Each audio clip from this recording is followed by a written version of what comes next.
inputs for the past weeks and even today. So we have piled up a huge array. You know, Paul, without a doubt, but I want to ask everybody how to attract President's attention. We know that that will be, you will struggle to fight for his patience and to attract his patience. I'm moving here. The entire room will be simmering with impatience. And this is a kokoshnik headwear, a national symbol. Will you please introduce yourself? Yes, my name is Yulia Korotkova, an anchor from Volga 24, and this is from the Nizhny Novgorod region. And it's not only about beauty and feminine character, it's the embodiment of our region, the red color and the hochlama. And the question will be about the prohibition of vapes, a very relevant topic, and we'll have more about that today. And here we can see, what is that? What does this sign say? It says Ichu from the Yakut language. It means cold. So what we want to ask is the energy tariffs question. It is of critical importance because in the Arctic North, well, the Far Eastern increment is operational, but we probably want it to be raised. You all have these placards here, and in past years people brought huge placards and as if they were at a rally, and one could not see the face of the journalists behind those placards. And afterwards, well, the request was to reduce the size of those placards to A4 format. And here we also have a signage saying Astrakhan, the city of Astrakhan, and this depicts our local fish. So we want to ask a question about North-South corridor and the shallowness of Volga issue that tells on the water and bioresources. So this is the wobbler fish, and here we have media representatives that are very knowledgeable of the moods of people in their regions. And here I can see a girl with Labubu dolls. Why so? I'm not sure where the stress falls, Labubu or Labubu. Why have you brought them? It's TV channel 360, and those Labubu dolls have been a game changer for the St. Petersburg Economic Forum, becoming a symbol, a new symbol. And we invented this trend in early 2025, and we merged them with the faces of our politicians, the Governor of Central Bank Nabiullina, Foreign Minister Lavrov, and Prime Minister Mishustin, and this is an exclusive Donald Trump in the form of a Labubu doll. And my question is about international affairs. I just want to attract Mr. President's or Mr. Peskov's attention, and Mr. Peskov has a Labubu doll with his face on it, and there was a question about import substitution also. Let's give the floor to the Amur region. What are you going to ask President Putin? Hello, I'm from the city of Blagoveshchensk in Batin, Amur regional TV channel. We are here to invite President Putin to attend a unique international event organized just right on the ice of the borderline river of Amur. Blagoveshchensk is the only administrative capital situated on the border, and this is an invitation, yes, and we have submitted the symbols, the panda and the brown bear, as symbols of our region, and it is about a visa-free travel and transfer for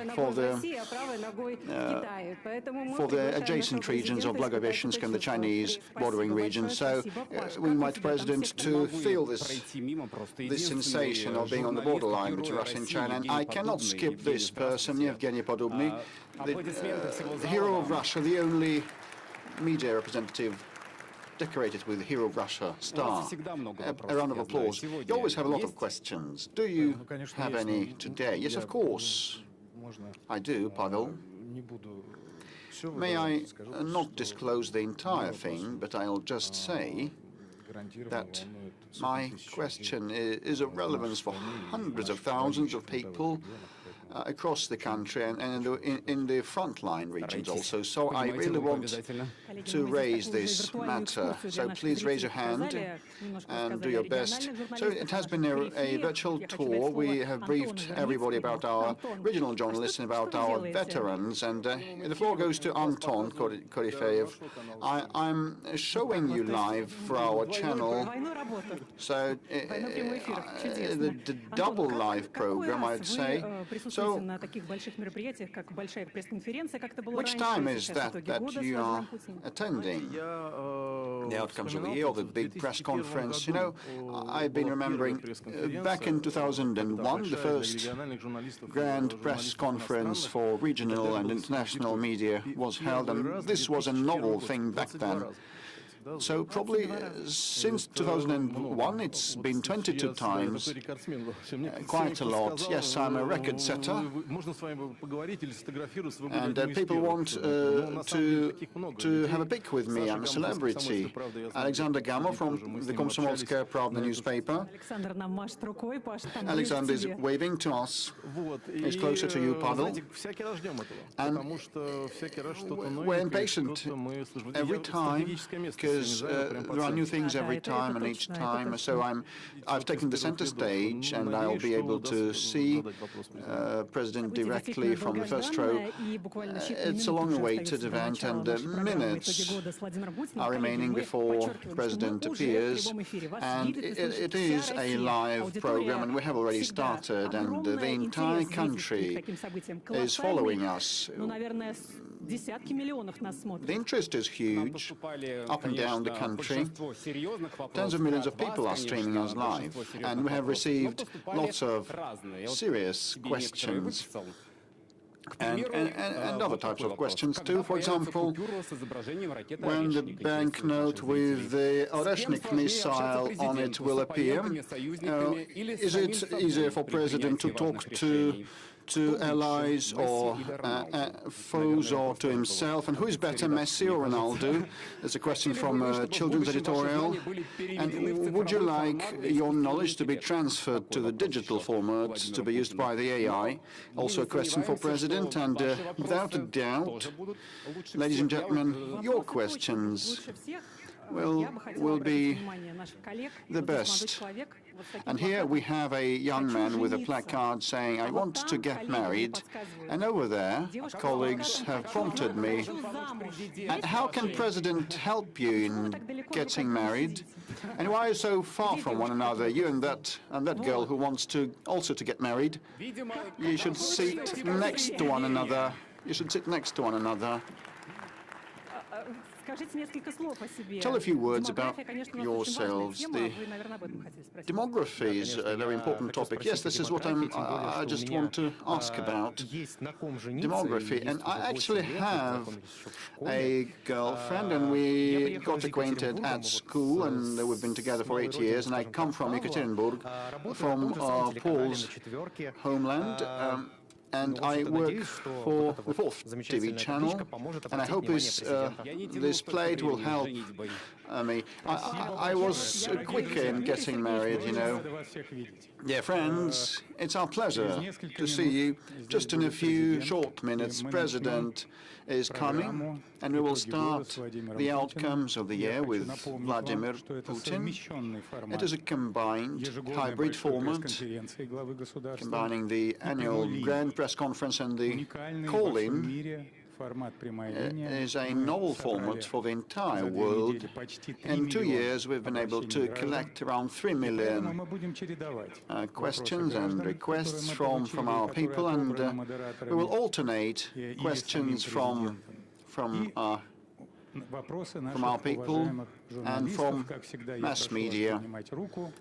please raise your hands as always. Be as succinct as possible when you ask your questions. The shorter your question is, the more colleagues will be able to have the floor. As always, the content of the phone-in, the press conference, is scrutinized, and afterwards a set of instructions by President of Russia is compiled. This is going to happen this time too, and the People's Front will work hard in the course of the year so that each message, each application from our people is analyzed and taken care of, and municipalities and regions and federal authorities will attend and handle that. So please convert your phones into the silent mode. Very soon, the head of state is coming. He's going to start shortly.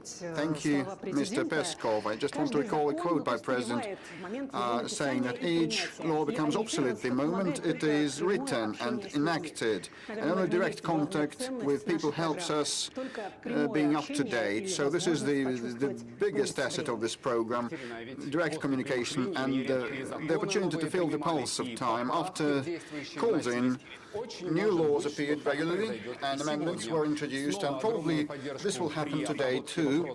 Once again, People's Front has been of assistance, huge assistance in processing all the information, all the inputs, as well as volunteers and veterans of the special operation. And when we started the collection of the questions, I just wondered, asking the head of People's Front, you received a huge array of questions. Will you send it down to the instances that shrugged off everybody with formal replies, or will you do it differently? And he said that acute issues will be on special control and supervision and under supervision, and also we have a virtual assistant called GigaChat, and here it comes President of Russia Vladimir Putin. Please welcome.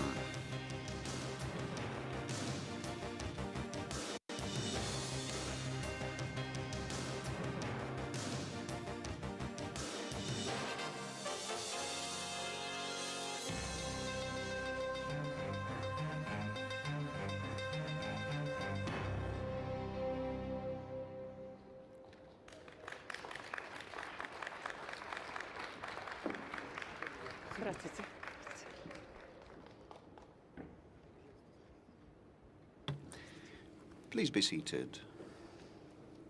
I'll remind you that we will receive the applications and questions until the end of the program. You can either use the phone number 8800 200 40 40, send an SMS or MMS to 04040, or use the social media of contacting the Klasniki, or use the website moscowputin.rf, or use the chatbot on Max Messenger, used for the first time. And this is a very, very popular channel today. Now we have more than 2.5 million questions, and we're about to begin asking President Putin questions. And just a couple of words, Ekaterina and I have sifted through tens of thousands of your questions from all across Russia, from abroad, and of course out of these 2 million questions there are messages from different people. Understandably, many of these topics are overlapping, and we've tried to systematize, to classify the questions, to make sure that we cover the topics that are of relevance to millions of people.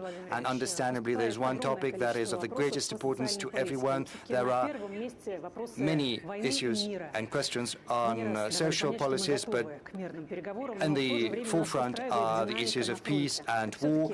You've said on multiple occasions that we are okay with how the things are going at the battlefront, but is it going to be peace, or is it going to be continuation, given what Zelensky is saying? So far, we're not seeing the willingness, but let's remember what all of this started from. It was back with the coup d'etat in Ukraine back in 2014, as well as the deception about there being a possibility to address all of the issues via Minsk agreements. But afterwards, in 2022, when everything was on the verge, when the Kyiv regime, the Ukrainian regime, basically unleashed a war in the southeast part of Ukraine, we said that we would have to recognize the unrecognized republics. It would be better if you leave these people in peace and let them leave without Russophobia, without coup d'etat.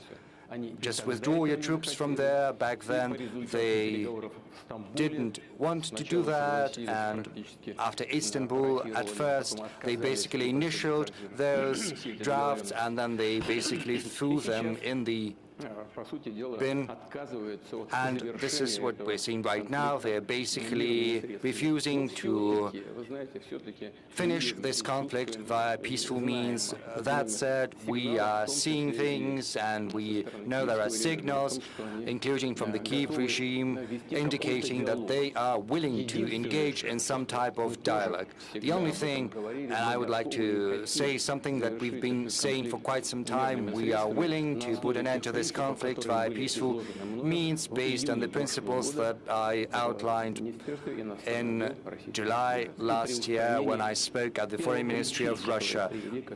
The root causes that brought about this conflict have to be addressed. Mr. President, the situation on the battlefront is changing day in, day out. We know that you follow everything almost in real time, talking to our heroes, to our soldiers, but the situation is changing on a daily basis. Our soldiers are getting ahead audaciously and steadily. As Commander-in-Chief, what's your assessment of the current state of affairs? I've just listened to the report by the head of the General Staff.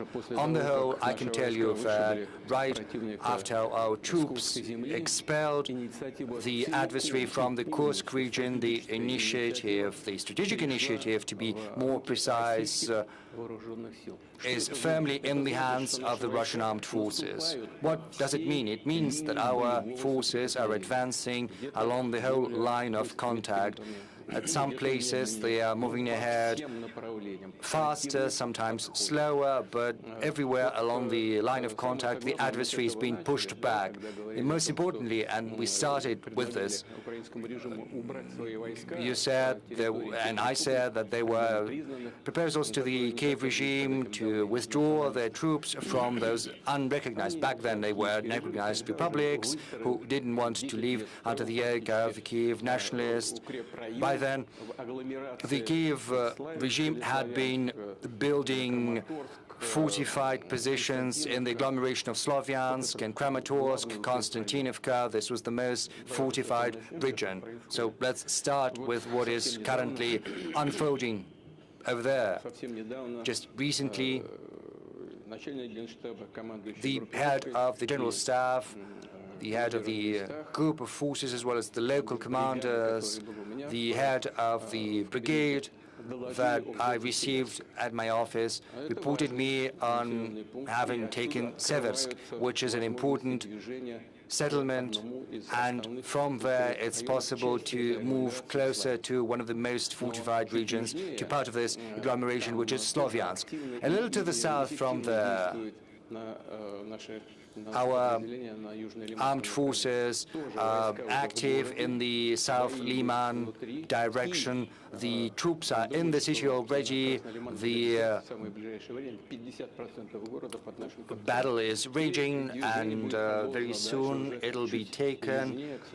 A huge percentages under our control, but the advancement is going to continue. I said that Konstantinovka is part of this agglomeration, and the battle is already there. More than 50% of Konstantinovka is under Russian control. I have no doubt whatsoever that this settlement is going to be taken as well. There was an important development, namely the taking of Krasnoarmeysk, because from Krasnoarmeysk, the the competent level of the armed forces will have to make a decision on which direction to take, but this is a very good bridgehead to continue offensive operations. And to the south, northeast, there is the city of Dmitrov, which is also an important bridgehead, and it is completely encircled.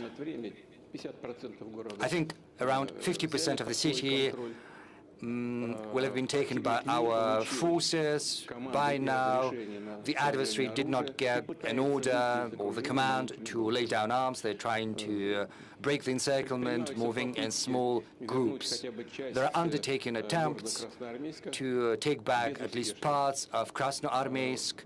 In vain so far. The adversary is sustaining significant losses and seeing no success. Another group of Russian armed forces, East Vostok Group, is making great headway across Zaporozhye region, liberating one settlement after another. As you know, currently the battle is taking place in Hulai-Polye. The city is divided by a river into two parts. The biggest is on the opposite part of the river. This barrier has been bridged, and the battle is raging inside the city, but an important part of the group of force of Vostok is moving even further, liberating one settlement after another in Zaporozhye region. Moreover, safety and security zones are being set up in Sumy region, the city of Volchansk, in Kharkov region, as is well known. Currently, several weeks ago, Kupiansk was taken by the Russian forces. So far, our forces are not moving, but they are in control. The thing is, their most important task is to eliminate the group of the forces of the adversary on the left bank of Oskol River and to take another settlement, which is basically a hub, a transport hub, which is Kupiansk-Uzlovoy. There is a group of forces that is encircled there, 15 battalions, 3,500 soldiers who didn't get a command to withdraw either, and they have no chances whatsoever. They are heavily encircled by the Russian armed forces. And once it happens, once our units have completed their task, they will move further west. I'm confident that by the end of the year, we will have seen new successes by our armed forces, by our soldiers, by our warriors at the line of contact. And what about Seversk? What is the current state of affairs? And why was it so difficult to take this settlement? You must have seen, you must have heard the briefing of the head of the General Staff, as well as the head of the group of forces, the group of armies, the commander, as well as the head of the brigade that is engaged in hostilities there. I asked him, what's your current take on the situation in Seversk? Are you firmly in control? He said, Mr. President, we are moving even further west. 1.5-2 kilometers, my brigade has already made that movement in the west, and this movement is continuing. You probably remember there was this briefing on Seversk, and we had a report of the assault group from the spot, from Seversk. If you remember, at the end, I asked them to change their position as soon as possible once the report was over.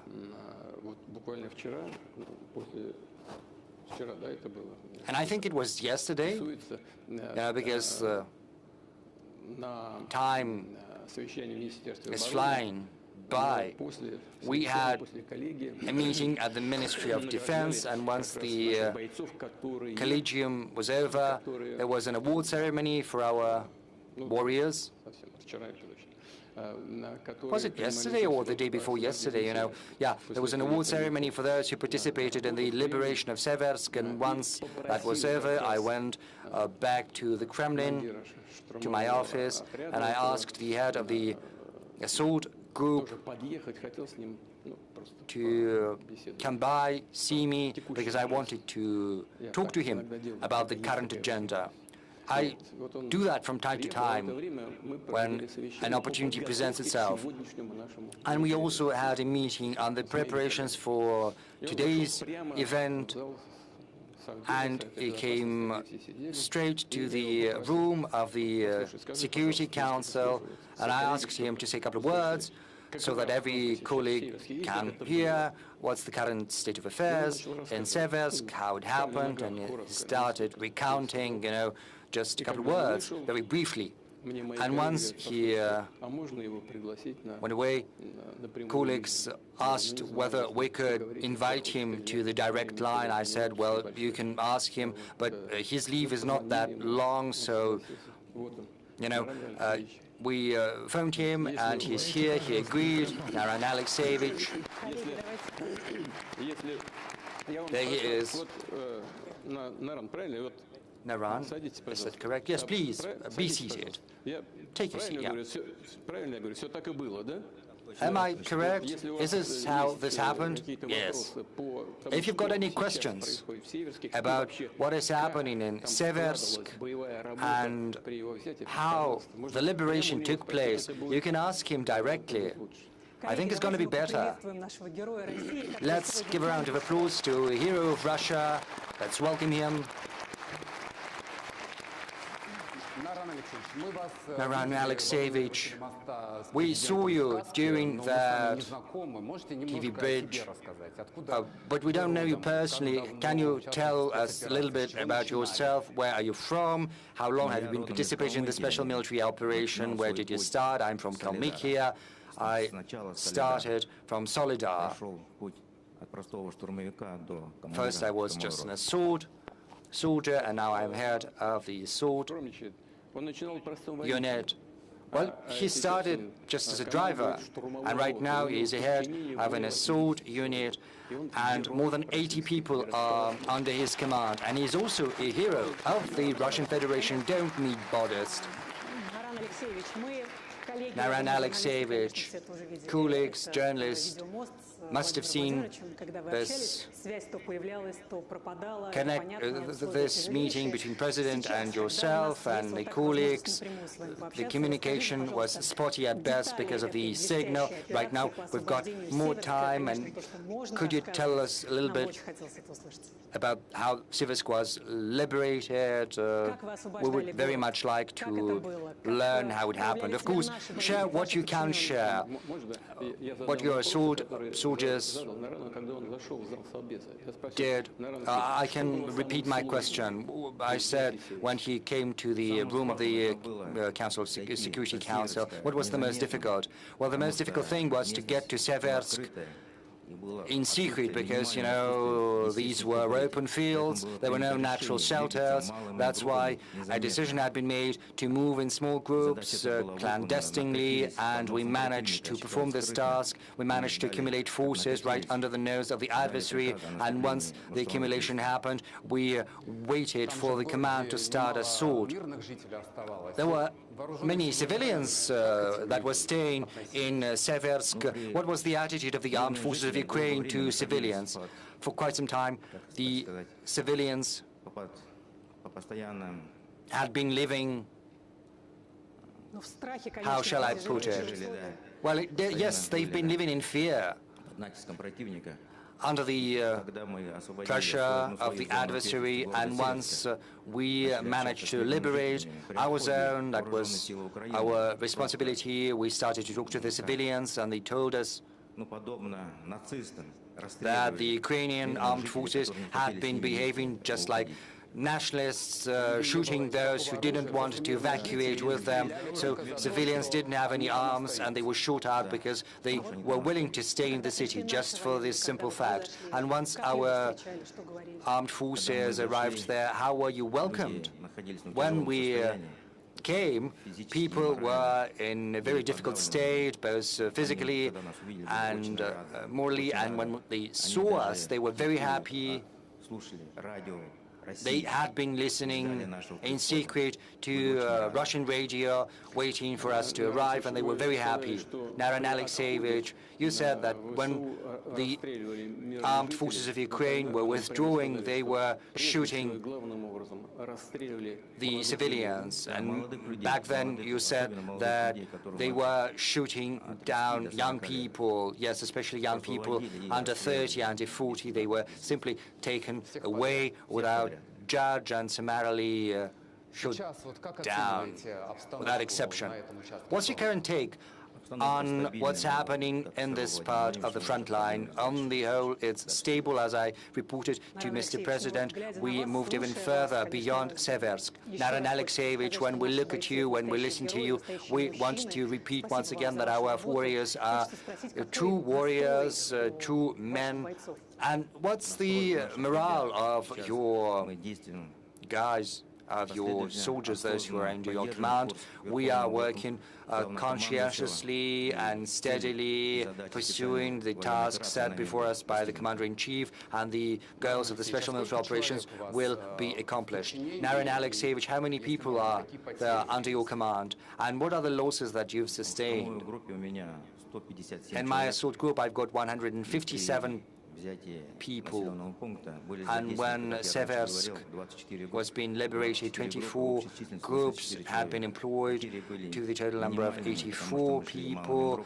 There were minimum losses because we were moving in small groups. 4 men were lost out of 84. Those 84 had been participating in the assault itself. Let's thank the hero of Russia once again.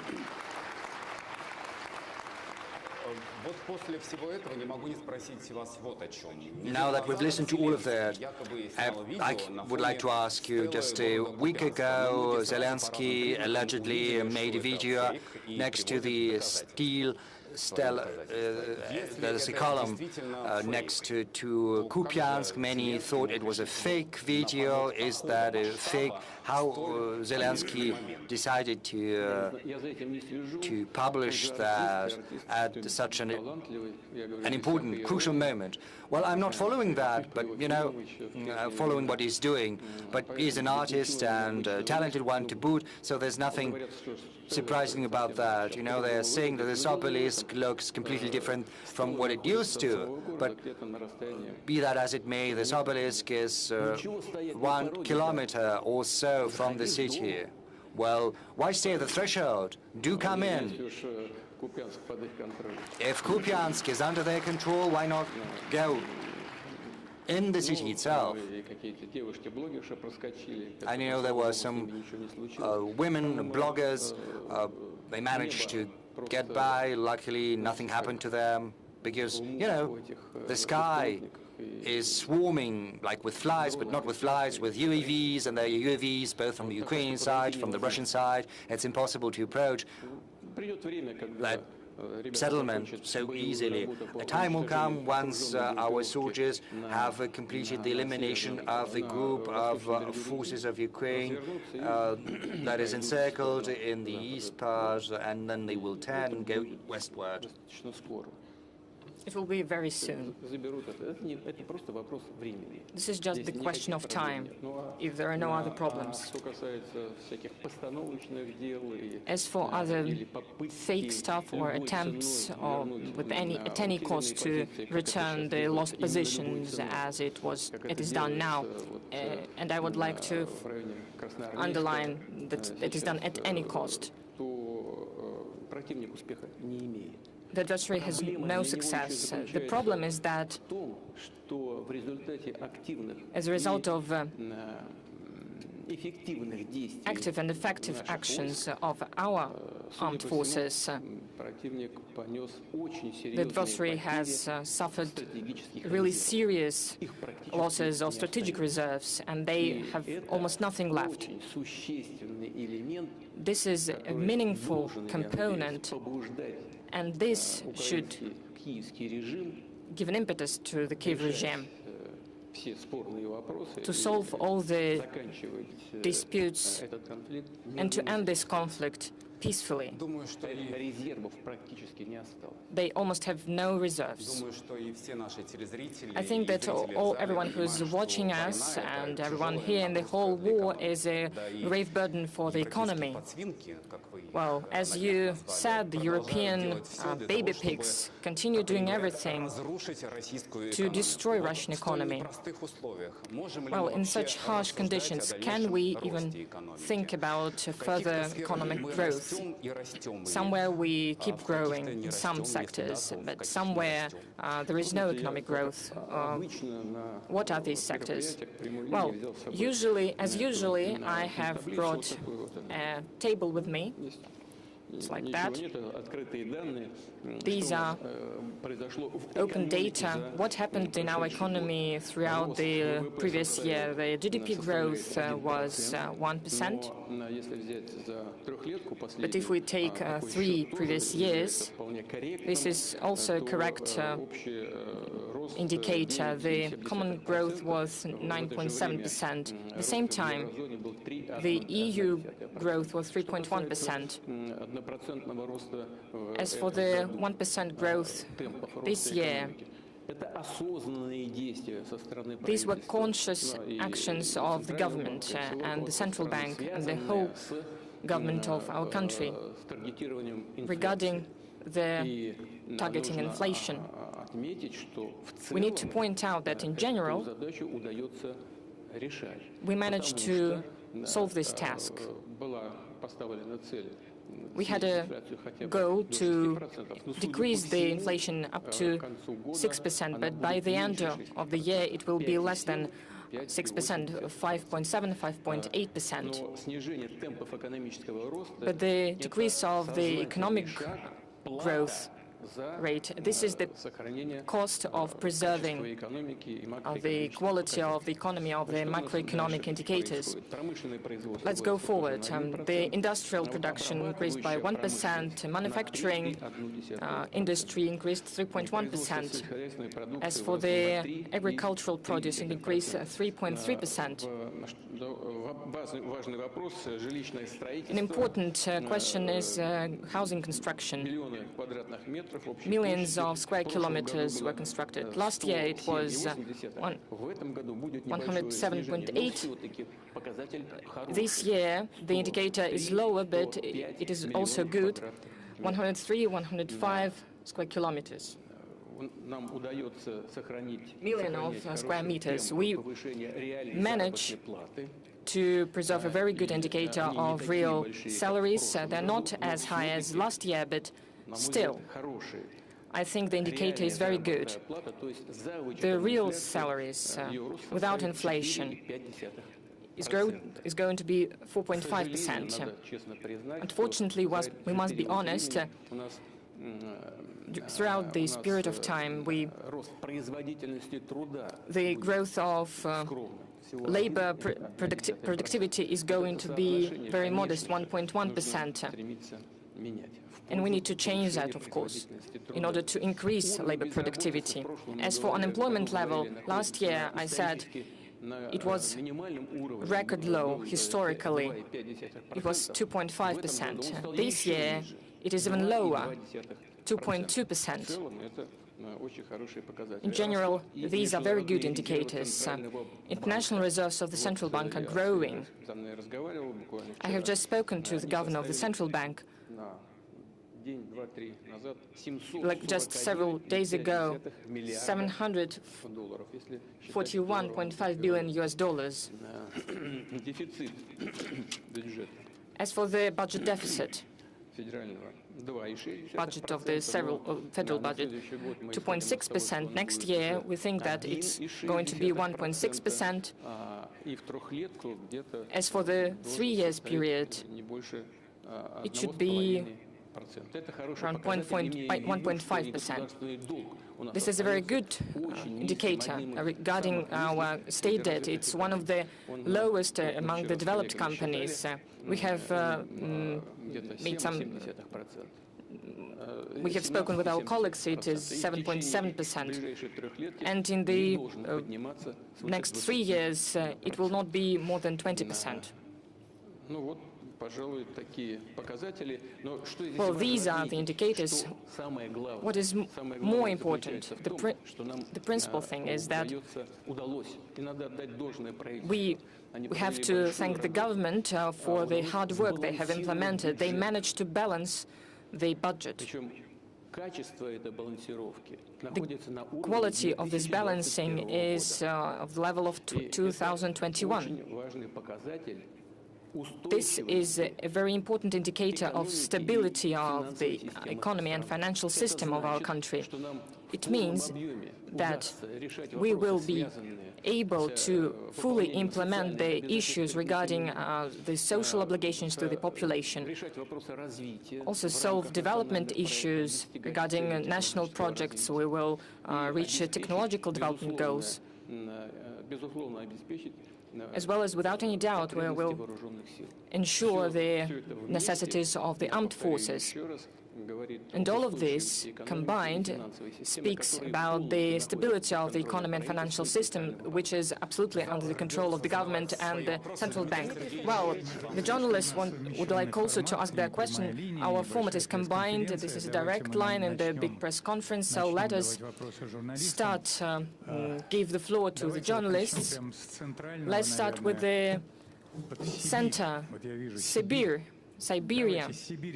Let's start with Siberia, please.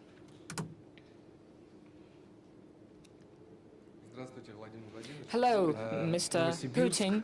Novosibirsk, Ivan Dvaynichnikov, Gorодская Volna Radio. Everyone knows that Novosibirsk is famous. And the famous city, and in the recent years, with your support, Siberian Circle photon source was started to be constructed. This is a unique plant, a unique facility, not only for our country, but for the whole world. It will allow us to implement new investigations. Despite sanctions, despite harsh economic conditions, we managed to create fully Russian production. We need to launch it. We are going to launch it next year. The question is it really possible, and what we need to do for the young scientists to work there? Next year we're going to launch it, and we are waiting for you at the opening ceremony. Thank you for reminding about this. This is a good news, which is very good for everyone participating in the process. This topic appeared during the Council on Science at the auspices of the President of Russia, which was in 2018. The colleagues from the Siberian Institute of Science, the Institute of Nuclear Physics, spoke about the necessity of creating such accelerator. Truly, we had some problems, slowdowns because of sanctions, but we managed to complete this work. This is great, and I would like to thank everyone who had to do anything with this project, and I would like to congratulate you on that. This is truly a success.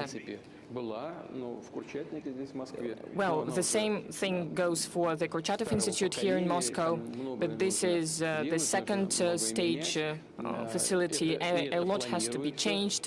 We are planning to do that. At the same time, we are going to create the same facility in Vladivostok and in other cities as well. we are going to work on that.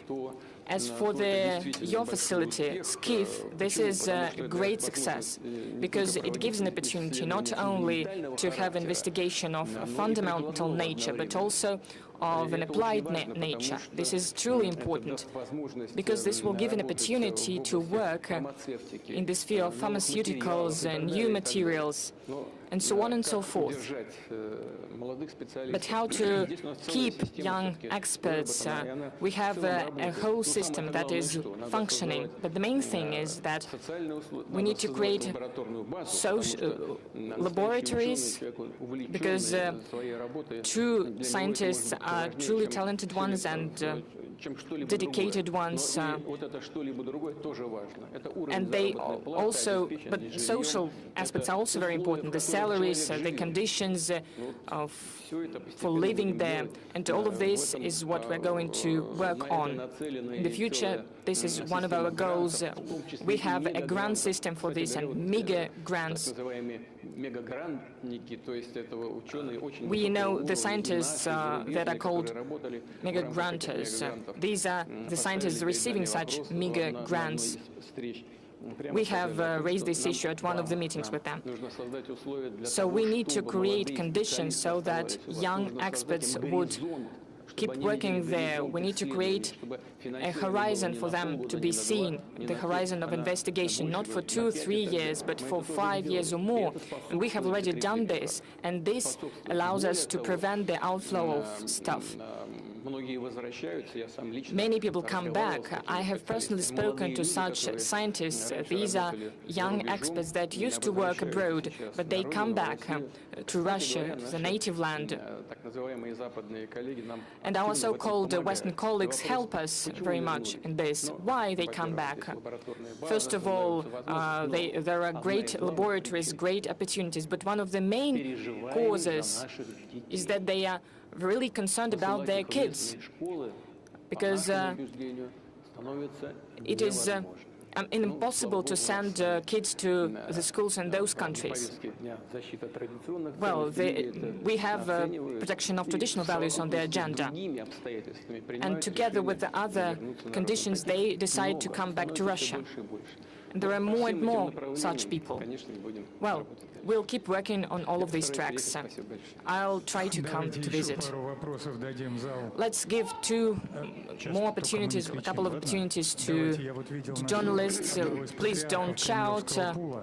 Well, I have the Patriarch of the Kremlin Pool, Alexander Gamov, please. Alexander, if you have a question, you haven't raised your hand. Yes, please. Thank you very much. Alexander Gamov, radio and newspaper Komsomolskaya Pravda. Mr. Putin, this year Komsomolskaya Pravda celebrates 100 years since the publication of the first newspaper. We have received an order of valiant labors. Thank you for this high praise. We would like to thank you. I would like to remind that the first direct line was hosted by us. But, well, I have a question from our newspaper. I would like to know how now is developing or implementing the program of the Time of Heroes. You were the initiator of this program. Do you follow this project? How people participating in this program cope with their work? Those people who are now working as the leaders of regions, how justified is this program, and how long we're going to have this program? What other postings we're going to see? Thank you. You know, first of all, let's remember the participants of the Great Patriotic War. Those who were fighting in the fronts of the Great Patriotic War came back. They reached great results in culture, in science and education. When I went to university, I had teachers who were participating in the Great Patriotic War. We respected them greatly. There was those who were gravely injured. I had a teacher who didn't have a leg and he had a prosthesis, but he was an excellent expert in his sphere. We all remember him with gratitude. And we remember the knowledge that he gave us. Let's remember Mr. Nikulin. And there are so many scientists who excelled in their spheres and truly truly were important for the development of our country.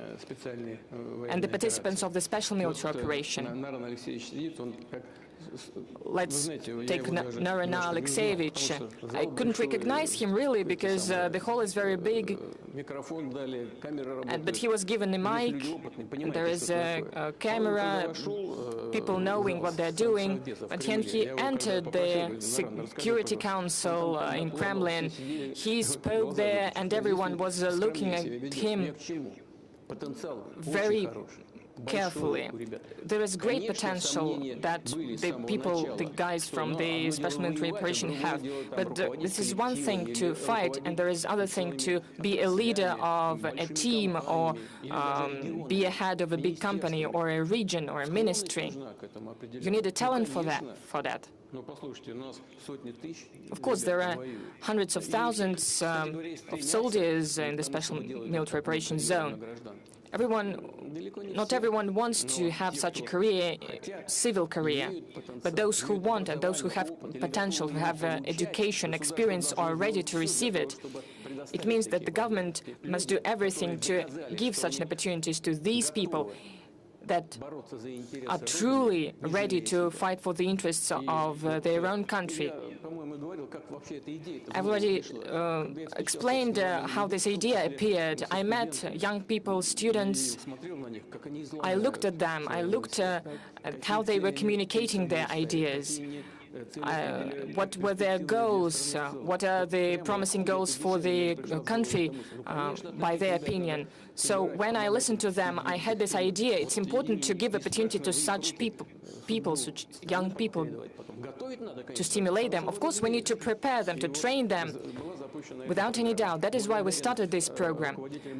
I thank the heads of the regions of the Russian Federation for promoting this program regionally, and it is truly functioning, and I'm truly glad for the people who participated in the first stage and the second stage. Some of them have become governors, vice ministers. They work in our biggest companies. Several people work in the presidential administration, and they are truly successful. Of course, there are some difficulties.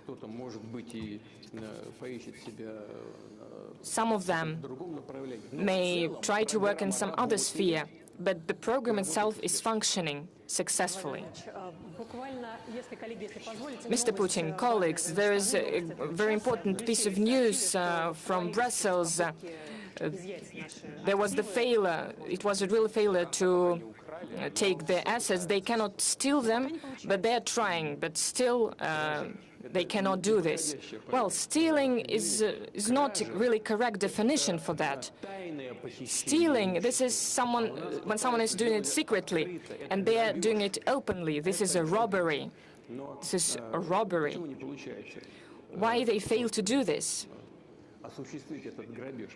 Why they fail to implement this robbery? Because the consequences can be really harsh for the robbers. Why is that? It's really hard to do that, because they declare that they're not going to rob it, to take it. The idea is to make a credit using our assets, but you cannot just give out a loan. This will make consequences for the budget of a country, and it increases the budget debt of every country. If someone gives a loan, even secured by our foreign assets, it must be reflected in the budget of a country that does it. For example, in France, the public debt is 120%, and ours is at 17%. And our budget deficit is 2.6%. Next year is going to be 1.6%. In France, it is 6% per annum. So, and now they will assume additional liabilities, and it'll be quite hard to pass such a budget. And all these are the reasons for the difficulty of taking decisions related to the robbery of someone else's assets, but there will be graver consequences for those who might endeavor that. This will not be a blow to their image, but this will subvert all the confidence with the euro area.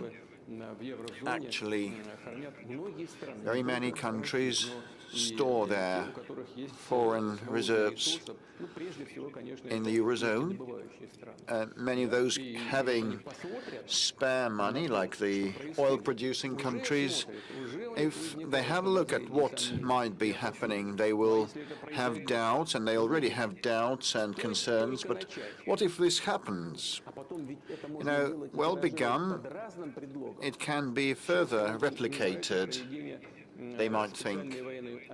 Now some people dislike the conduct of the special military operation and the fight against neo-Nazism in Ukraine, and next someone might not like the fight, the struggle with the LGBT movement.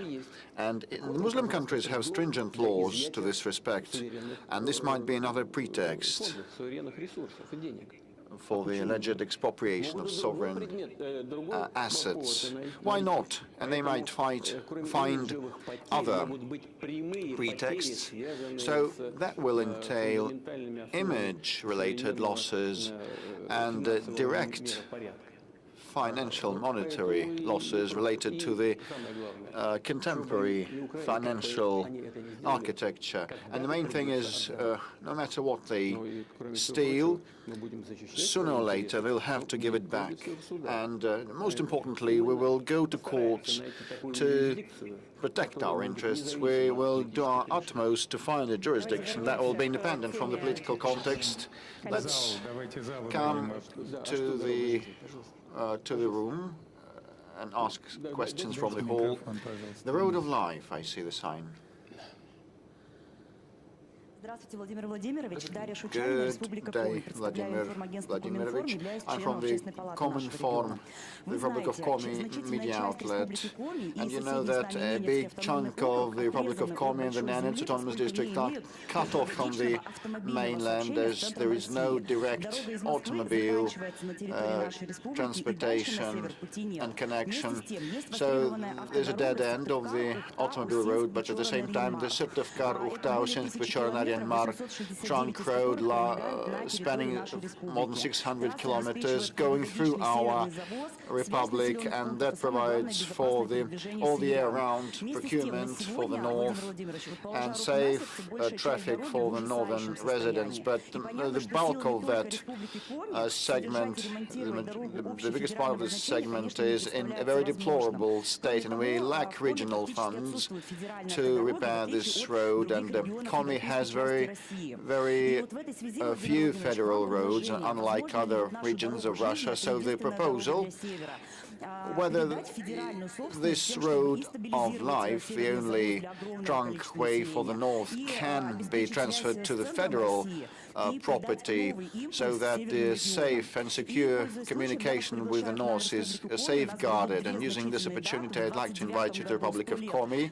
In the 2029, the city of Uhtau will mark 100th anniversary. Today, it's the biggest oil and gas center in the north of Russia, and shortly Syrtevkar will mark 250 years thanks to your decree. And if you are able to come to the festivities, we will be so grateful. It's going to be a historic and landmark visit for us. Well, thank you for the invitation. With respect to the road, I'm aware of this problem. Indeed, transferring all the segments of that trunk road to the federal level, as there is a task of raising all federal trunk roads to certain quality standards, and this is almost complete. And now we are tackling the regional roads quality, but it can be broken down into several sub-issues. northern procurement and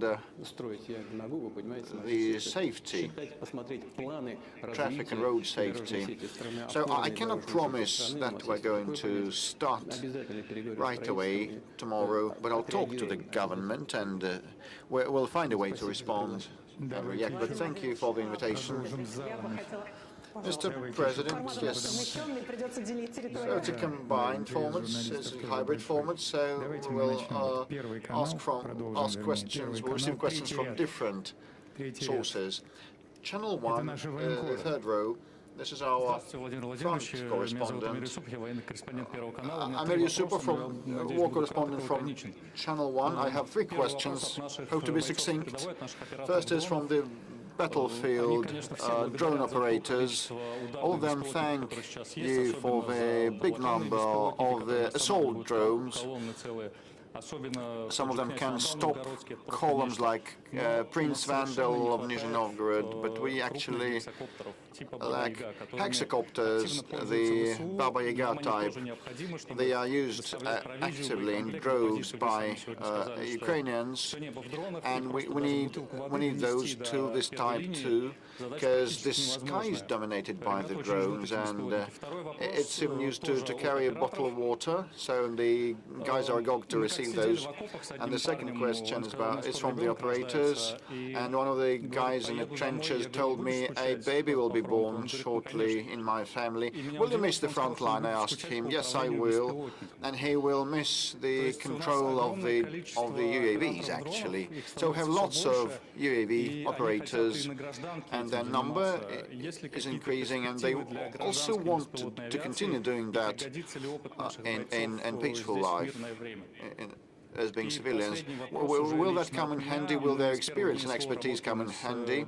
And the final question is from me. We work with a brigade of veterans who are knowledgeable for their underground operations, subterranean subway operations, Avdiivka and Dzержinsk and others, but this brigade, despite all the merits, is called like a voluntary group in many reports of the Defense Ministry. If I may, will you please assign this brigade the name of Guards Brigade, Brigade of Guards, the honorary name? Thank you. I'll start with your final point. The Brigade of Veterans deserves the highest assessments, and they are heroes. But it's not only about risking lives and going through a tube. The point is that they are meticulous and hair-splitting and responsible in preparing each operation of theirs, and a lot of preparations were done with all the driveways and procurement and exit points and enter points. These are heroes, no doubt. And this brigade deserves the highest assessments, and it should be granted the name of a Guards Brigade. I agree with you. Secondly, the point that you started with, that about control of drones. We are lacking heavy UAVs, and this is what the Defense Ministry and the defense industry are getting to grips with, and the Defense Minister personally has been looking into the matter, and he has done a lot, and thanks to him, to a large extent, the situation with drones has considerably improved, and the guys on the conflict line now feel that, and will keep supporting our contemporary inventors with a system of grants and support measures. And I'd like to thank our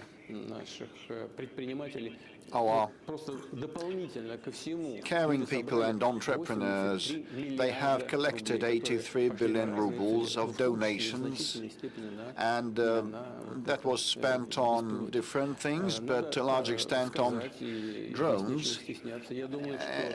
I must say directly and frankly, one shouldn't shy that. We have become leaders. We still lack those heavy drones like Baba Yaga type, but with respect to the number of drones, we are ahead of our adversary on all the segments of the front line. This is an obvious fact, a hard fact. Now, with respect to the civil life application, in order to confirm this leadership, well, this can be confirmed actually only if those items used in fighting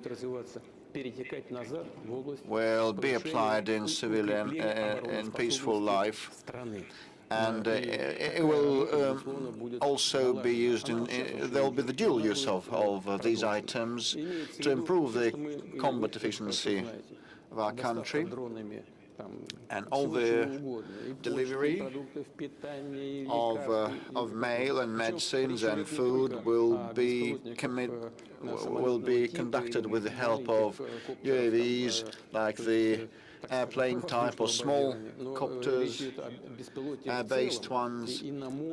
I'm speaking about the UAVs in general, airborne and seaborne, and we are making big headway in this respect, and this will have the support of the government in future. Now, with respect to the fighters on the front line that want to continue doing what they have been doing, well, this is a peculiar thing, because the point is that we continue a good rate of manning, and now we have a lot of volunteers that want to volunteer to the front, conclude contracts to join the army, and they volunteer to defend their motherland and the interests of our people. We just mentioned how the Ukrainian military treats the civilians, and a person told me, when we saw what they did to civilians, we just are agog, very impatient to move on and finish off this viper. They execute old people, elderly, and they use helicopters to do that, to target civilians, actually. He might be shy because it's the first time that he ends up in such an audience. And more than 406 or 10,000 people have enrolled, concluding a contract, and the number of people who want to do service in this new branch of the army, the unmanned aerial systems branch, is so big that the Defense Ministry has to open a call for that. And there are students, young ones, who take an academic leave to sign a contract and join the army, and they participate. They are eager to participate in this competition, and they want to participate as drone operators. So I can understand the person that you spoke to, but actually even those who come on leave, come home on leave, they continue participating in the fighting because the remote technology allows that. And to follow up on the fighters topic, you said, Mr. President, that it's not a trendy phenomenon, but it's the obligation of the government. So, and we looked through a lot of applications. Paul and I looked through a lot of applications, and GigaChat confirms that this year the number of applications from the fighters and their families is much lower than in the previous year or the penultimate year. So work is underway to assist them, to help them. Still some problems remaining related to delays and the search for the missing. Still a lot is done just in a matter of days. For example, Alexei Gushin from the Orlov region wrote to us he was gravely wounded 2 years ago and he wasn't able to receive a payout of 3 million because not all the documents were available, and finally the amount was accrued, and one of these days he is to receive the full amount. And the mother of a fallen hero, Lyudmila Orlova from Beloretsk, said that her son lost his life last year and was posthumously decorated with a medal, but she could not receive this medal, and finally the volunteers looked into the matter, and now the mother has received her son's posthumous decoration.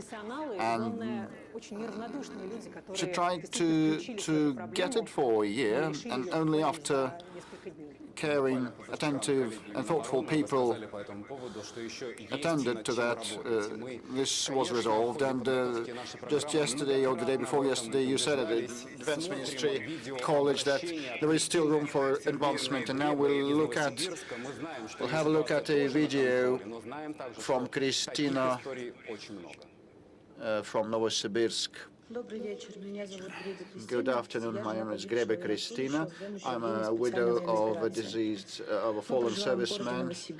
We live in the city of Novosibirsk, and there are 2 kids left of 4 and 6 years of age. So the question is, currently I would not receive the pension of a fallen serviceman and other benefits. My husband lost his life in January 2024. On the 10th of December that year I received the death certificate, and a year passed since then, and we're yet lacking this pension. Can the timeline for consideration of these applications be expedited, so that the pension on the grounds of the loss of the breadwinner is allotted on time, should be allotted on time? Christine, first of all, I want to apologize to you for this huge delay of the relevant services, on the part of the relevant services, and in your case it's going to be resolved quickly, but the problem is in existence, and not long ago I had a meeting with Madam Tsivilova Anna, who reported me on the work of the Fund of Frontline Defenders, and she's Deputy Defense Minister now, and she has told me that still the proper interaction between the Defense Ministry and the welfare unit of the government is not properly established, and there is a lot of red tape, and documents are lost while being transferred from one agency to another, and decisions are delayed and postponed, but we will work on that to expedite the thing. I will definitely keep track of that personally. I'll look into this issue. We should be swifter and quicker, so that rid people of additional difficulties, like in your case when they have 2 kids left after the tragedy. But there is also another issue pending, which is obvious from some of the questions received via various channels, and Mr. Peskov has handed me a file full of such questions and applications. The search for the missing serviceman, and in the case of Christina, I hope the problem she's faced with is going to be resolved quite quickly without any procrastination. Now, as for the search for missing in action, this is a topic of particular relevance, and I have to tell you that the Ministry of Defense has taken several steps with a view to addressing this problem. To be more precise, a coordinated center has been set up, which is charged with searching for the servicemen missing in action. Special units have been established in relevant units, and groups, a special registry has been set up as well. And if we look at the beginning of the year and at how things stand today, we'll see that the number of those who were thought to be missing in action has decreased by 50% as compared to the beginning of the year. So there is a 3-time difference. Of course, this work has to continue and it has to be improved. Rest assured, we'll do everything to make sure that the losses are brought down to a minimum. Mr. President, the issue of MIIs is very important. I know that even among our colleagues, journalists, there are family, close friends who were participating in the SMO and who were considered to be MIIs. I think everyone will support you if we'll ask you to give an instruction to make sure that there is a special control, special surveillance of the issues from family. We have to remember about the issue of those who are missing in action and those who have been taken prisoner. Well, the instructions are there, and we're working together with the Ministry of Defense. Let's work with the audience. A couple of questions, several questions from the room, from the audience. Third row of this section, I think the Mir TV company. Yes, the lady in red. Thank you, Mr. Peskov. Good afternoon, Mr. President. Elena Dashkova, Mir TV channel. The issue of phone fraudsters is very acute. What about the measures taken by the government? Have they worked? Do you have any statistics on how we've managed to bring down a number of citizens who have been defrauded by these fraudsters? Yes, we've got some statistics. These measures have worked, they've yielded some results, and I think a lot has and should be done to address this issue. The number of such crimes has decreased by 7%, as the Ministry of the Interior has briefed me, and the losses have decreased by 33%. On the whole, there are some positive results, but I would like to address the citizens of the country. Fraud is still very much an issue, and the more sophisticated our devices are getting, the more sophisticated our life is becoming.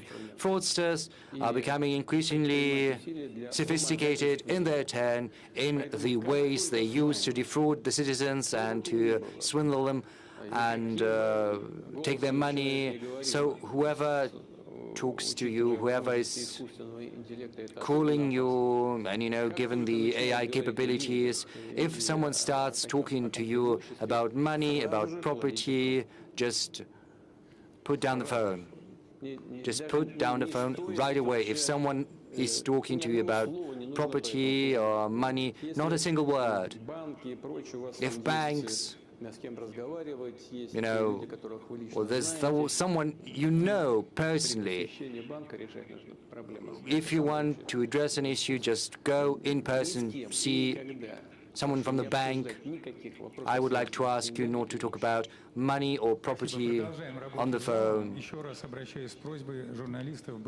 More questions from the room. I would like to ask the journalists to be as succinct as possible. Yes, we see a young man here, a young gentleman, Children's Editorial Office. Good afternoon, Mr. President. My name is Maxim Zakharov. I'm with the Children's Editorial Office. Recently, you said that sometimes you drive a car across Moscow streets incognito, and when you speak at meetings or right now, you are in possession of a wealth, a treasure trove of information. I would like to ask you how you get this information about what people really need. Well, I didn't say that exactly like that I drive incognito, that I drive myself. I'm just saying that sometimes I drive without the accompanying police cars and all that. And, these voyages, as it were, are useful because from the car window, it's very interesting to look not just at the road I usually take to get from my residence to the Kremlin and vice versa. It's very interesting to look at different neighborhoods of Moscow. It's interesting and curious to see what's happening around. As far as verified information I get is concerned, I think the most important thing that provides me with that information, well, this is an event like this. Just imagine 2.5 million people have sent their messages and questions to the direct line. Of course, it's impossible to cover all of that and process all of that in the course of these several hours we've got. But, 2.5 million messages. There are about issues that people hold dear to their heart. This will be processed by AI for a year. This information will be processed by my loyal assistants from the Popular Front. This is the front. This is the source of information about what people really need and what they're interested in. And of course, I get information from special services as well as from law enforcement agencies. And I'm trying to use that information not just in an aggregate form to personalize, but also I like to see the original documents, and I'd like to meet people, personally talk to them when I have work and visits across the country. It's very important to talk directly to people because it gives a lease of fresh life to what we're doing. You see the needs of the people, and of course polls by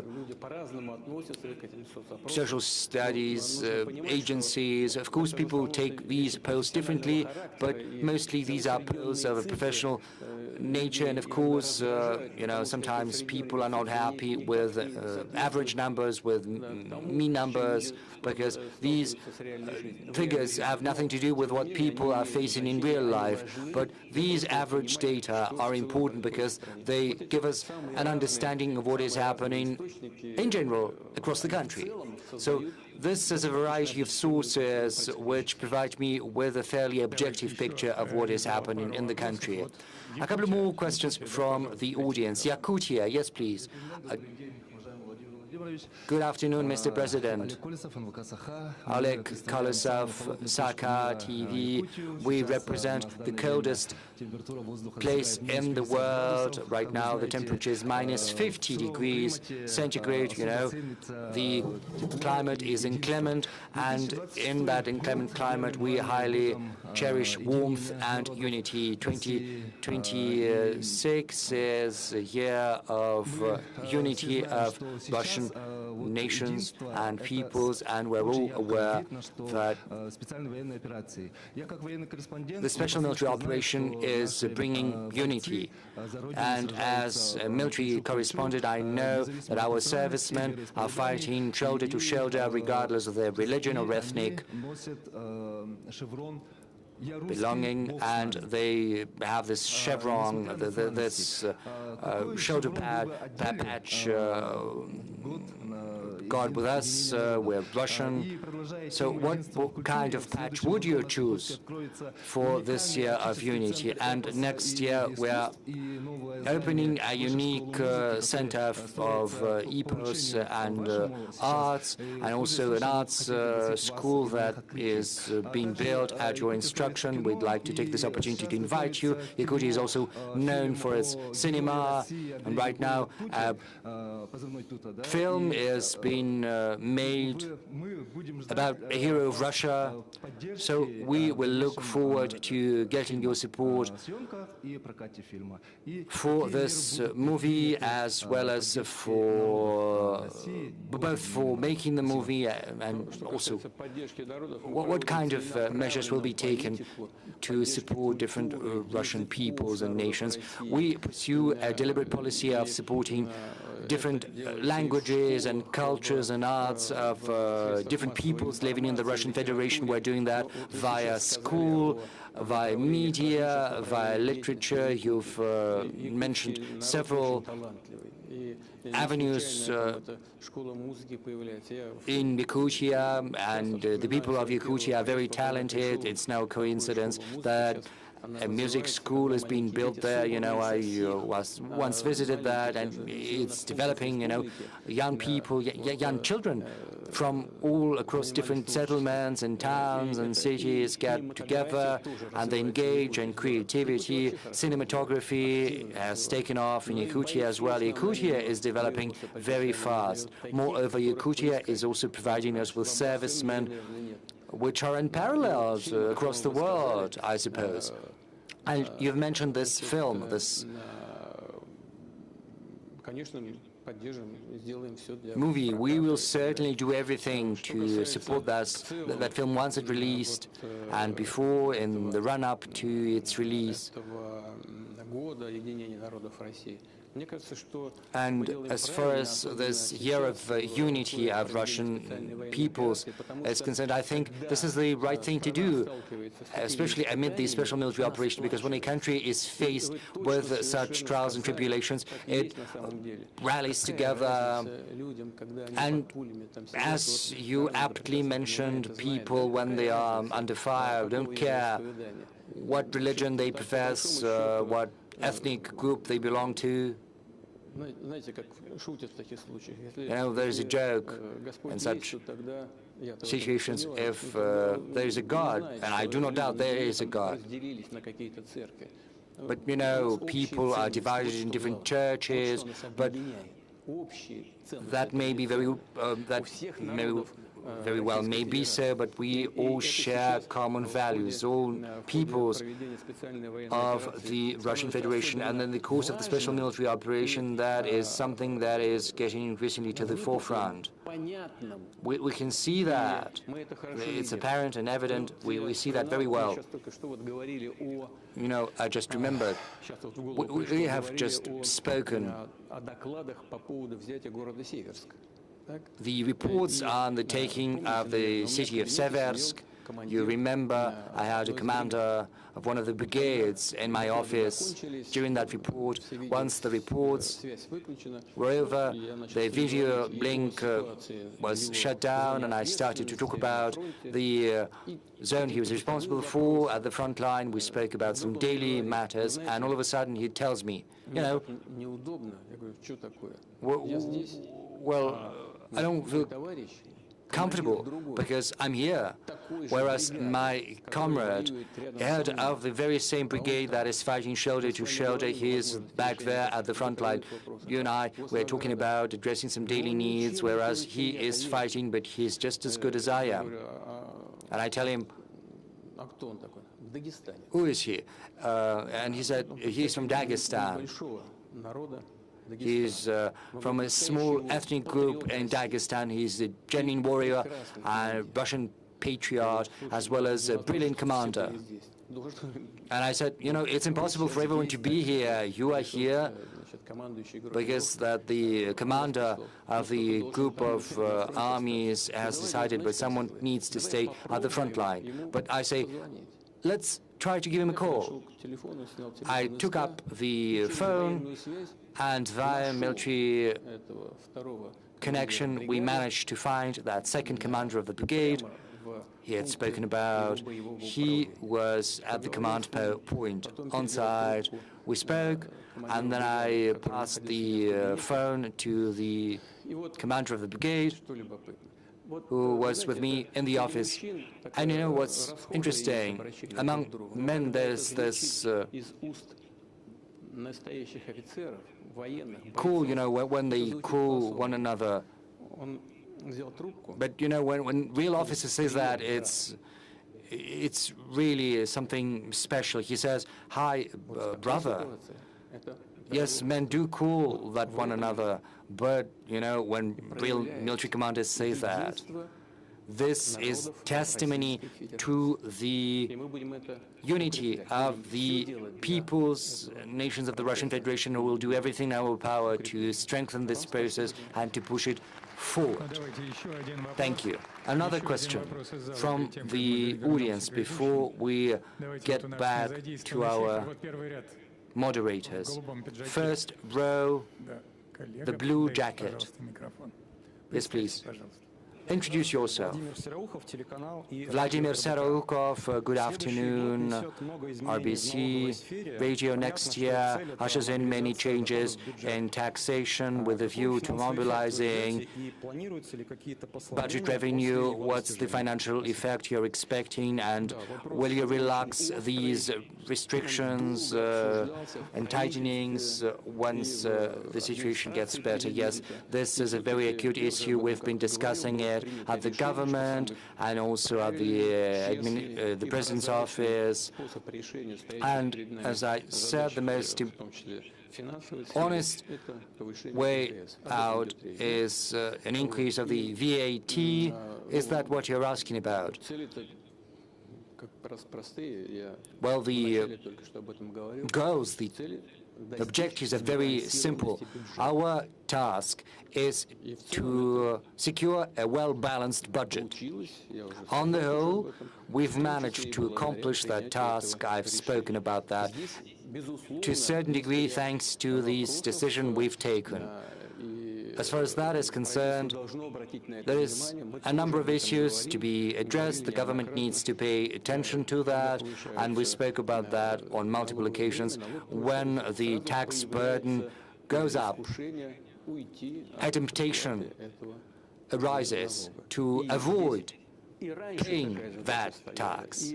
In the past, this task was very much widespread. Right now, it's becoming increasingly relevant. We need to dismantle the shadow economy and make sure no one is trying to hide their income from tax. And when taxes go up, we have to make sure that this does not stay on paper. It has to translate into real increases for the budget revenues. I take your hint. Is that going to be forever? No, certainly not. The end goal is to decrease the tax burden in the future, and the government assumes that this is where we're going in the end, and this is what I'm looking forward to. There is a surge of issues from self-employed, from individual entrepreneurs, because there are millions of those in Russia, and changes to taxation are a source of concern for many. We have a question from Denis Maximov from Lubertsy. Let's give him a call via video link. Denis Vladimirovich, if you can hear us, please ask your question. You know, when the prices on fish will be regulated by the government, and when will those be accessible, affordable to the population? You know, price regulation, it's very dangerous, because once we start doing that, the goods will start disappearing from the shelves. In a market economy, this is the result you get very often. Yes, there are certain spheres where regulation is required, is needed. As far as essential medicines are concerned, there is a certain ceiling you cannot go beyond. But if these are regular goods, you know, it's tricky regulating the price on those goods. But you are correct in that fish on the table of Russian citizens is missing. There are certain norms, and so far we are lagging behind those norms. But we have to go a different way about that. We need to improve the logistics. We have to make sure that the fish produce from the Russian Middle East can get as affordably as possible on the table of consumers in the European part of Russia. Transport capabilities have to be enhanced. We also have to address that via taxation. We have to create an environment to make sure that we continue building new fishing vessels. There are many issues that have to be addressed and that have to bring about the result we desire. Please, if you hear us, ask your question.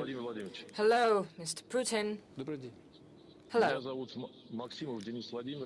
My name is Maximov Denis Vladimirovich from Liberty district, Kraskova. We have a family business. It's a bakery. For 8 years, we have a very convenient patent system for taxation.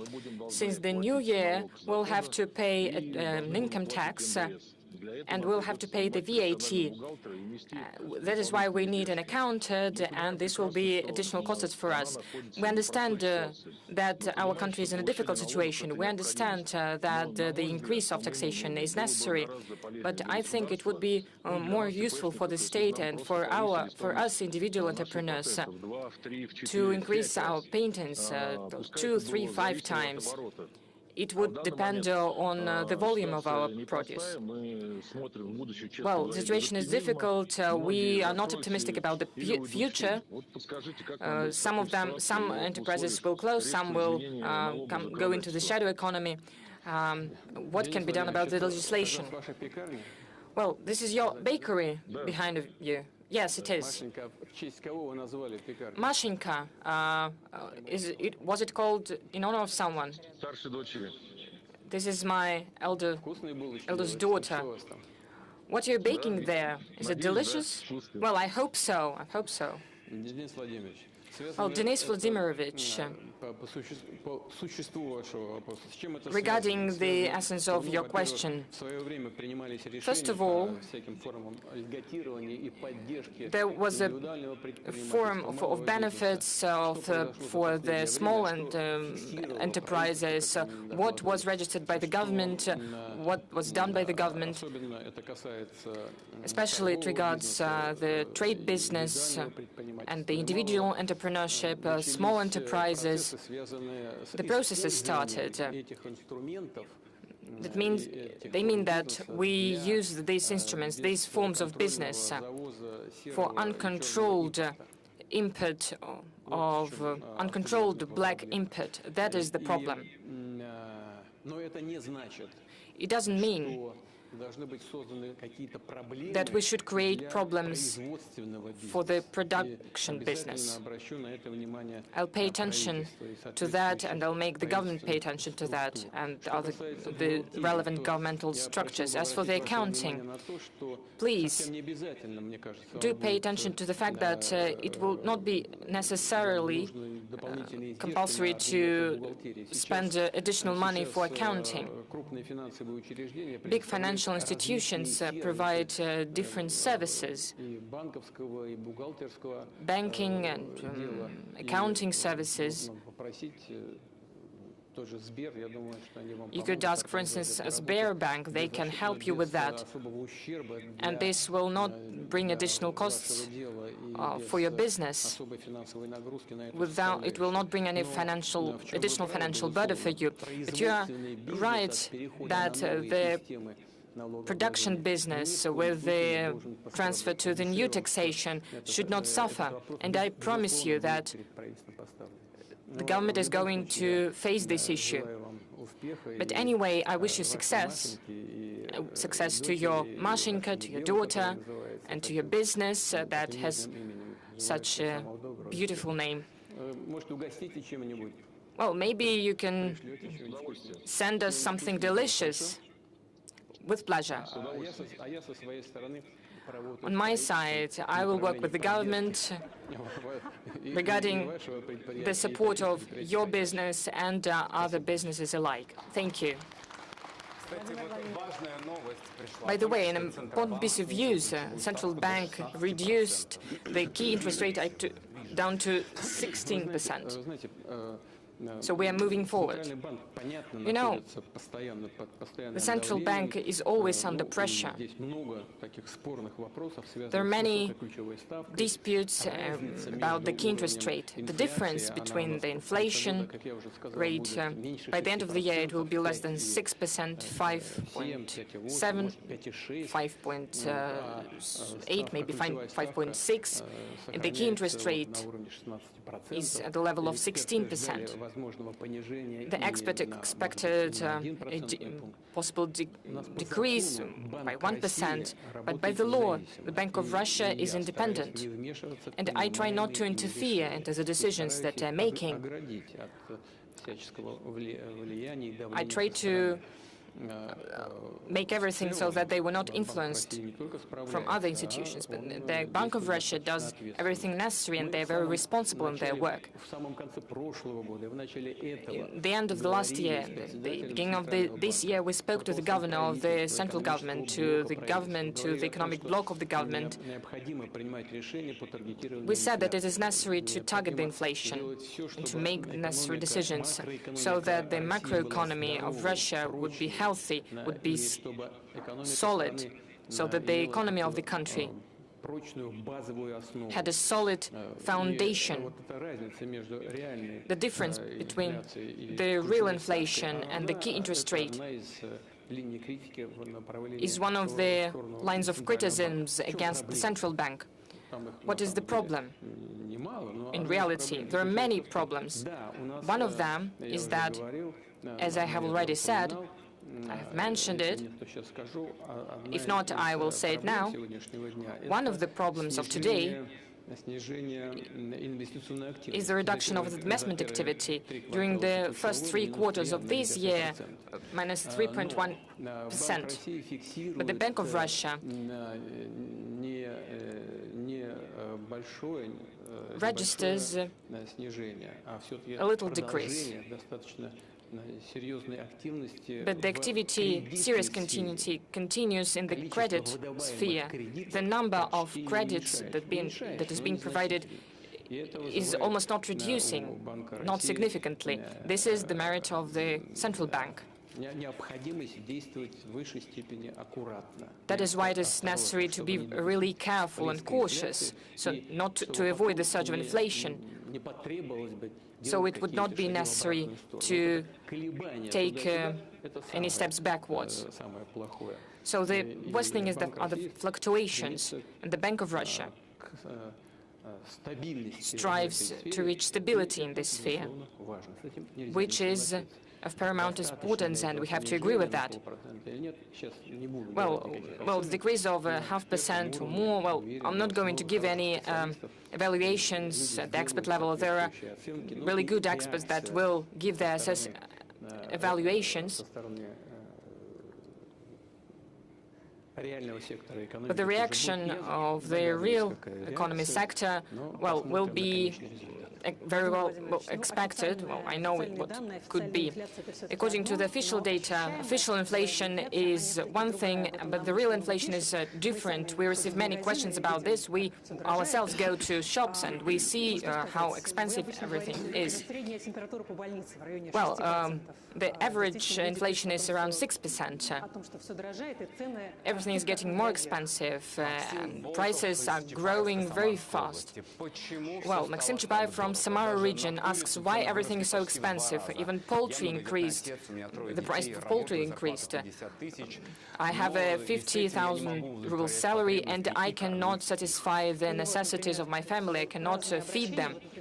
We receive different questions from the Rostov region, for instance. A kid is asking a question, and he's asking why the prices for bakery is increasing and the salaries of my parents not. I already mentioned, when people see some average figures, average indicators, it causes questions, because average figures generally do not coincide with what people see in real life. We say that the inflation will go down, the prices will go down. Maybe it will be 5.7, 5.8% lower.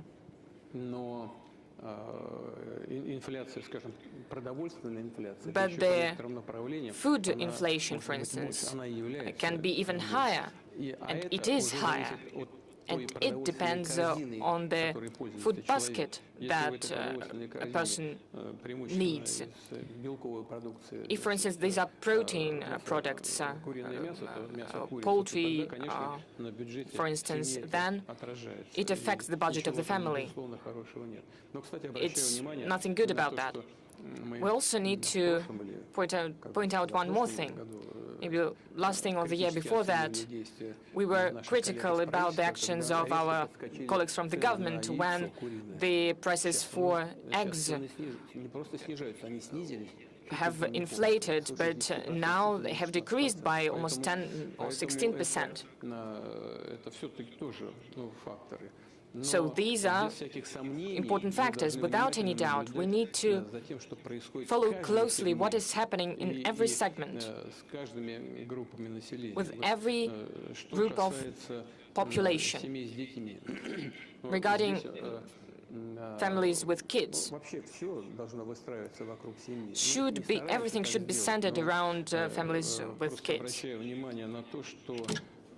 Just saying that additional measures of support for families with kids will be introduced since the 1st of January next year. For instance, of 13% of the personal income interest for individuals, the families where they have modest income, less than 1.5 minimum wage for a person, of 13%, 7%, most of it will return to the family. I hope there will be a real way to support families with children. And if income of a family is less than 1.5%, then they need additional benefit for every child in the family. Well, I'm not even speaking about other components of supporting families with children. Of course, it is not enough. We understand everything. It's not. We all understand that it is not everything. But what can we do? We will keep improving this system, because the policy of the state on the federal and regional levels should focus on that. And of course, we'll try to increase the level of salaries so that the income, especially the income of families with children, would not decrease.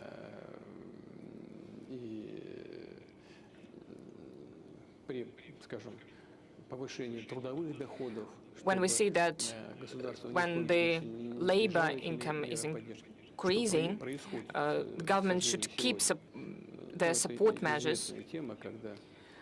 Well, it is a very well-known topic when a family with children receives some kind of benefits, support, then the labor income increases, but the state reduces the benefits that the family has been receiving. So when the income increases, the overall income with the benefits should not be reduced. I'm returning to this topic, and I ask the government to pay close attention to this topic, because it is senseless. The budget does not receive anything from that and cannot receive, and we're destimulating the labor activity of people. Let's return to the audience. Let's give the floor to several people. Well, this sector, we haven't asked anyone from that sector. Two men, please. Hello, Kristina Smirnova, Tumenskaya Vremya TV channel. Two men. I have a question about an unusual facility, 3i Atlas, that is now approaching us, and today, on the 19th of December, well, maybe it's a ship with an engine, maybe just a comet. Well, it will approach Earth. Well, the question is, what the special services tell you? Is it truly an artificial object? There are many theories about that. Tumen is the thermal capital of of our country. If these are, we're ready to receive any guests, but these are guests from the space. Well, we're not sure about that. So this is the first time we are summarizing all the results on Friday. So, Mr. Putin, if you know about the existence of aliens, please blink an eye. Well, Christina, you said was your name.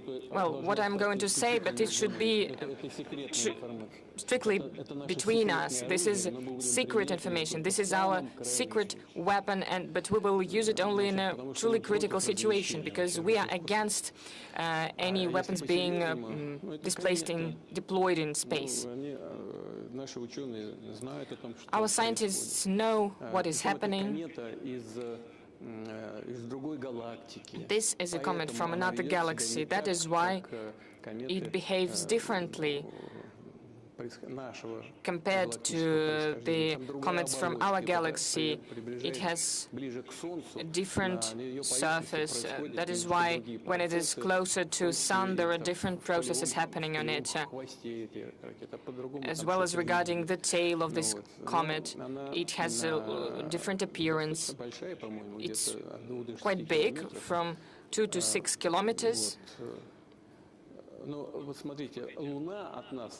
Well, let's see. The moon is from us on the distance of 300,000 kilometers, and this object is hundreds of millions of kilometers away from us. So we will send it to Jupiter. And in the beginning of the next year, this comet will go out of the solar system. Thank you. So you're not going to blink your eyes. So no. Please, Belarus.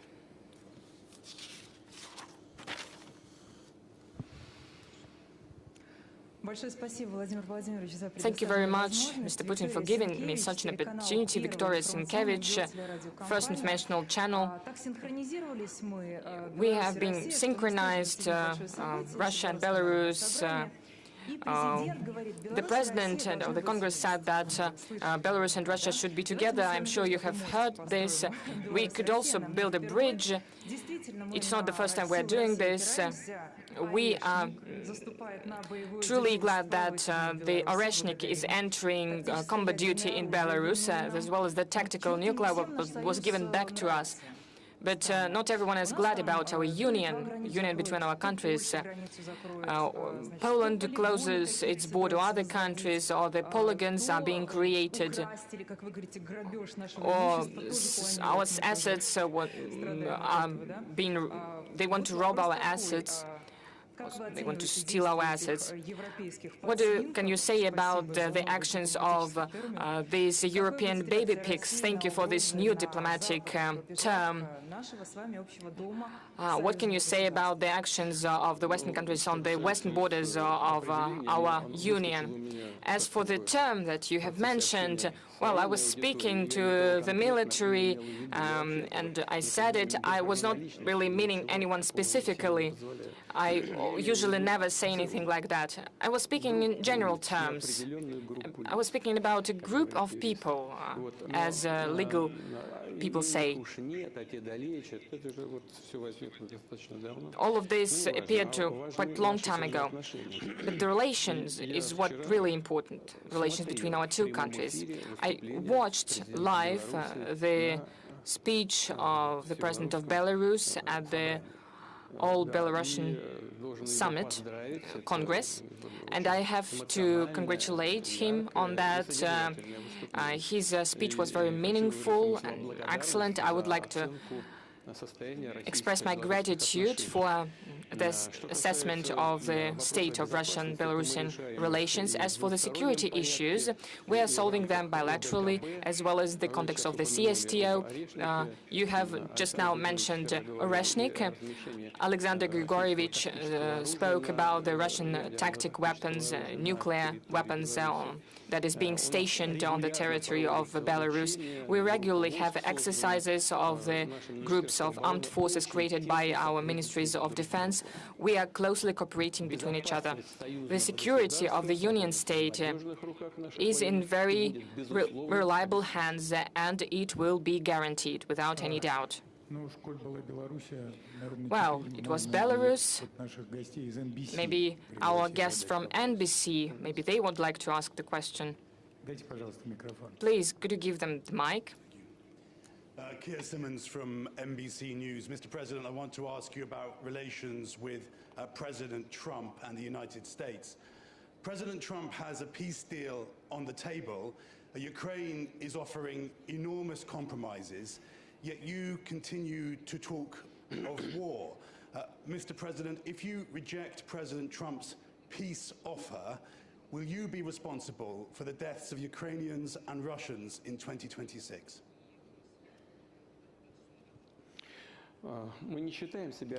We do not consider ourselves responsible for the death of people. It wasn't us who started this war.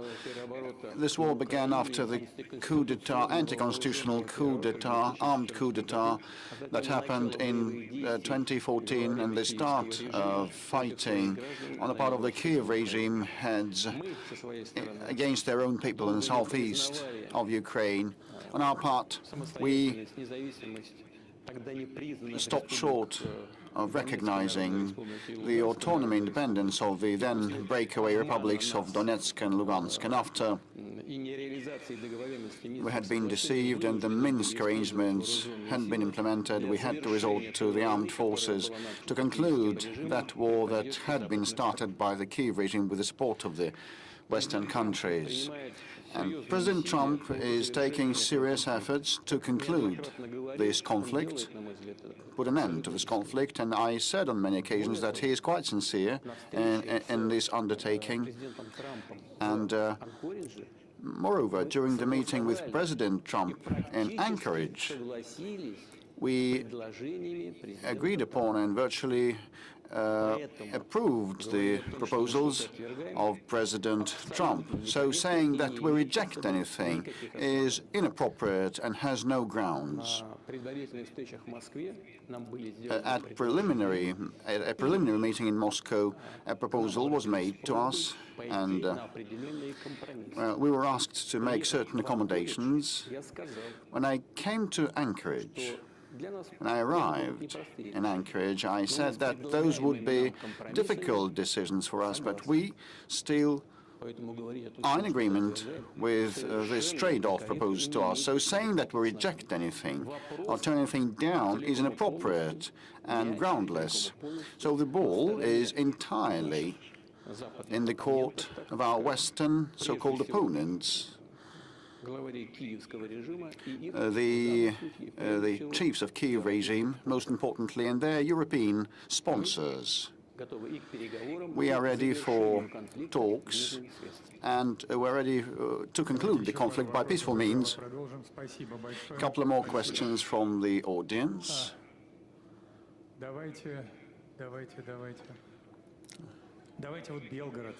Belgorod, for example.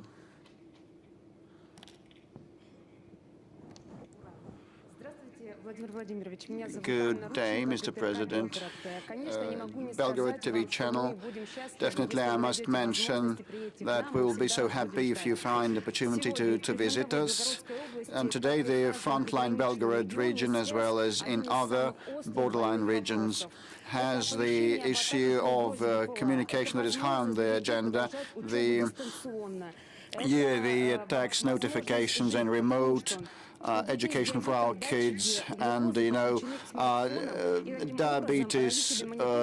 Children with diabetes have their sensors connected via mobile internet, and that fails without mobile connection. So will you please introduce the sensors for diabetes children,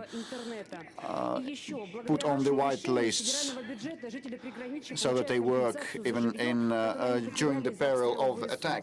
And compensations. We receive compensations for the housing that was lost and the second house that was lost and now that has been cancelled. Will you please help resolve? Just wait a second. The second part, for the second home destroyed. So, like if two houses have been destroyed, and this is true for some minor number of families, and people take mortgage loans, and actually the payout that they receive from the government is insufficient. So will you please provide compensation for the second home lost? Thank you. Well, I'll find with your final point. I'll start with the final point. We will definitely work that through, and such matters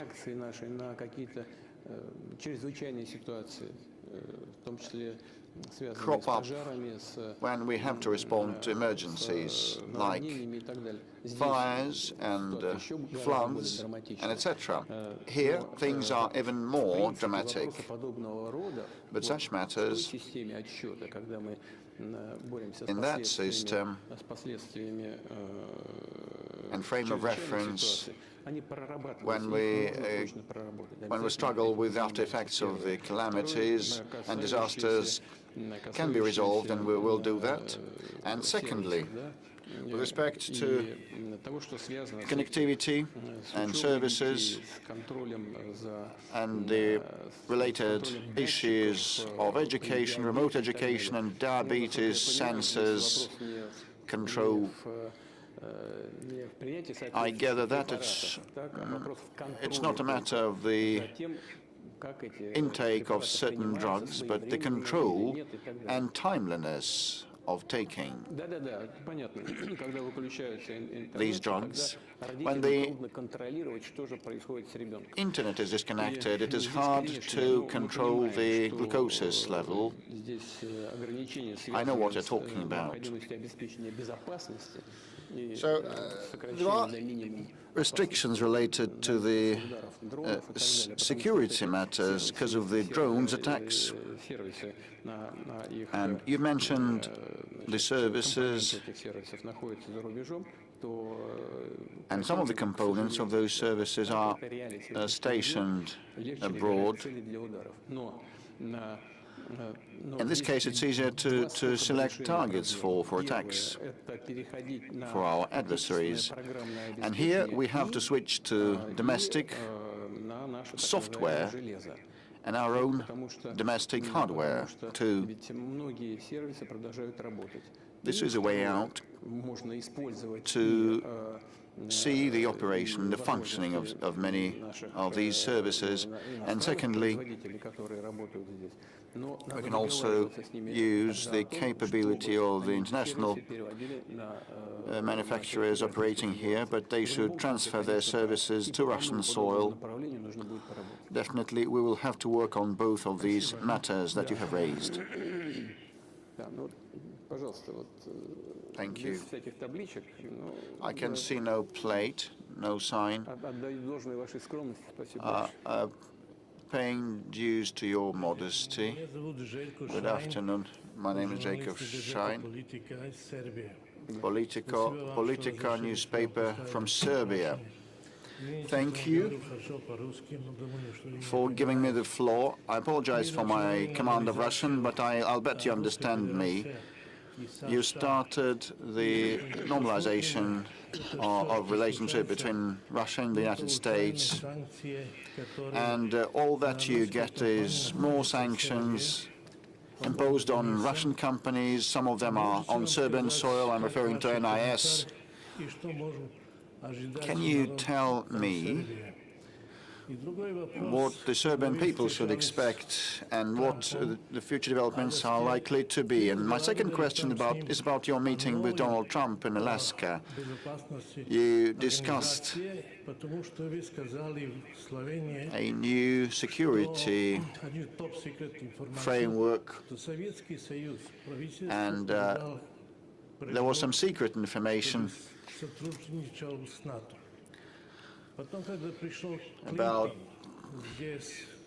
cooperation with NATO, and when Clinton visited you, you also volunteered to join NATO.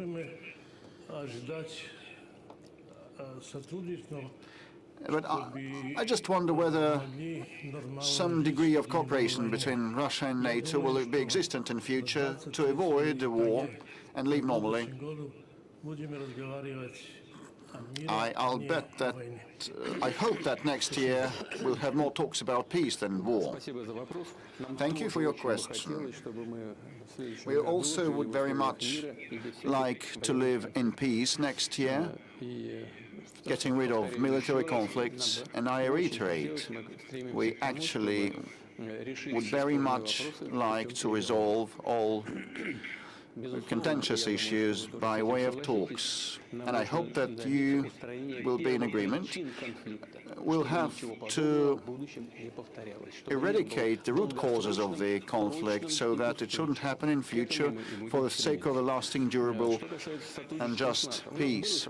With respect to prospective cooperation with NATO, we had it in the past, and we also discussed a membership, first of the USSR, then of Russia, in NATO, but in both cases we figured out that we were not welcome there, and the promises that had been given to us that NATO would not expand had been ignored, and we had been deceived, and there had been several waves of expansion of NATO, and that entailed moving military infrastructure closer to our border, which causes our legitimate concern.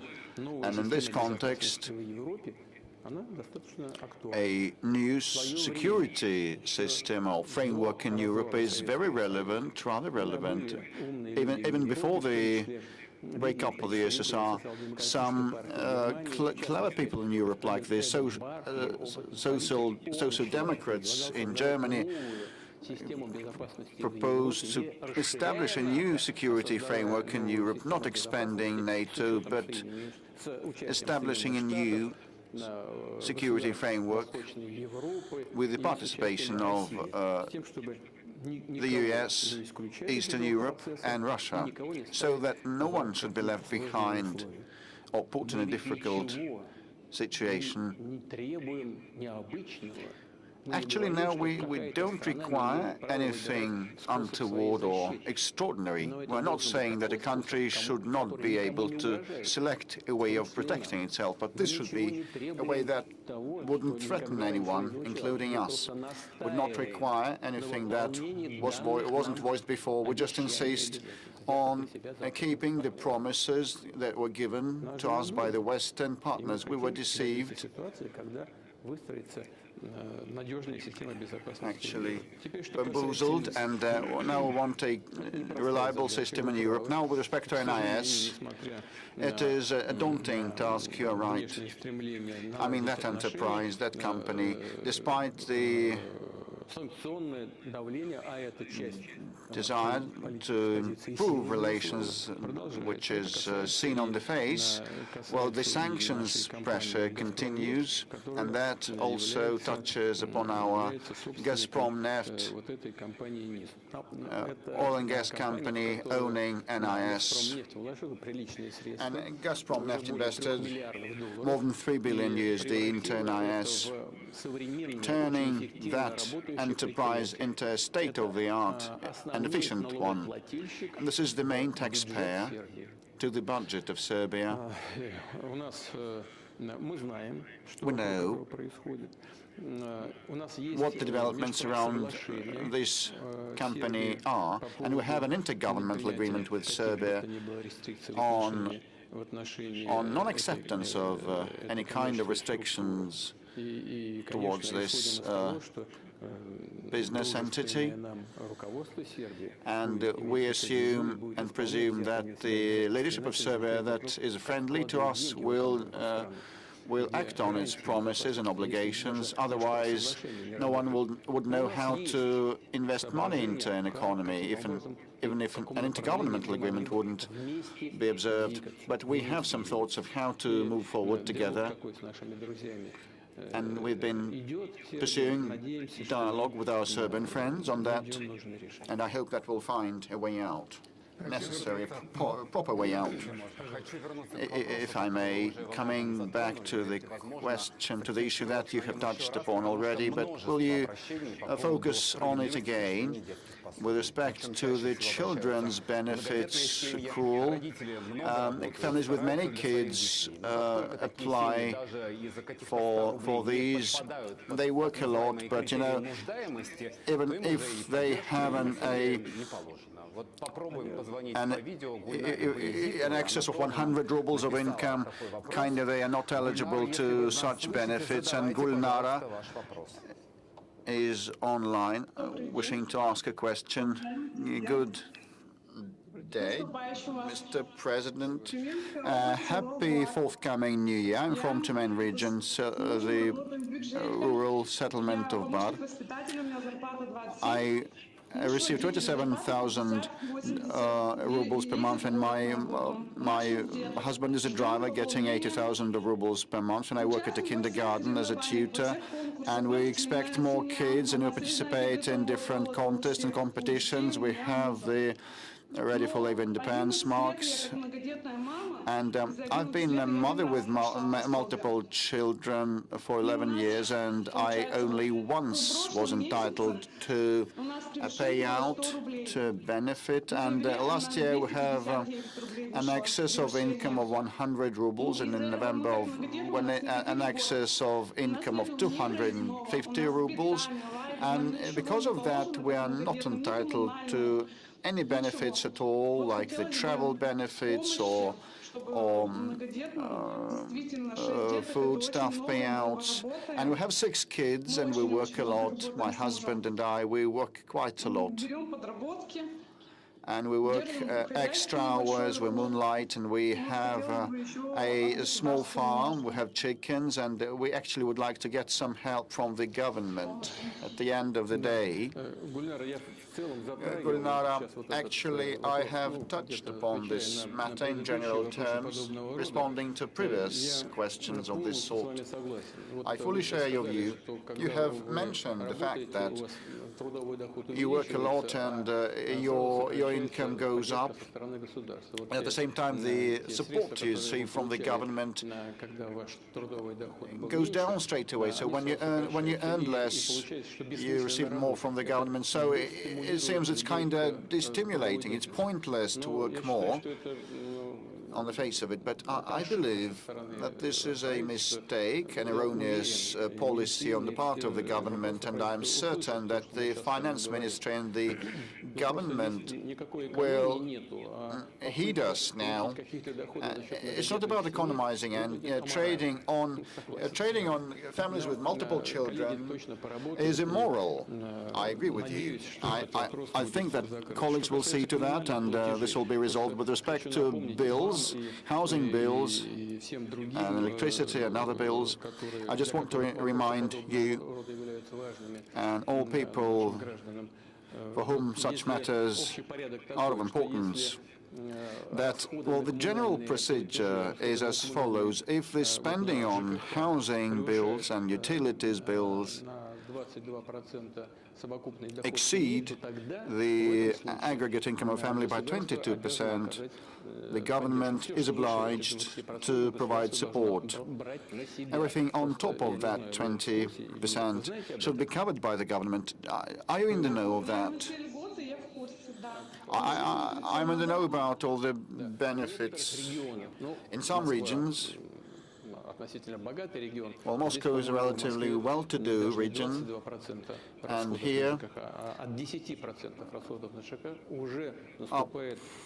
well, from 10% of the spending overrun and upwards is the amount that is covered by the regional budget.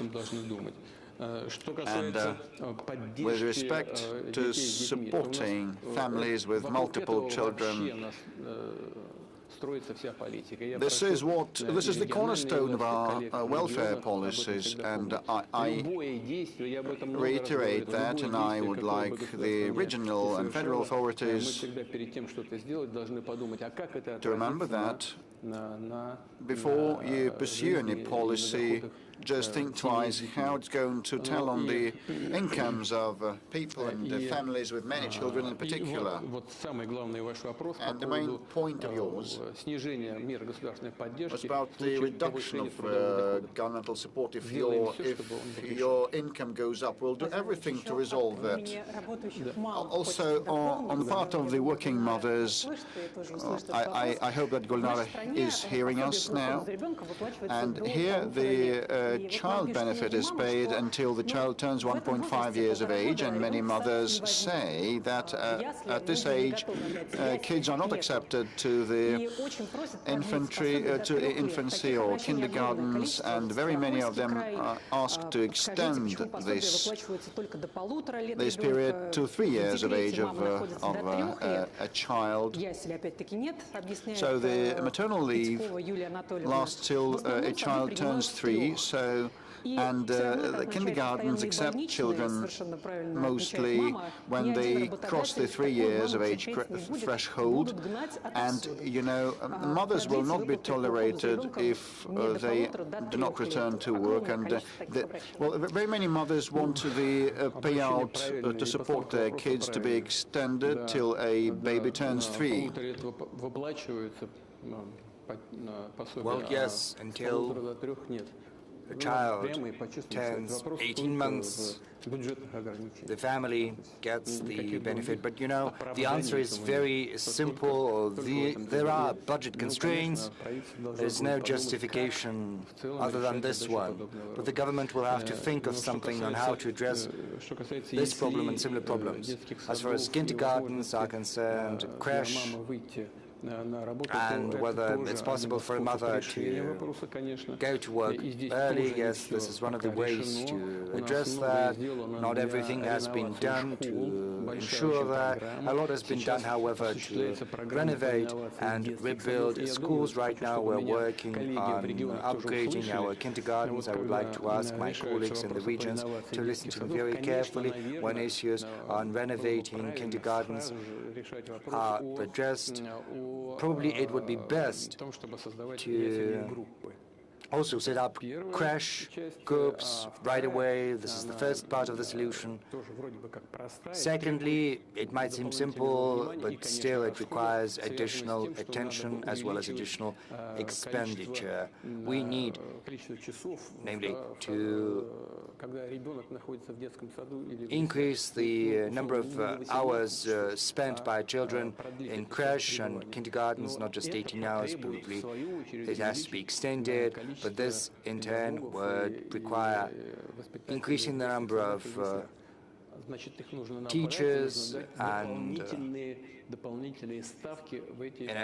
specialists looking after children, but that would involve increasing the staff, and the government needs to think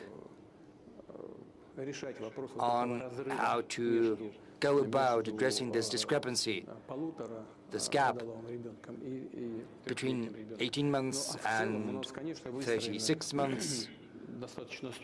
On the whole, however, we've got more or less a refined system for supporting motherhood as well as families with children. Just to cite an example, benefits are provided to women once they get pregnant and until their children turn 18, and sometimes this benefits can be extended until 23 years when students go to universities, if this is a full-fledged education, not just evening classes.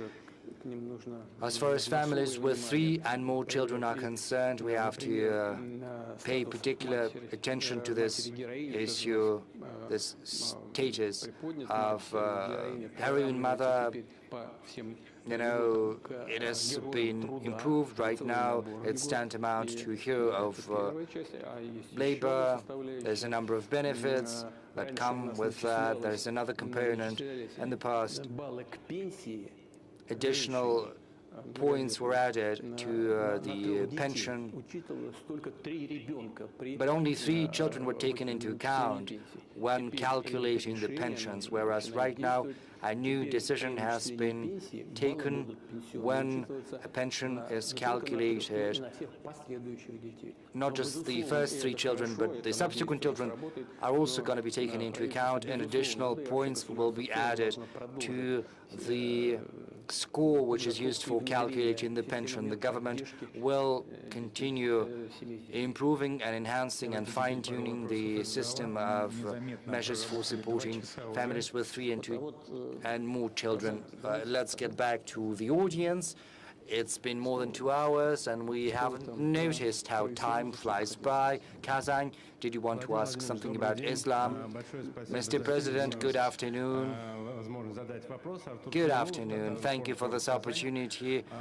Tatar Forum, the city of Kazan, in 2026, as you're probably aware, Kazan is going to be the cultural capital of the Islamic world. The decision has been made by the Conference of Organization for Islamic Cooperation, and we know that recently Russia has been steadily improving its ties with the Islamic world as well as with the global south. In Tatarstan, Rustam Minikhanov is pursuing this agenda together with the foreign ministry and also as part of the strategic group for Russia Islamic world vision. What do you think the emphasis should be in Russia's ties with the Islamic world? And the second issue as follows. Is it fair to say that Muslims all across the world view Kazan, Tatarstan and Russia and view it as what Islam should look like in the modern world? The thing is, the Islamic world is very varied, just as the Christian world is very diverse. We, you and I both know that, but I'm confident that the example of Tatarstan is positive in the highest degree, and many colleagues of mine from countries with the preponderant Islamic population keep that in mind. They follow closely the experience of Tatarstan, and that is a positive experience. That is a positive experience of coexistence of people of different religions and different ethnic groups, and Tatarstan is an exemplar in that regard. My congratulations to you on that. This has started with the first head of Tatarstan, and Rustam Minikhanov has taken up the baton, and he's doing well. And I'm not surprised that Kazan has been selected as the venue for huge international events for the Organization for Islamic Cooperation. Incidentally, Russia is an observer in that organization, and I was the one who initiated that. I addressed my colleagues and asked them to accept Russia as a country with observer status, and to our pleasure, this was accepted by all of our colleagues from the Islamic world. I was following that with enthusiasm. I was very happy, I was very pleased. That happened a long time ago, but this was the absolutely correct decision from us. More than 10% of the Russian population are Muslim. Well,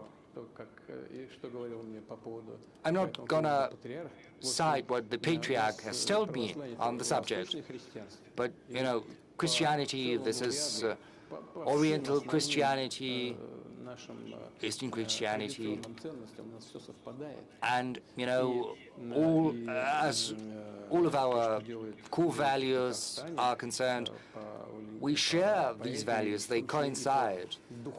And Tatarstan is doing a lot in terms of spirituality, in terms of education, in terms of bringing up children. You know, a special academy has been set up in Tatarstan, which is of huge importance. We, in Russia, we have to prepare and educate experts in Islam, and the same applies to Bashkortostan. And just as we used to do that in the past, we intend to support all traditional religions of the Russian Federation. A little louder? Oh no, let's give a chance to the colleagues. The thing is, we've got this Kazan Forum, which is a yearly event. This venue is growing year in, year out. I would like to ask you whether you intend to visit Kazan Forum this year. The thing is, we've distributed these events among colleagues. Usually I visit St. Petersburg and Vladivostok, whereas the chairman of the Russian government usually visits Sochi for a similar forum, you know, just to bring the very same people to all events. That's why we're trying to redistribute that among ourselves. That said, this is a very important forum, and we'll keep supporting it, because this is yet another thread, another tie that brings us closer together with our friends and allies in the Arab world, in the Islamic world in general, and I think without exaggeration I can say in our ties with the global south. You know, 3 questions in total. Let's have some respect for one another. Our friends from China. Xinhua, please. That sector, yes. Mr. President, good afternoon. Xinhua Agency, as you said on multiple occasions, Russian-Chinese relations are at the highest historical level. Just this year, Tu and President Xi have met twice, whereas next year 2 important anniversaries will be celebrated. First, 30 years since the establishment of relations of partnership and strategic interaction between Russia and China, as well as 25 years since the signing of the agreement on good neighborliness and cooperation. My question is, what's your take on the achievements of the Russian-Chinese strategic cooperation of the last 3 decades, and what's your vision for the next 3 decades? Well, from the outset, I would like to say that I view President Xi as a reliable friend as well as a stable partner, my reliable friend as well as a partner and an ally of Russia we can count upon. And probably this gives us the key to understanding the development of the ties between Russia and China. These relations are developing in a steady fashion. Of course, the agreements you've mentioned are important, namely the establishment of the strategic partnership but most important is practice, what we're doing in our daily interactions. Across all avenues and all directions, we've cited some figures. The statistics from Russia and China vary a little bit, but on the whole, it's around 240, 250 billion US dollars. That's less than the countries of the EU taken together, but on a country-by-country basis, Russia ranks first with among China's trade partners.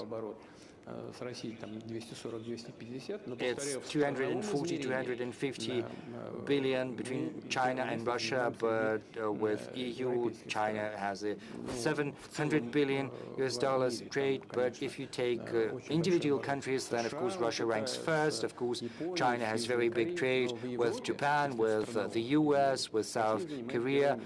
But if we look at Europe, then we'll see that Russia ranks first. And these relations are developing, entering into different spheres and domains, and what is a particular source of joy for me, it covers high-tech, education, humanitarian ties, exploration of outer space. We cooperate, and this is something that testifies to the high level of trust between our countries. We even cooperate in the military field, and we conduct joint drills on a regular basis. Our strategic aviation carries out patrols on a regular basis, and the same goes for our joint drills on the ground. And I think it would be fair for me to underscore once again that Russian-Chinese cooperation is a significant factor of stability across the world. Our defense ministries are in constant contact. They coordinate on the issues of the current agenda. So I'm hopeful that this is the vein in which we will keep continuing our ties with our Chinese friends for the near future and for the more distant future. Let's take another question from the audience. Is that lady in blue next to you? Yes. Good afternoon, Mr. President. Evgenia Volgina, Moscow speaks. I've got a question about demographics in general. On multiple occasions, you've stated that birth rates are going down in Russia, even though the material stimuli are still very much present. There are benefits, there are allowances, special payments, but right now we've got a very small generation of women who are in the age of fertility, and once this demographic trough is going to be over, well, that is a subject of discussion among specialists in demographics. Moreover, young people are more interested in building their career and creating a cushion. And also that begs the question of what kind of measures for material stimulation can be envisioned by yourself, what can be done and adopted to push young people to create families and give birth to children. And secondly, maybe we could talk to young people right now, telling them that they shouldn't wait too long, they shouldn't be afraid of bearing children, maybe kind of a value component, as it were. This is a question that is of great importance to all countries that have entered the post-industrial stage of development. Almost all big economies, all big countries, the very same picture is seen everywhere. And some countries are facing a dramatic situation. Let's take Japan, for instance, because the birth coefficient stands at 0.8%, whereas in South Korea it's as low as 0.7%. This is the number of children per one woman who is in the age of fertility. Our birth rate stands at 1.5%, whereas we need at least 2%, which is a tall task. A lot is certainly dependent on the material conditions of our families. Certainly, families shouldn't suffer from a lower standard of living due to the birth of a child, and this is an important thing factored in. I'm not going to recount everything that is being done, you know, starting from pregnancy until the children have reached 18 years, sometimes longer. 75 billion rubles was allocated several years ago for the support of birth rates in the regions that were requiring special attention. We're also trying to elevate the status of mothers with 3 and more children. I'm also talking about keeping in place the family mortgage. This is the thing we have to work on additionally, you know, a mortgage at 6%. And we will keep doing everything in our power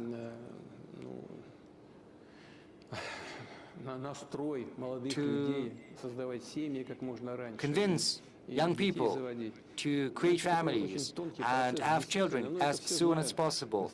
This is a very fine line we're walking, you know.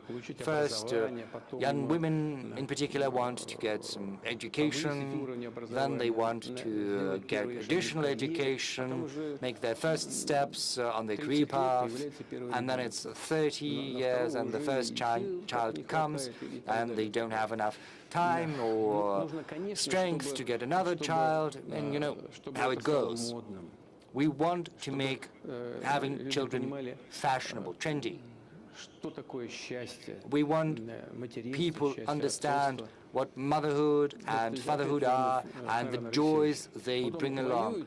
Let's get back to Naran Alexeyevich. He's been at the front line for 4 years, but he's got 4 children, however. И нужно, чтобы, вы знаете, ведь все учат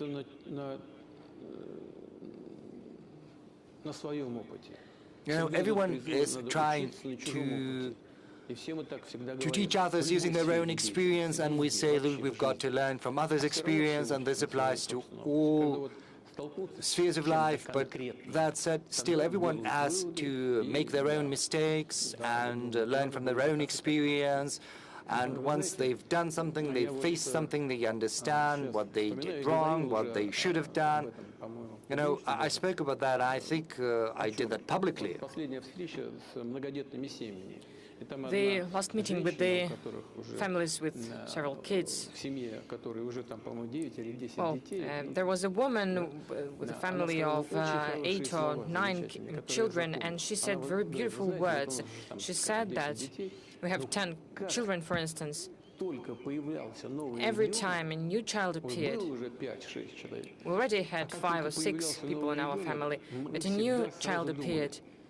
Every time we thought, how could we live without you all this time?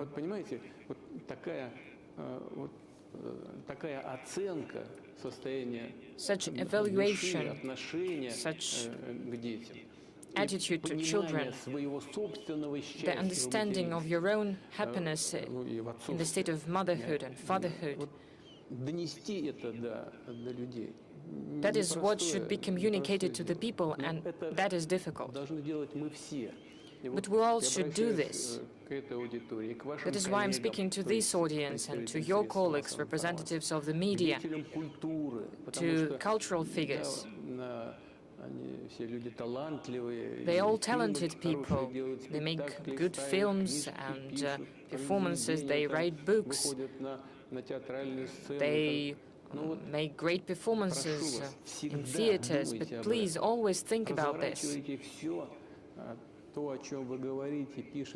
When you write about something, when you show something, try to make a propaganda of, try to promote the motherhood, the fatherhood. This is important. But what's more important is what inside of your heart, and understanding just simple human happiness. There is an interesting story. We have a question from a girl. She wants to have a career, but she also wants to be a mother, but she's studying in a medical institution, medical university. As you know, the medical graduates need to work after graduation for several years in a place chosen for them by the state. So right now, these graduates don't know how their life is going to be after graduation. Just one thing, you asked one question, and there is one thing that I pointed out. In 25 regions of the Russian Federation, there is a positive demographic trend. It means that our colleagues working in the regions pay due attention to this issue, and it means that we have good results. Even in this sphere of demography, which is really important for our country. 25 regions of the Russian Federation demonstrating positive trends in demographics. Let's see the video. Alina Valerievna from Kemerovo. Distinguished Mr. Putin, hello. I'm student of the 5th year of the medical university in Kemerovo. I'm ready to work to have compulsory for several years after graduation. So it will be when I will be 27, 30 years old. This is the time to create family, to give birth to children. The salary of young experts will not allow to do that. So I would like to ask, maybe are there any special conditions that will allow to combine these two things? Maybe there is a possibility to create financial support or housing support for medical graduates, medical experts of young age, because there will be young experts going to other regions. How the government, the state is going to help us with the childbirth in these conditions. Regarding the support of young families with children, we have already spoken about this several times. There is a range of measures to support families with children. When you say that you are on the 5th year of your education, so you will have to work for several years after that. No, it is what do we know, what we do understand about that? When someone is entering postgraduate education, since the 1st March next year, a measure is introduced that after this, if you have been studying for free, it means that a graduate will have to work as a doctor for several years at a region, at a different region, and in different places it will be different. In a rural area it will be shorter, in the bigger cities it will be longer, but this will be the choice of every graduate. If they want to sign this contract about free education, then they will have to work compulsory after that, because they have received education for free. If they do not want this, they are not allowed, they do not have to sign this contract, and they can pay for their education. In this case, a student can receive an education loan and then return it during labor activity after graduation. As for the students, medical students, we're not speaking about compulsory work on a specific, in a specific sphere, in a specific city, in a specific area. Нет, речь идет только о том, что человек, We are который only saying закончил that и заканчивает a medical graduate медицинское образование, who должен is going to graduate from a medical institution has to work according to his or her medical sphere in a medical institution where people can receive services according to the compulsory medical insurance. But as for the family and having kids, this is the choice of every certain person. We need to evaluate your opportunities and to take a decision. But as I have already said,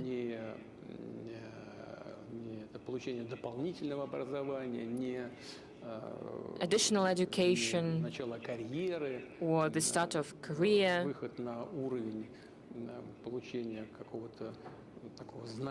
or big income cannot be something, could not be the reason to delay getting married or having a child. Well, the one important thing that we're speaking about attestation to become a doctor. Yes, for instance, someone is graduating from a university. This person is not being sent somewhere far away to a town or a village. This person just needs to work as a doctor in a public institution with the compulsory medical insurances. But before that, in the Soviet Union, people were sent to other regions, but now we do not have that. The decisions that were made, they're very soft, and this is a kind of a recommendation. Probably it would be better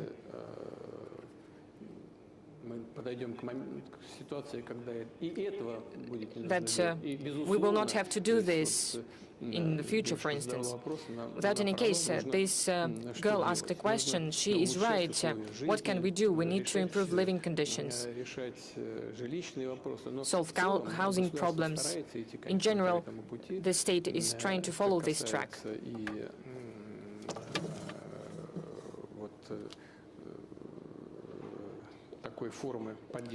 This regards such a form of support as a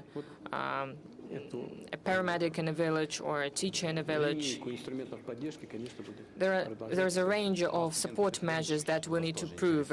As for the pedagogical universities, they will also have to work after graduation. Well, everyone is really afraid of this decision. As we are speaking about graduates from pedagogical universities, will not be applied to them. Please, let's work with the audience. The hero of Russia, our military journalist. Hello, Mr. Putin. I have a question. I think it's very important for many people in the regions that there are many problems. I'm speaking about front regions. First of all, I'm speaking about Donbass. There is a very acute problem of water supply. We have spoken a lot about this for many years. Now the situation is that not only in Donetsk, but in other cities as well, in Debaltseve and almost all cities of Donbass, the water supply is interrupted once in 2 or 4 days. It is low-quality water. People living higher than the 5th or 6th floor do not have any supply of water because it doesn't go this far. And we know that water is truly important. And the causes of that are the actions of our adversary. For many years, those who live in the Donetsk People's Republic and Lugansk People's Republic live with this problem. How long is it going to be? We cannot answer this question. Excuse me, Evgeny, you know what is the cause of this problem. The system of water supply, the main system of water supply, is beyond Slavyansk, on the territory that, unfortunately, is still under the control of the adversary. This problem can be solved in a drastic way when we will control this territory. But this is not the only solution. You know, there are opportunities of creating water pipelines, finding water on the territories that we are controlling, digging. One water pipeline has already been constructed, and now we are thinking about constructing one more. One of the key problems from the past is the loss of water, because the loss of water in the existing pipelines was 68% up to now. Now they have reduced, but still this is around 50%. Of course, I have discussed these issues with the members of the government, with the authorities of the region, but it turns out that solving the problem of water loss means that we need to repair the whole pipeline system that was neglected for decades. Everything collapses there. In order to repair this whole system, we need to reduce the water loss up to 0%, and we need to invest so much money as the construction of another water pipeline. But I would like you to hear us that we know about this problem. It is very acute. We'll try to do everything to solve it as soon as possible. Thank you. One more question. BBC, United Kingdom, please, to ask your question.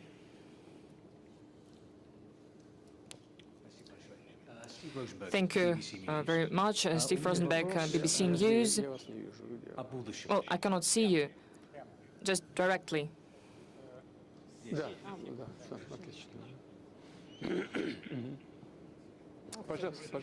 Please.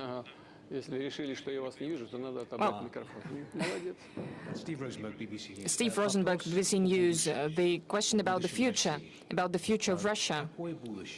What is the future that you are planning, that you are building for your country and for your people? As it is now, will it be legal in this future, any public being not in accordance publicly with something? Will you look for enemies inside or abroad in this future? Will there be disconnection of mobile connection, mobile internet? Will there be new special military operations? Or maybe Russia will follow another way? I remember you said once that the future is in our hands, in the hands of all of us. But in fact, the whole power in Russia is in your hands. It means that the future as well, what it will be. Will it be the continuation of what we see now? Thank you. What will be the future of Russia? Are we going to punish legally for the actions who do not agree with the people? Are we going to penalize it? You know, there is a law that has been criticized about foreign agents. Distinguished colleague, I would like to draw your attention to the fact that we have not invented it. This law exists in several states. In the US, it was introduced in the 30s of the 20th century. All of these laws, the US law as well, are much harsher. There is criminal responsibility up to imprisonment for the activity in the political sphere if you are financed from abroad. We have nothing like that. According to our law, it is just necessary to declare that you have some sources of financing. We don't have any repressions, we don't have any criminal responsibility. If people stop engaging in political activity or when they stop using foreign sources of financing, they are eliminated from these lists, and there are many of such examples. And what is going to be with BBC, because there is a million lawsuit from the president of BBC. Well, these are their family matters. They should deal with them themselves. I don't want to interfere. I just don't want to touch upon this topic, not to make it more difficult for you. There is such problem. There is a problem of falsification of information, fake news, and I think that President Trump is right. But it's not that important. You asked whether there will be new special military operations. No. There will be no operations if you treat us with respect. If you comply with our interests, respect our interests, as we always try to respect your interests. If you don't try to play dirty tricks with us, like it was with the NATO eastward expansion. You said that there would not be a NATO eastward expansion even by an inch. It was a direct quotation. As it said, as we say, we just neglected our interests in the security. You deceived us, not you personally, but the Western figures created the situation of today with their own hands. And they continue to escalate the situation, speaking all the time that they are preparing for war with Russia. But as far as I know, you live here for many years. But I think you understand it, and those who speak about war with Russia also understand it. Are we truly going to attack Europe? This is nonsense. This is done based on the political reasons, and this is done to create the image of an enemy. They are creating an image of an enemy, and they're making Russia the enemy, to hide the mistakes that were made systemically for leaders, for many Western leaders for several years in economy, in the sphere of social policy. Where is this green agenda? When we see new coal plants being opened, nuclear plants were closed, and now they're returning to them. This is a mistake after mistake. And they are trying to make Russia an enemy. They want to distract their people from their own mistakes with the help of the external affairs. And your questions constitute attempts of similar kind. You said that all the power belongs to me and is in my hands.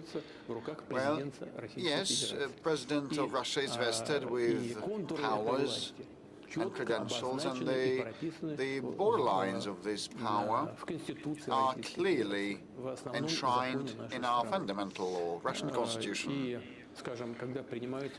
And when legislative decisions are made, I enact this law by signing them, as in any other country. But I cannot tell you with a firm what proportion, well, probably a big chunk of these laws is initiated by our MPs, deputies or senators. These are hard facts. Obviously, the President of Russia has a lot of powers, but I believe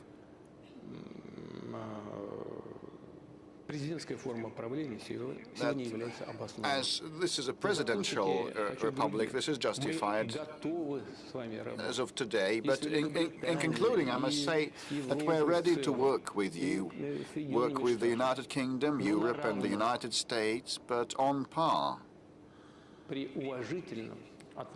given the due respect for one another that should be in place.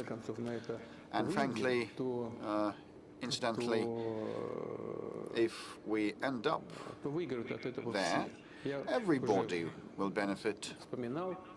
I have already recalled one of the conversations that I witnessed. The former Germany's Chancellor Kohl, back in 1993, he said that the future of Europe, if you wanted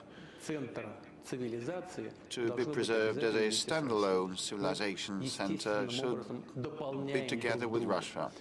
And we are mutually complementary in a natural way, and we must work together and make headway, he said, otherwise Europe would disappear.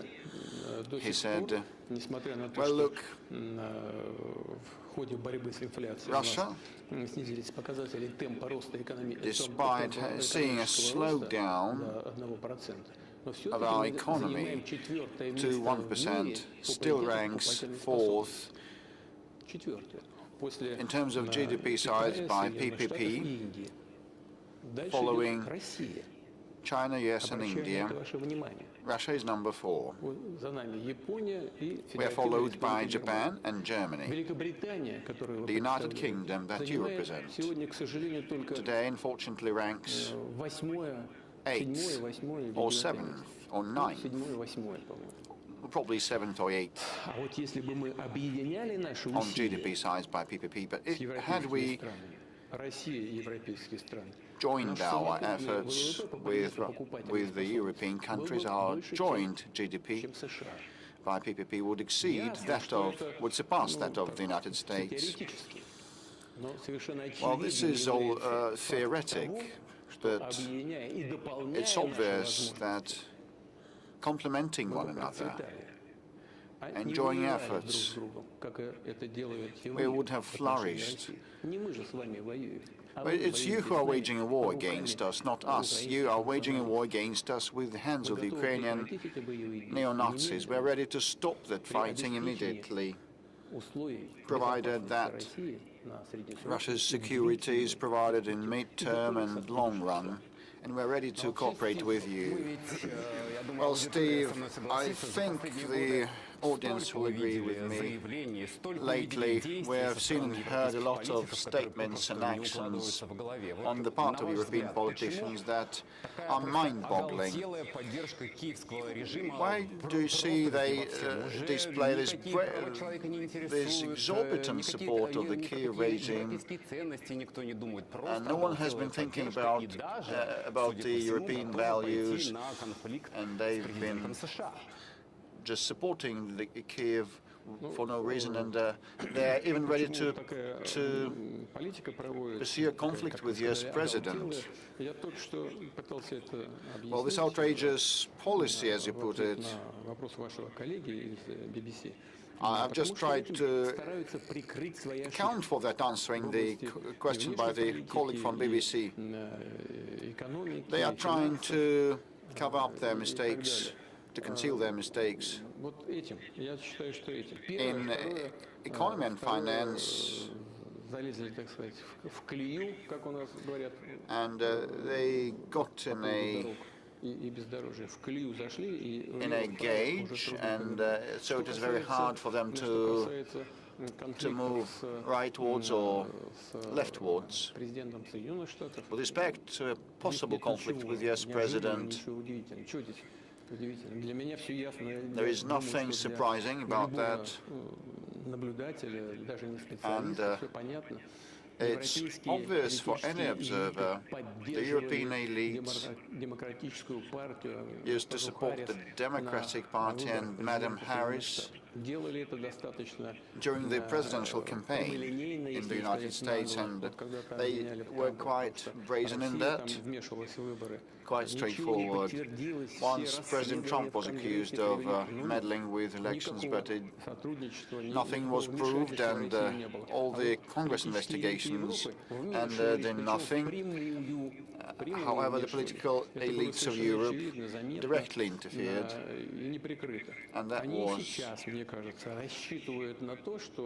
was quite blatant and obvious and uncovered, and they now hope that after the midterm elections next year, the political landscape will change a bit, and their traditional allies will be back on track, and they will put more pressure on Donald Trump. This is why they are so insolent in the view of the forthcoming midterm Congress election. With respect to separate political figures, they have been conducting themselves in an aggressive way, an unprofessional way, I think. Let's come back to domestic developments.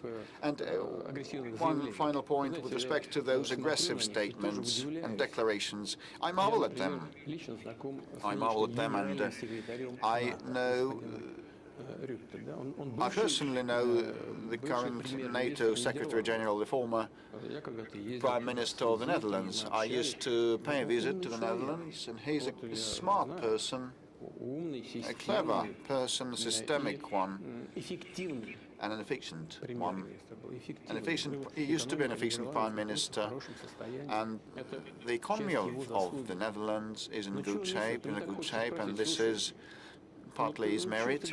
But now he's talking nonsense. Why are you talking this nonsense about a prospective war with Russia? They want to get ready and brace themselves for a war with Russia. But can you read, just read the new strategy, national security strategy of the United States, and it says that the United States is a key player and the founder and the main sponsor of NATO, and the bulk of the funding comes from the United States, as well as the ordnance and hardware and weapons. So the new US strategy, security strategy,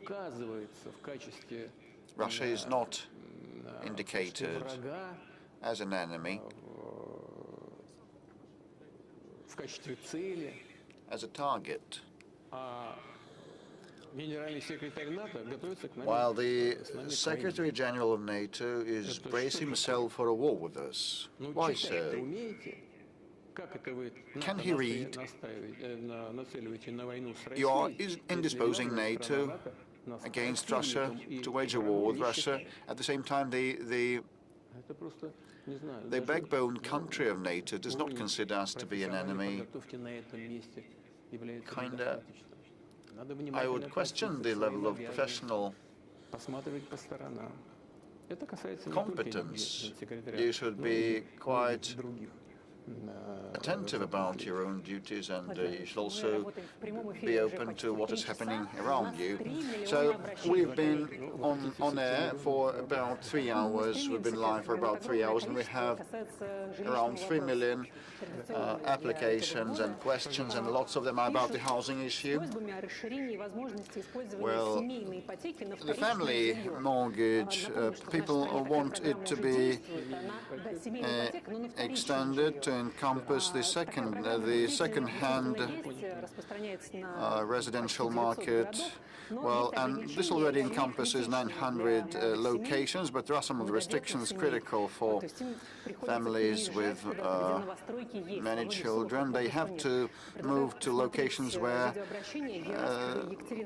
they build new houses, but it's not universal. Yerastova Ekатерина Sergeyevna from the Tomsk region recorded an address to you. Hello, Mr. Mr. President, we are a family with multiple children. We have 3 kids, and we actually want to resort to the family mortgage, but there are no new builds in our location. Those houses already built with flats that are apt for us are over 20 years of age, so we would actually like you to expand the family mortgage to encompass such families as ours and cover smaller locations.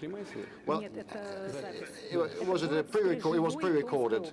The location is Strzyżewoy, the town of Strzyżewoy, town of Strzyżewoy, the town called Strzyżewoy. An oilers town. So in this decision, is she listening? I think she is streaming us live.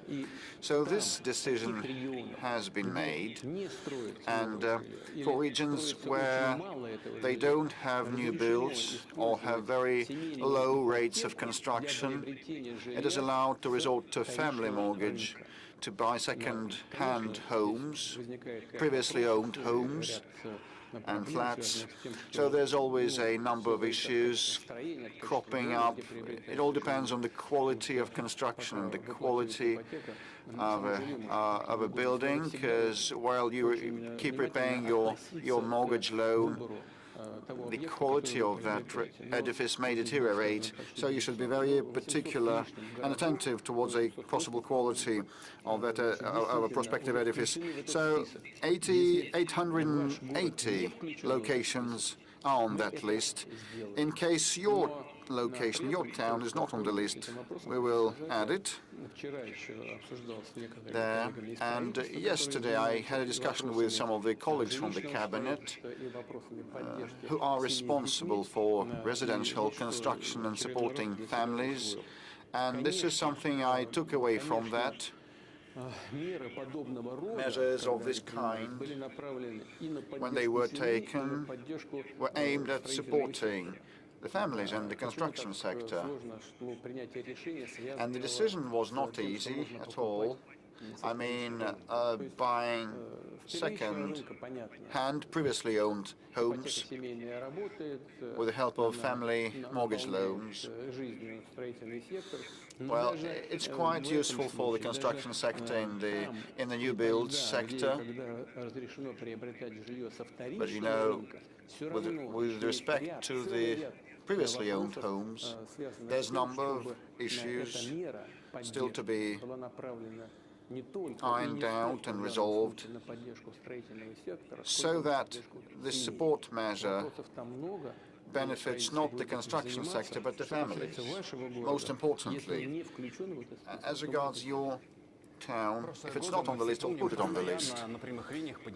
During previous call-ins, the deceived unit holders problem was raised, and the escrow accounts were introduced. The construction company receives all the amount only when the building is commissioned. But actually now it turns out that the developers may receive all the money but not hand out the keys from flats and apartments to the unit holders. This is a video pre-recorded. Good day, we bought a flat in the city of Vsevolozhsk, but I haven't received my keys from that flat because there's always the postponement of the deadline by the construction company. They've been moving that to December 2025. I received this notification in July because of the connections issue. And on the 21st of August, the escrow amount was credited to the construction company's account, and at the same time I received a notification that the building is fully committed, but you know, there is no central heating and no proper electricity supply. And on the 13th of October I received a notification that the commissioning is postponed till April. I believe it's a fraud because I don't have my keys, I cannot move into my flat, and I don't have my money. So one one of the few ways to impact the construction companies is to demand a forfeit payment. Since the pandemic, there's been a moratorium on penalties, and since then, this moratorium has been extended. Will you extend this moratorium once again? Yes, this is an issue that is well known. The decision to introduce this moratorium to support the construction sector during the COVID-19 pandemic was taken, and this is still in place with respect to penalties. Till the end of the year, I think this is sufficient, and I would ask the government not to extend this kind of moratorium. Flats should be handed over on time.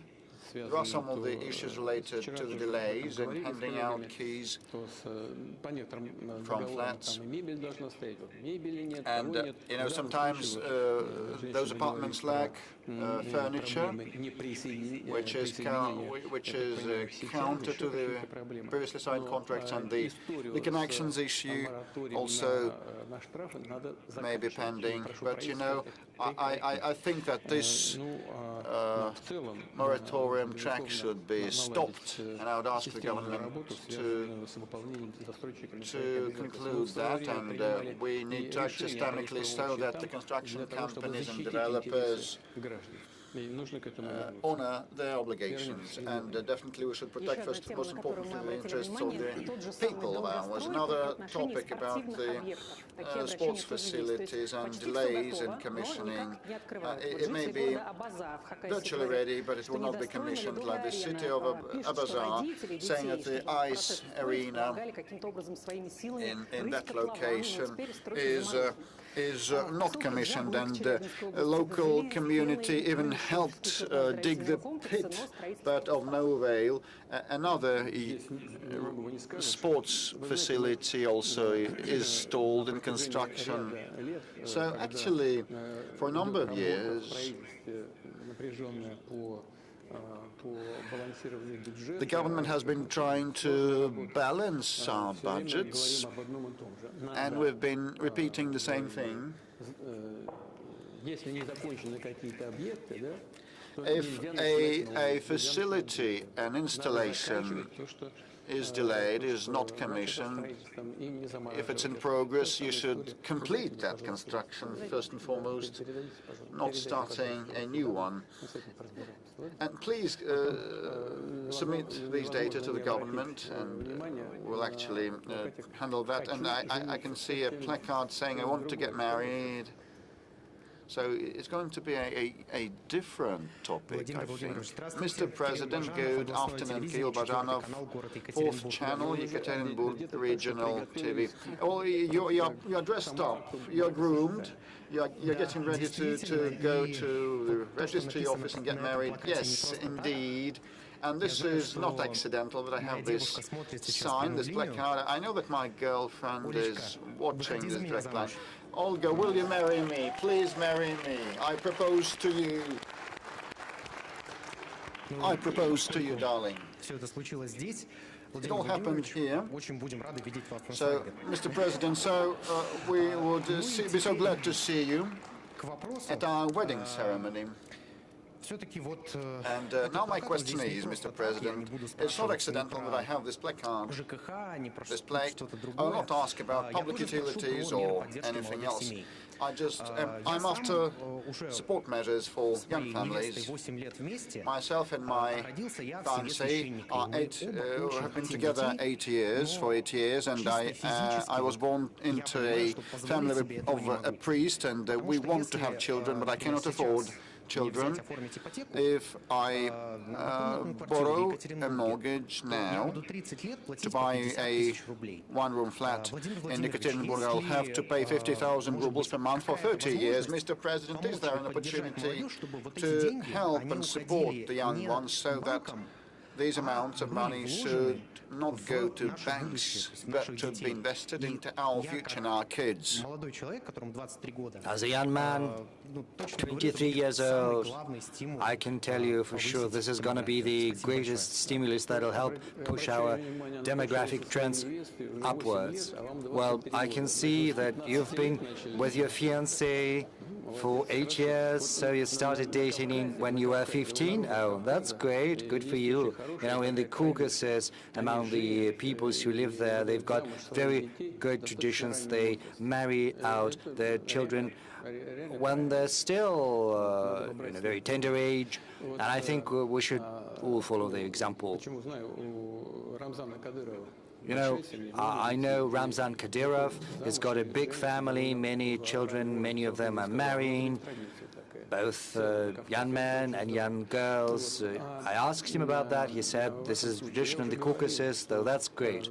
Well, as for your particular case, I've said that there's a whole architecture of support measures that has been set up for families with children. It applies to families of students. I'm not going to recount all the measures because that would take too long. And I've spoken about that. And it's impossible, you know, to wait ad infinitum for material conditions to improve, for you to get education. Well, you can wait forever. It's best not to postpone for too long having children, because this is part of our life, and we've got to go through this life because, you know, giving birth to new generations, and I think you're also a believer, so I would tell you that this is probably the mission entrusted to us by God, and we'll certainly keep up these support measures despite certain tensions related to the need to rebalance the budget. We have still managed to allocate money for family mortgage. And you know, there are some places, some spots across the country where the mortgage can be drawn out not at 6% but 2%. And you know, when you are together with someone you love, it does not mean where you live. It's not going to be, you know, just a small hut. It's got to be a small apartment or a bigger apartment, but in a region where the interest payments on the mortgage are 2%, not 6%. You've got to have a look at all of that. What does your fiancée do? She's studying third year, and I'm graduating from the journalism department. Well, yes, I've just said that there are several measures of support for student families. Just have a look at those. But, you know, when young man thinks you have to buy this and that, you have to live somewhere, there are many issues to be addressed, but best not to postpone such fundamental matter as making family and having children. It's that sector, you know, I see Zvezda. Is it okay, Mr. President? Yeah, sure.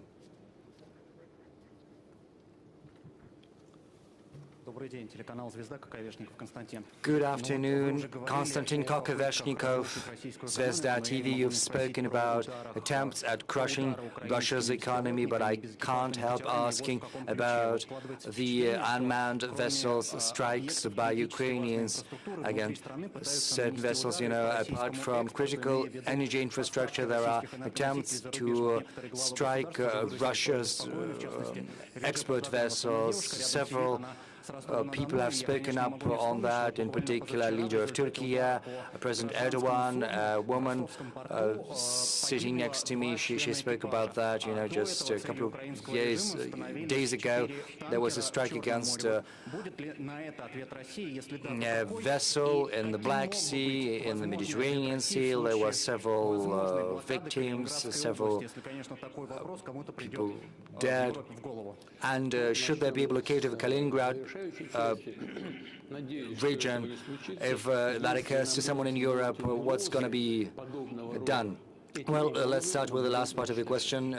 Let's hope this will not happen, but if similar threats arise, we will eliminate those threats, and everyone needs to understand that such actions will simply bring about never-before-seen escalation that would escalate this conflict to an unprecedented level and expand it to a large-scale military conflict. Everyone needs to understand that. As far as strikes against our civilian infrastructure are concerned, you represented a media that deals with the military. You are well aware that these strikes are something we respond to, carrying out strikes that, in terms of their scale and power, are simply far superior to what the Kiev authorities are doing. But as far as damages are concerned to civilian infrastructure, to non-competence, well, that is something that is deserving of strictest condemnation, and we always respond. We are receiving news that another oil tanker has been attacked in the Mediterranean. Yes, you know, they're pursuing some utilitarian purposes. They want to raise insurance premiums, but this will not bring about the result they are desirous of. This is not going to disrupt the supplies. This would only create additional threats, and Russia is certainly going to respond. Bashkiria, yeah, sure, go ahead.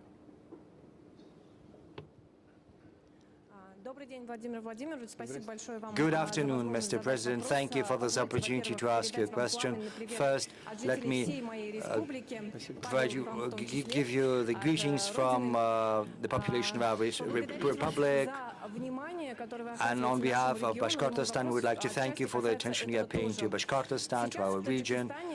Right now, Tajikistan is building a Russia-Tajik industrial park. On the Russian side, this project is operated by Bashkortostan. So my question is as follows.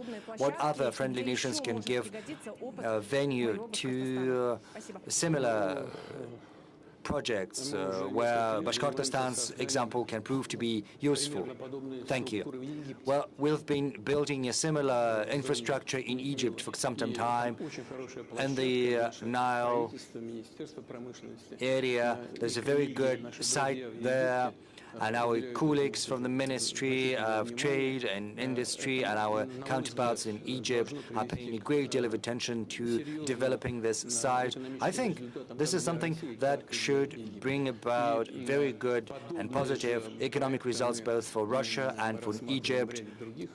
There's a number of other projects we're contemplating in other partner nations. Your example will certainly your experience will certainly be used. I do not know what is the current state of this industrial park in Tajikistan, but I'm confident that given its well-developed technological and industrial base, Bashkortostan is going to play a pivotal role and will achieve all the tasks that are set before themselves, and I'll ask the government to provide you with the requisite support should that prove to be necessary. Yes. Please, well, if there's too much noise, we'll have to bring this to an end because it's not going to be possible to communicate with one another. Kokoshnik. Okay, let's see what this kokoshnik is about. Well, kokoshnik is something women wear. Good afternoon, Mr. President. Sorry, I'm very, very nervous. I didn't know. You know, there's a young man with this placard which says kokoshnik, but you are wearing one, so yes, women first. I would like to pick up where my colleague, the 13-year colleague from the first row, has asked. This is about you driving through Moscow without any external size, as it were. So do you think Moscow has been beautified? Has it become better? You know, because many roads are being built, the Moscow diameter has been built. So do you think there are fewer traffic jams? And secondly, what's going to happen to cars in the future? Will we all have to change our cars for Russian-built cars? You know, I've been saving up for foreign brands. I've spent 5 years, and right now, after the utility fee has been introduced, I will have to spend another 5 or 6 years to save some money for a new car. So what do you think? Let's start with the utility fee.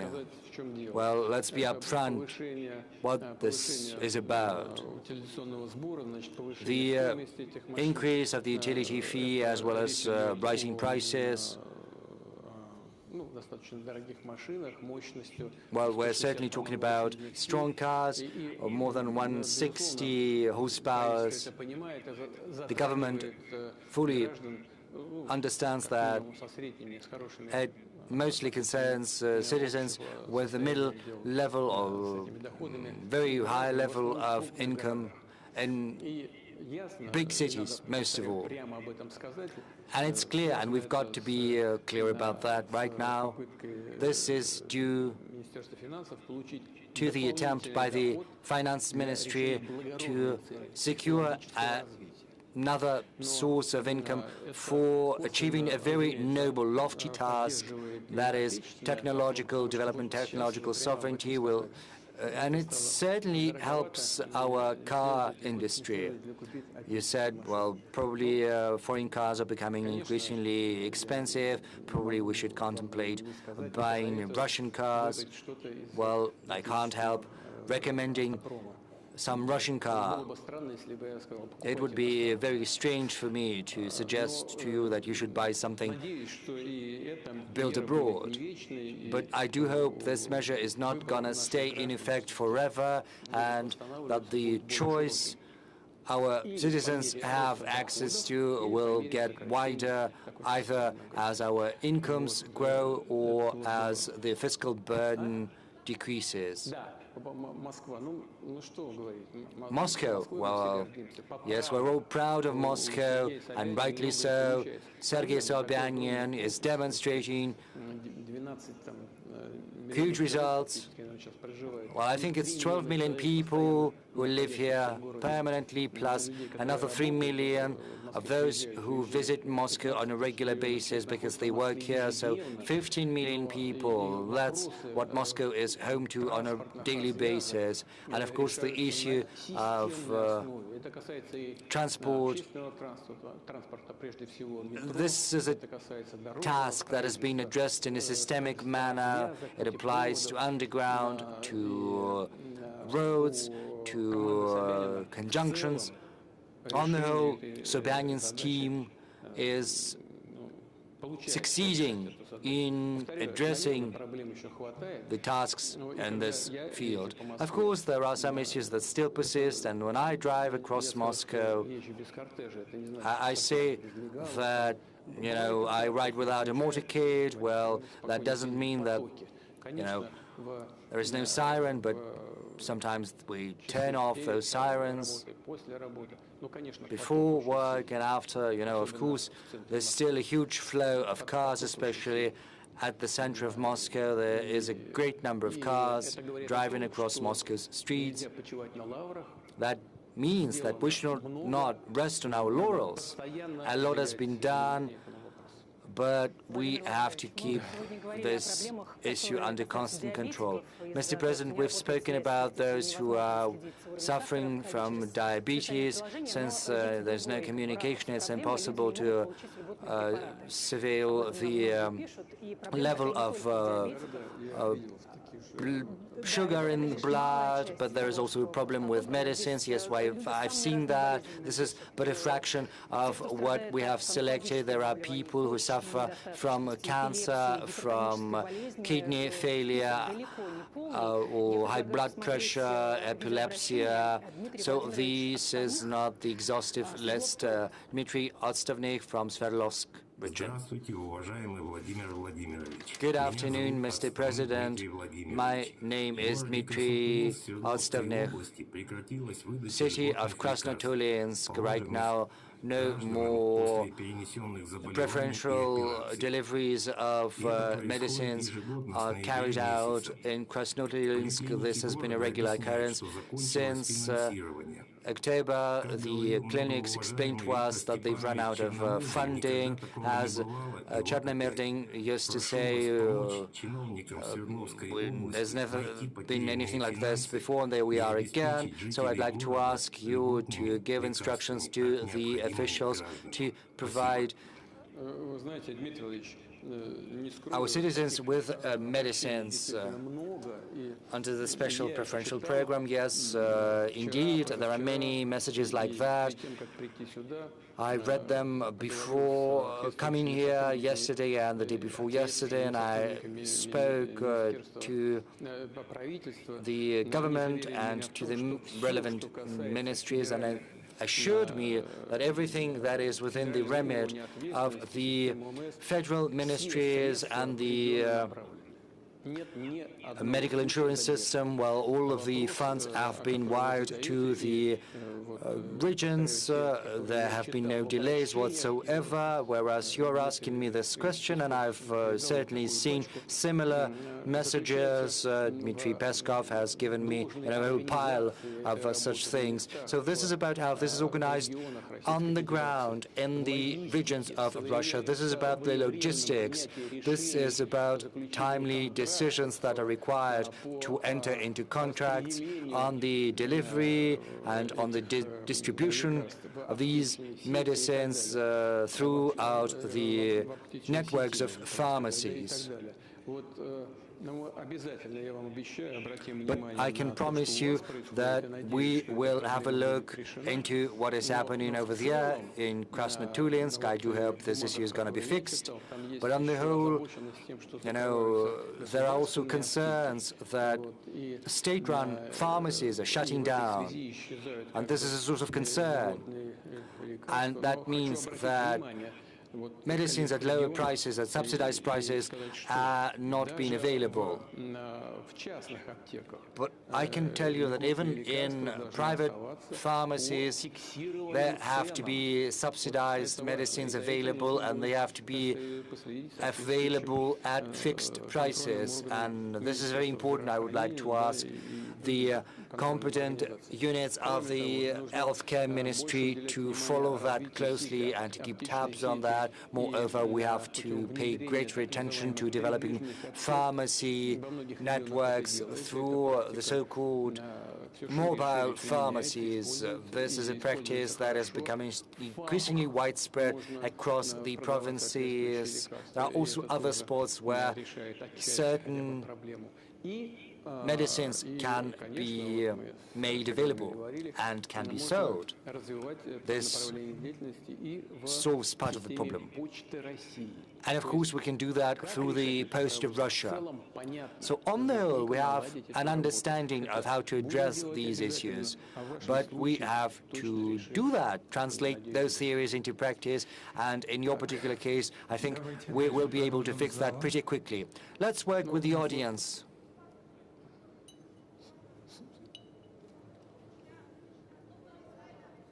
Вот давайте так, выглядит красиво, написано СССР, а дальше TF1.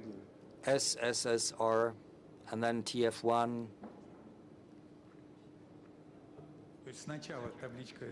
First, the person with the placard SSSR, and then colleague with TF1. Good afternoon, Mr. President. Good afternoon. Can I give a present to you? And then a couple of questions.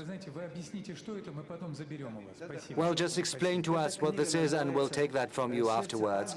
This is a book which is called Heart of Asia. It's 126 Russian poets who have been praising Persia and Tajikistan. And, you know, there is a dedication here to you, starting from Zhukovsky, 1843, and until present days. This is an anthology of best poems, Russian poets who have been praising Persia and Tajikistan. You love that, I know that. I have a next question. Please, Mr. President, tell me, you really appreciate Amar Khayyam poetry. We are descendants, those people in Tajikistan, Persia, we are descendants of Amar Khayyam. Could we ask you, Mr. President, of creating a monument to honor these great scientists, or create a center in the name of Amar Khayyam? This is a good idea. Thank you very much. We will think about this. Thank you for this insight, as it is used to say. TF1, please. Our French colleagues, please. For TF1 French TV. Mr. President, one of my compatriots, the Frenchman Laurent Vinatier, has been put in jail for 3 years for an administrative offense. Now the Russian justice system is raising the issue of espionage, which worsens the situation. Please, could you repeat the name of the person? Frenchman. And who is that? I have never heard about him. Who is that? He was a researcher in Russia, and he wasn't registered as a foreign agent. He didn't know that the law changed. Well, he was put in jail for 3 years for this administrative offense. His parents and children are deeply worried right now. We know there are huge tensions between France and Russia, but as the new year approaches, can his family hope for a presidential pardon or an exchange and his return to France? Thank you. You know, I know nothing about this case. This is the first time I hear it, but I promise you that I will try to find out information about this, and if there is any chance to solve this issue in a positive way. If Russian legislation allows to do that, we'll take all the necessary efforts to do that. But I cannot give you any specifics because I don't know anything about this, but I will get information about this, and I promise you that. Please, let's continue. I hear someone with a mobile screen. Please introduce yourself. Hello, Mr. President. My name is Valentin Pedukhov. I'm a techno blogger. I am speaking to my audience for 15 years about Russian and foreign technologies. I represent many people because many people follow my networks. We're working actively on import substitution, the creation of the technological sovereignty of our country. One of the most meaningful events this year was the introduction of national MAX messenger. There is a market of messengers, and there are many messengers that are being used by people. So my question is the following one. The creation of the national messenger, was that important and was that necessary? Can MAX messenger truly be competitive comparing to other messengers? And what do you think about such competitions? As a blogger, I would like to ask you to follow my channel in Max on Technologies. I know that you know a lot in this topic, and I have remembered that today is my father's birthday, the 19th of December. I would like to use this opportunity to congratulate all the people that have a birthday today. There are hundreds of people, and we echo your congratulations to your father. As for the MAX messenger, and the competition. We always need competition. I'm sure that there will be competition. As for the Telegram and other messengers, there is just one issue: complying with the Russian legislation. The problem of these messaging applications is that the leadership of the countries where they created were introducing restrictions, not allowing them to comply with our legislation. This led to the slowdown of such applications. Well, you know it. I'm sure that Max is also going to be competitors. Was it necessary? Of course it was. I would like to point out that in general we had all the technological instruments apart from a messaging application, and it is truly important that Russia has reached full technological sovereignty. Russia is one of the 3 countries that has such sovereignty. First is US, then China, and now it is Russia. Besides, there are several services that can be provided to our citizens through Max national system. Such services could not be provided using foreign systems. First of all, due to security reasons. This is a necessary step, and I agree with you that there should be competitions. We have received many questions about healthcare through Max application, and many of the issues were solved even before the direct line.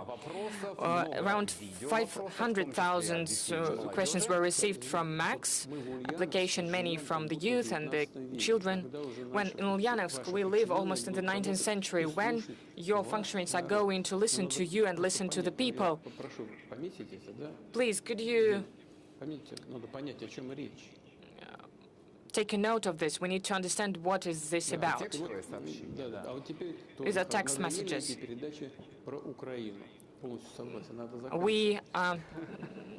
We should stop speaking about Ukraine. We should solve our own problems, speak about our own problems. I absolutely agree with you. Well, there are several videos from the youth and from children. Mr. President, hello. My name is Daniil, and I'm at the International Literature Forum.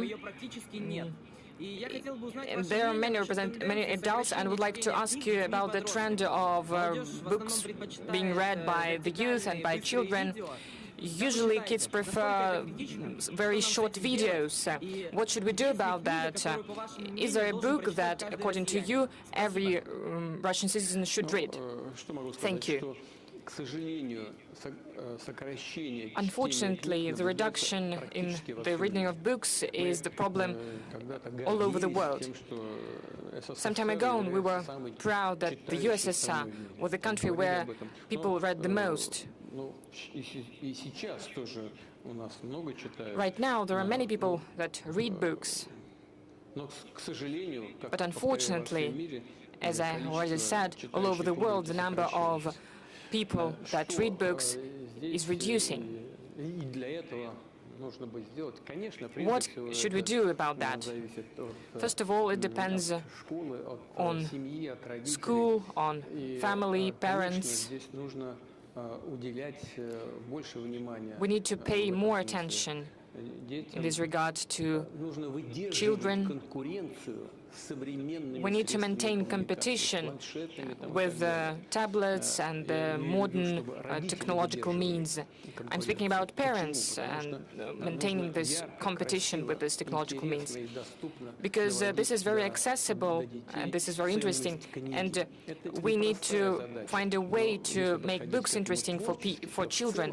If we are creative about this, it is possible, even if it's complex. I've already mentioned it once, but I would like to say once again. I've spoken to a priest, and I asked him, when people die, what they say mostly. Вы знаете, ответ какой? You know what was the answer? Чаще всего жалеют о том, что мало внимания They уделяют say that детям. they paid not enough attention to children. Я не хочу ничего персонифицировать, не буду I don't ничего want to говорить, но personify здесь нет anything. ничего конкретного, это не It's раскрытие nothing тайны specific. исповеди, да? This is not a secret. Ну и такой вот общий посыл. But this was the overall message, and regards everything: education, Придание каких-то ценностных ориентиров. providing some Отвечая на вопрос guiding principles, values. человека по поводу того, какую книжку прочитать. This young boy asked me about a book that everyone should read. Well, the world literature, Russian literature, classics, modern literature. Дает таких предметов для обсуждения. There are many topics to be discussed that are very useful. Чтобы книга But the main thing is that the book should create the conscience, the idea of the world. But it's very hard for me to name a specific book. Another question that we received through Max from Niatulina Diana. What are your working hours? What is the plate of your car? Actually, I don't know if there is a plate. Actually, I just take it and go somewhere. As for the working hours, well, I keep late hours, and sometimes it's getting even later and later. Well, I'm not going to say because it is the violation of our labor code, and this is not correct. It's you need to be fit, you need to go to bed on time, and I call everyone to such regime of work. A question from Victoria. It's to you and to Pavel. Let's watch it. Mr. President, hello. My name is Victoria. I really find it really great that what Pavel Zarubin does. When Pavel will go to pension, I will take over, and please be the president till the time, and I will work with you and cover your work. I would like to congratulate you on the new year and wish you good health and always make right decisions. Victoria, thank you very much. I congratulate you on New Year as well, and I wish you all the best, success in school, and wish you reliable friends by your side. Well, let's keep Pavel for some time. He's quite a young man. I'll ask Pavel, I'm sure he will agree, to take you for training. I'm sure he can do a lot of good things. He's quite young, and when I will go in a well-deserved rest and you will be trained by Pavel, it will help you to become a journalist and a university, and you will work together with Pavel, even at the federal level. This is what we're truly going to do. But still, I'm not a pensioner right now. I'll keep asking questions. So what is really important for every one of us? Recently, you have spoken about opportunities and the threats of the artificial intelligence. You can solve any task without even thinking, using your mind. Another message from Max Messenger. What can be the balance between the modern technologies and the tasks of developing intelligence in children? Please, we'll be grateful for your answer, and please come for the 1st September of 2026 to the opening of our school. This is a relevant issue, very complex regarding the problem itself. There is a great volume of information. There are new instruments of solving tasks today. You can use the capacities of artificial intelligence. In fact, danger appears that teenagers, students will not try to find the decisions themselves, but as Pavel said, they will just press a button and receive the necessary answer. This is a complex task, so it will depend on the organization of the education process in schools and in universities and all the educational institutions.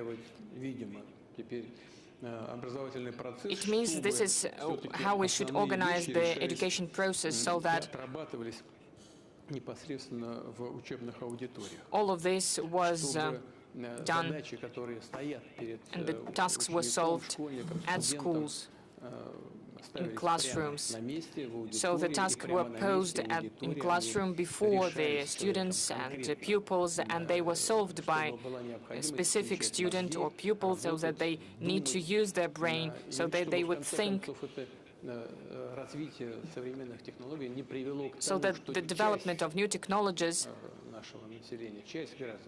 would make that part of our society, part of our population would be thinking about what they're doing, and the other part would follow a very simple path, would use technologies, press correct buttons, but would degrade from the intellectual point of view. This is something that we should avoid, and this is the task of the education system, as well as the task for families. Well, I have nothing to add to that. Let's return to the audience. Spas, please.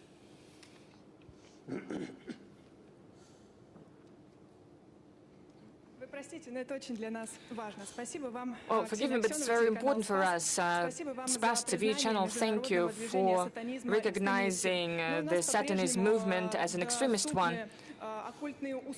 There are still occult services, esoterics that are provided in our country. You can see them in social networks, in books.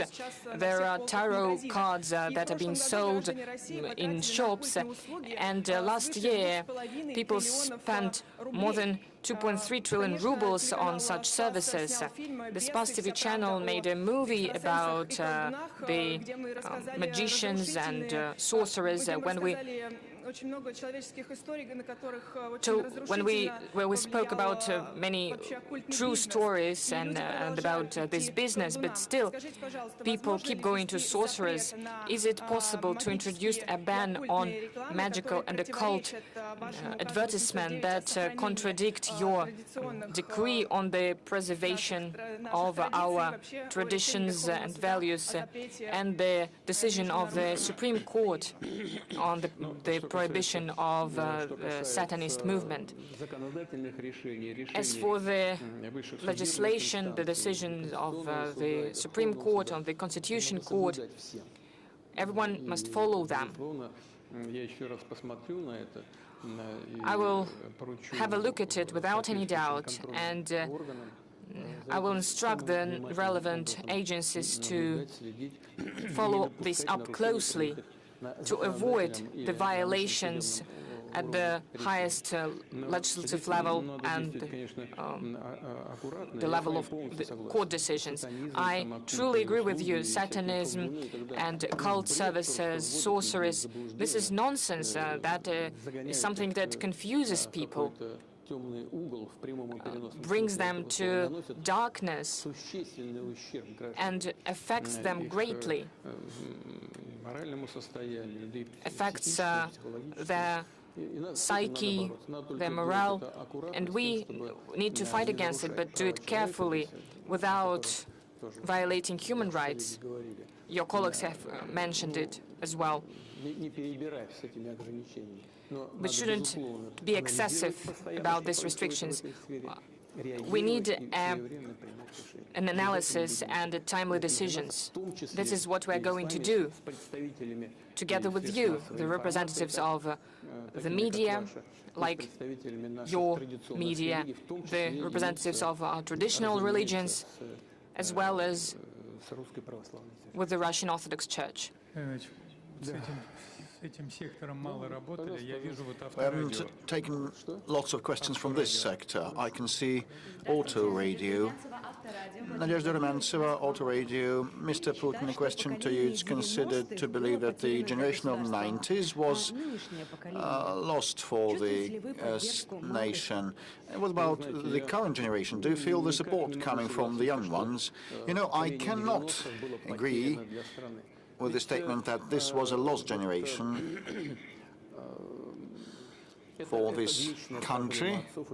You know, the issue of fathers and sons is an eternal one, and you know the well-known novel by Turgenev titled Sons and Fathers, Fathers and Sons, and at all times everybody keeps saying that, well, when we were young and in our days, in the days of our youth, things were different, etc. You know, after I graduated from the university, I enrolled on the special services. I was recruited by special services, and I joined the external intelligence service of the USSR. So the verification of the aptness of recruits, whether they were able to work in an intelligence service. One of the tests there was putting people in dangerous, risky situations, stressful situations, so that they can manifest themselves. Well, in a critical situation, people manifest and show their true worth and face. And now we live in the context of a special military operation.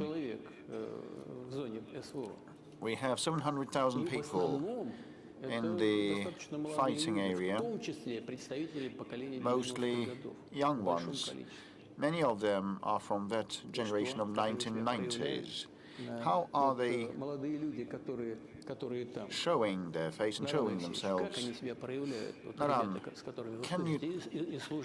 have you an idea about how these young ones show themselves? Pass the mic.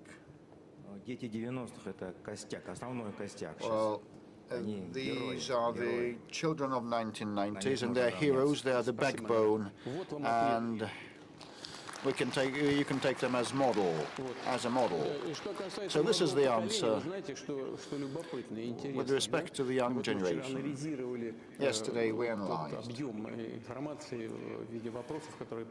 huge array of inputs that we received in the view to the calling, and lots of questions were submitted by young ones, which means that they are more active, they have a more active position than previous generations.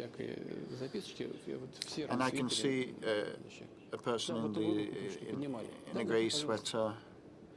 You don't have any note or sign.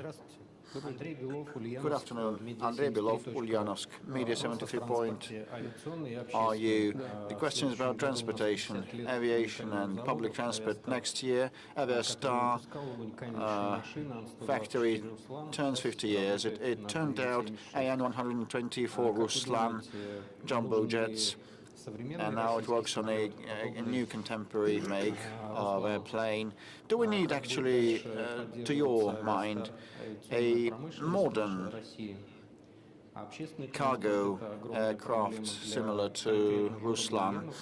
And the second part of my question is about the public transport. For Ulyanovsk, it's a huge problem, and we discussed this issue with Governor Ruskich. Will there be any specific support for Ulyanovsk's public transport system and procurement with the help of the federal government? And actually, we have a program in place to provide for the procurement of public transport for different regions. And that was always viewed also, inter alia, as a way of supporting our automobile industry. As regards Ulyanovsk, we'll discuss that with the governor. Discussing what the most acute things are. I cannot answer this question right now.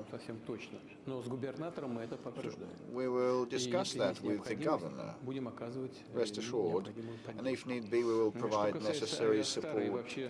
As regards Aviastar, aircraft construction factory, this is a very relevant and acute issue, quite important for us, and we have a very good and long-standing tradition of aircraft construction, both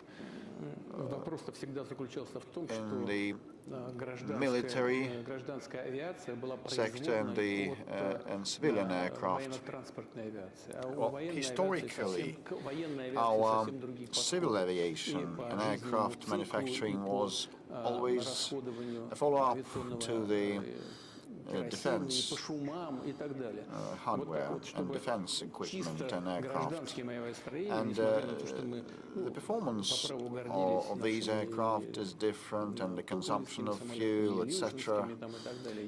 Their parameters differ, but we always took pride in our Tupolev, Yakovlev and Ilyushin makes. But originally these were primarily and initially military machines, and what we need now, for sure, is our state-of-the-art modern homemade aircraft, and the growth of air tickets prices is due to the shortage of the number of aircraft that we have. And those international manufacturers that used to supply aircraft to us decided to quit the cooperation because of some political reasons.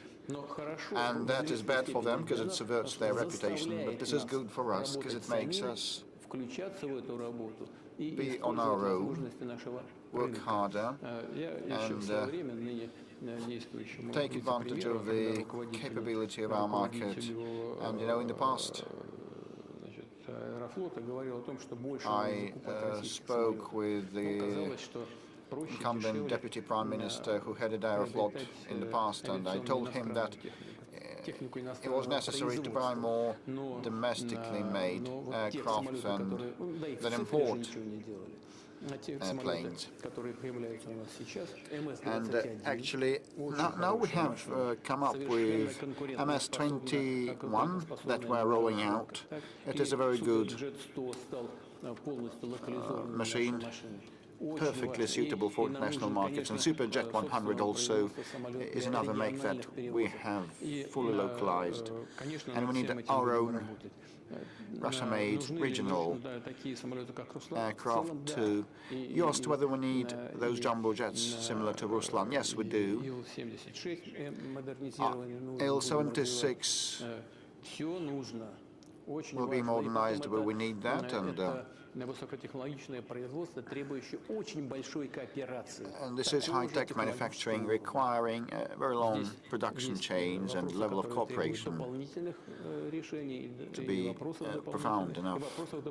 There are some additional pending issues to be resolved, but we will handle that, and definitely wish Aerostar all the best, and we will assist this enterprise. Mr. President, we are approaching the 4 hours threshold. Let's give the floor to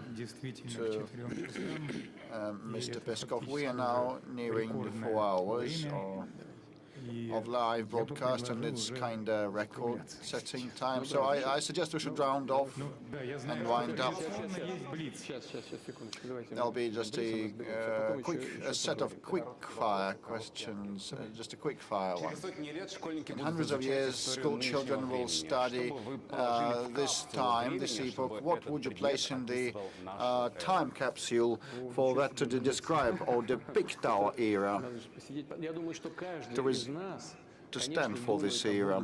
Well, I think that all of us think about the future of their children and grandchildren and the future of our country.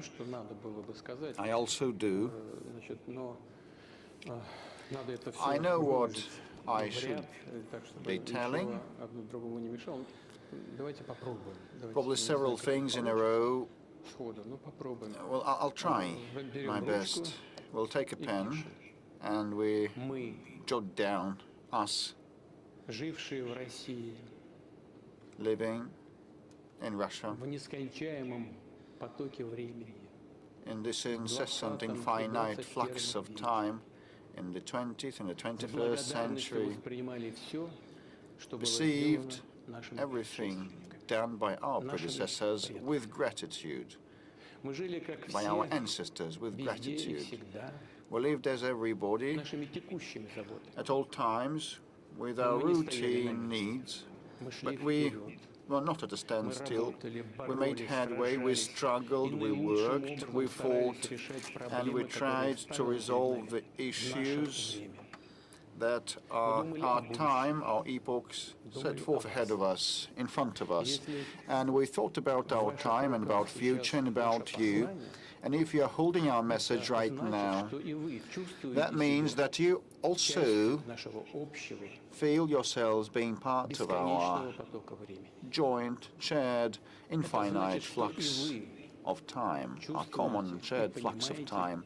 And you are aware of the connection of times, and this is very important. Congratulations. That means that we also, as we worked and struggled, did not live our lives in vain, and we succeeded in many respects, and we wish you to be blessed with luck always and be happy, and your kids and grandchildren and grand-grandchildren be proud of you as we are proud of our fathers, grandfathers and grand-grandfathers. Full stop.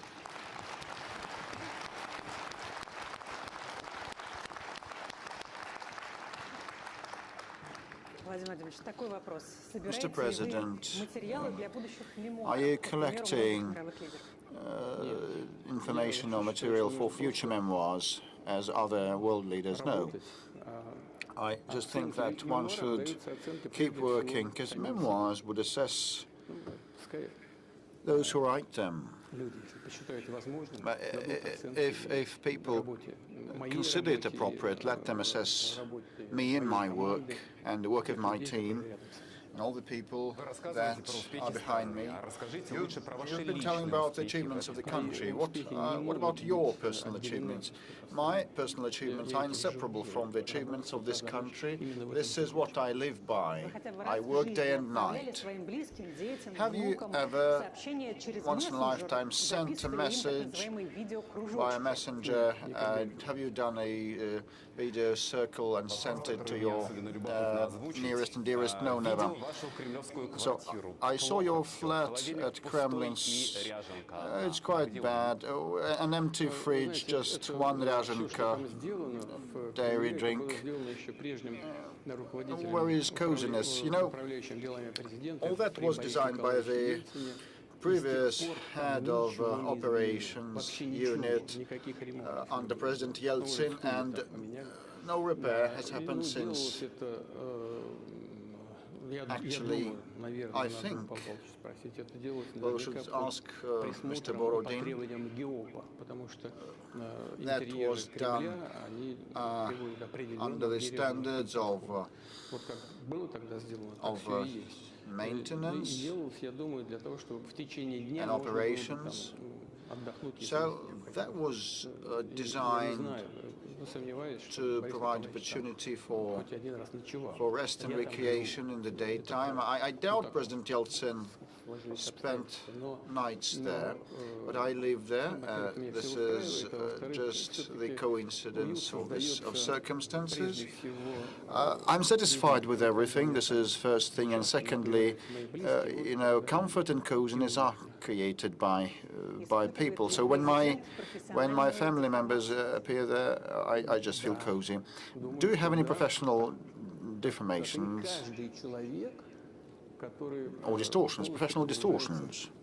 Well, yes, as any other man, fully submerged in the work.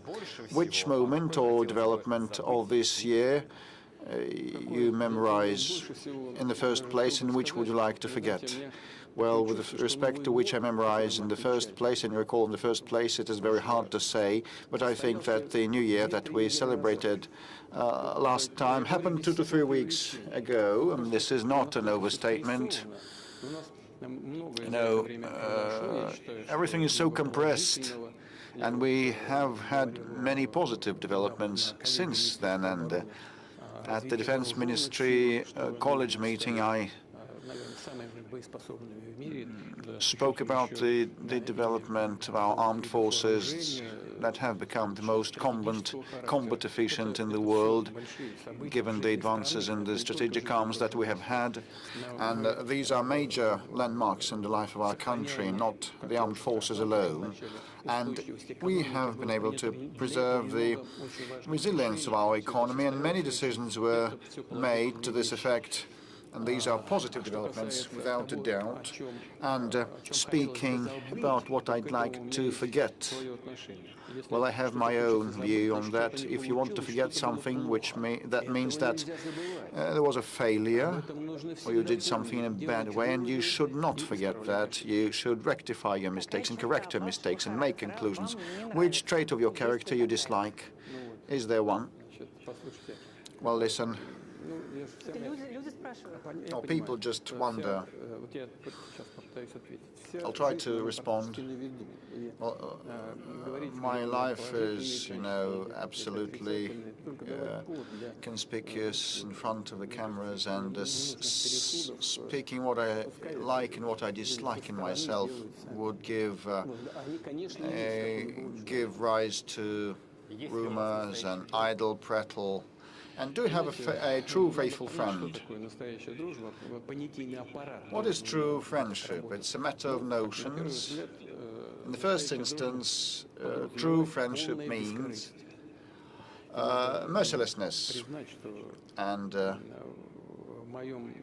in my situation, you know, a person, some people around me are tempted to try to lay their hand on that, and I can state with a firm that those people whom I believe to be my friends, and I have such people, I believe in a very reserved way, and I'm not ashamed of them. What motivates you and makes you move forward, and what keeps you in high spirits? What motivates me and makes me move on, it's about the trust of people. And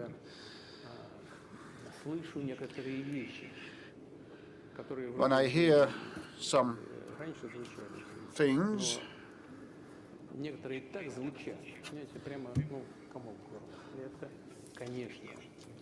well, some of the things sound in a jarring way, and others are inspiring, and they are motivating.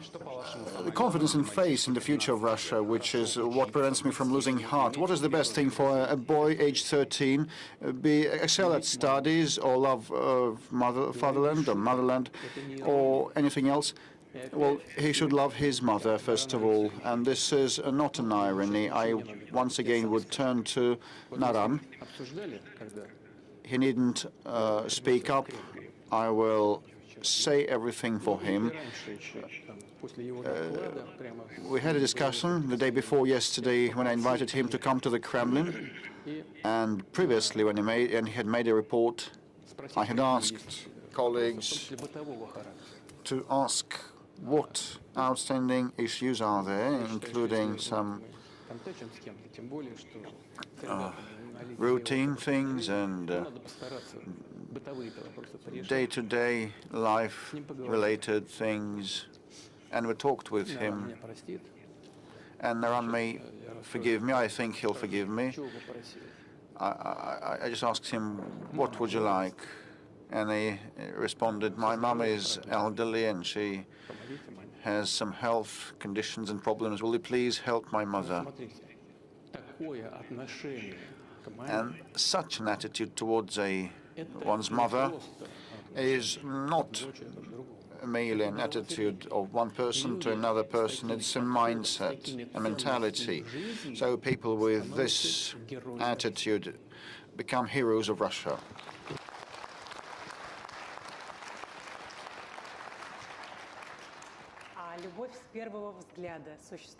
And what about love at first sight? Does such a thing exist? I think it does.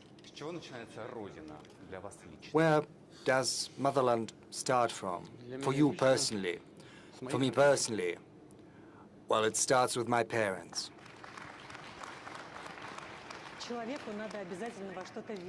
Man certainly needs to believe in something. What do you believe in?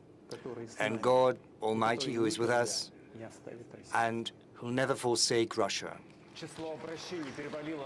The number of messages has exceeded 3 million, which is unprecedented. So the last question, what will Russia look like in 200 years? Will it exist even? Well, 200 years. Well, I don't know how it happened, but you've asked me to project a message hundreds of years into the future, which is very hard to forecast because given the growing technological component, given the increased influence of AI, given our accomplishments in genetics and biotechnologies, it's impossible to forecast how human consciousness is going to evolve, whether borders will be there in future, hundreds of years hence. So it's kind of a message from us to our descendants.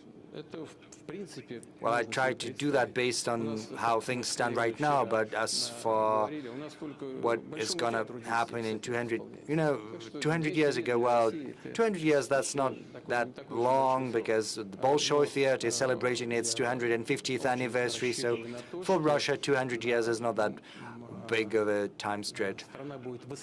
I'm hopeful that the country will be highly educated. And this high level of education of our citizens is going to serve as a foundation for high technological development. With the help of these technologies, the country will be capable to address all the tasks in front of us, be that in economy, in healthcare, social policies.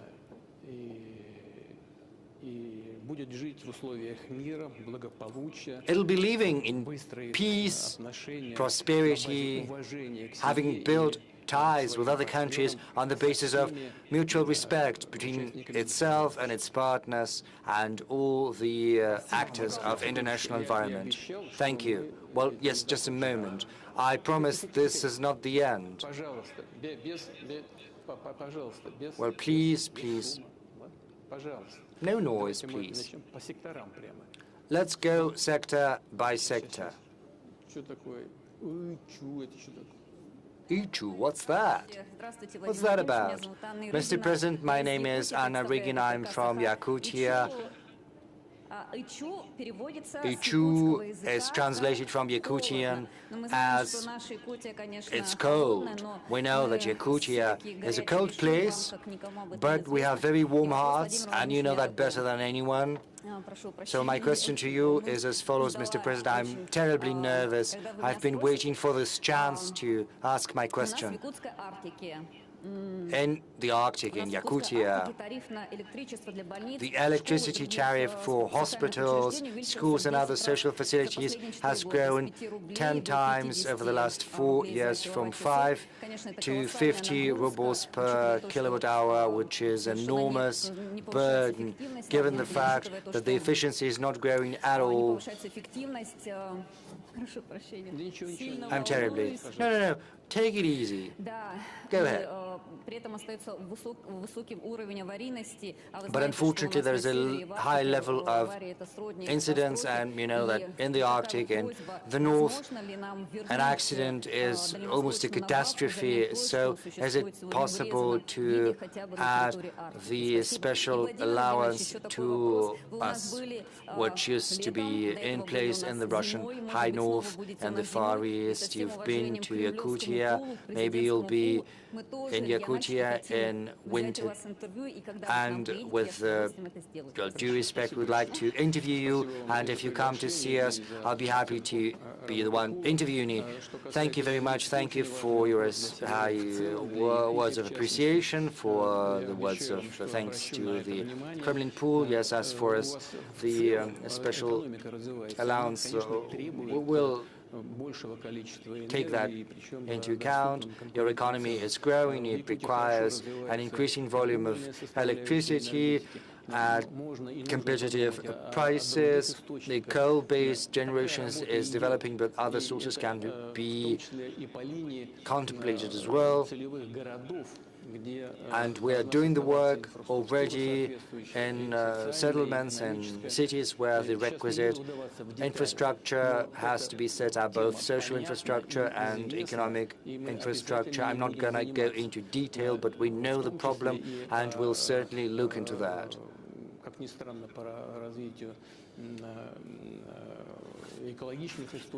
We'll work on green sources of energy without forgetting, however, either gas-based generation or oil-based generation. Another, fuel oil, of course, is not that efficient as a source of energy, but we'll certainly use different sources of energy, and will also increase the capacity of the grid. We'll certainly keep Yakutia in mind, because Yakutia is the treasure trove of mineral wealth, which still waits its hour to be extracted. Rest assured. And I've jotted it down. We'll look into that. Artificial intelligence. I think that's relevant. Go ahead, please. Good afternoon, Mr. President. 360 TV channel, Regina Orekova. You've spoken about AI today, and you said it will not allow Russia's dependence on foreign neural networks. Does it mean that ChatGPT and other foreign neural networks are going to be prohibited? Is there going to be a special type of regulation in the field? And second question, if you'll allow that, you said that love at first sight exists. Mr. President, are you in love? Yes, I am. That's the answer to the second part of your question. Whereas the first part of your question is concerned, I can tell you that we're not going to prohibit anything. There is Russian legislation, and there are certain violations of the legislation. Then restrictions are put in place, but we're not going to introduce any bans or anything like that. Tomsk, please. Yes, please, go ahead.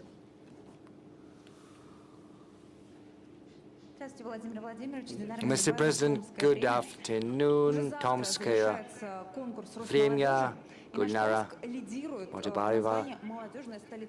Tomsk is Russia's youth capital. I'd like to use this time on air. Those who have not yet voted on our city, please vote, because every seventh person who lives in Tomsk is a student, so a round of applause for Tomsk, please. Tomsk is indeed a city of students. Have you voted, Mr. President, if that's no secret? For sure, we'll do. Well, we'll be hopeful. Well, even though we've got lots of young people, still we are lacking in blue collars, we are lacking in seamstresses, drivers, and a number of other blue-collar jobs. Mr. President, is the government doing anything to rebuild the prestige of blue-collar work? And what about AI? Maybe we don't need seamstresses or drivers because AI is going to supplant those. Well, I am offended by your question, but because I think we are working systemically on preparing highly qualified workers, and this is done in a systemic fashion. The worker profession is becoming very prestigious. It's becoming increasingly complicated and sophisticated, and that's why you can get that in vocational training. We've got also specialized education. We are going to hold competitions. We'll increase the quality of education. We will fuse internship with education. We'll try to engage businesses. Incidentally, they are the ones who are most interested in young professionals coming to work for them, and they've jumped on this bandwagon a long time ago, trying to attract young professionals. There's a whole set of measures, a whole range of those, and we'll only expand them. Unfortunately, we're getting breaking news. This is very important for one of those who is here. TASS is reporting that the girlfriend of Kirill Bazhenev has agreed to your proposal. She'll marry you.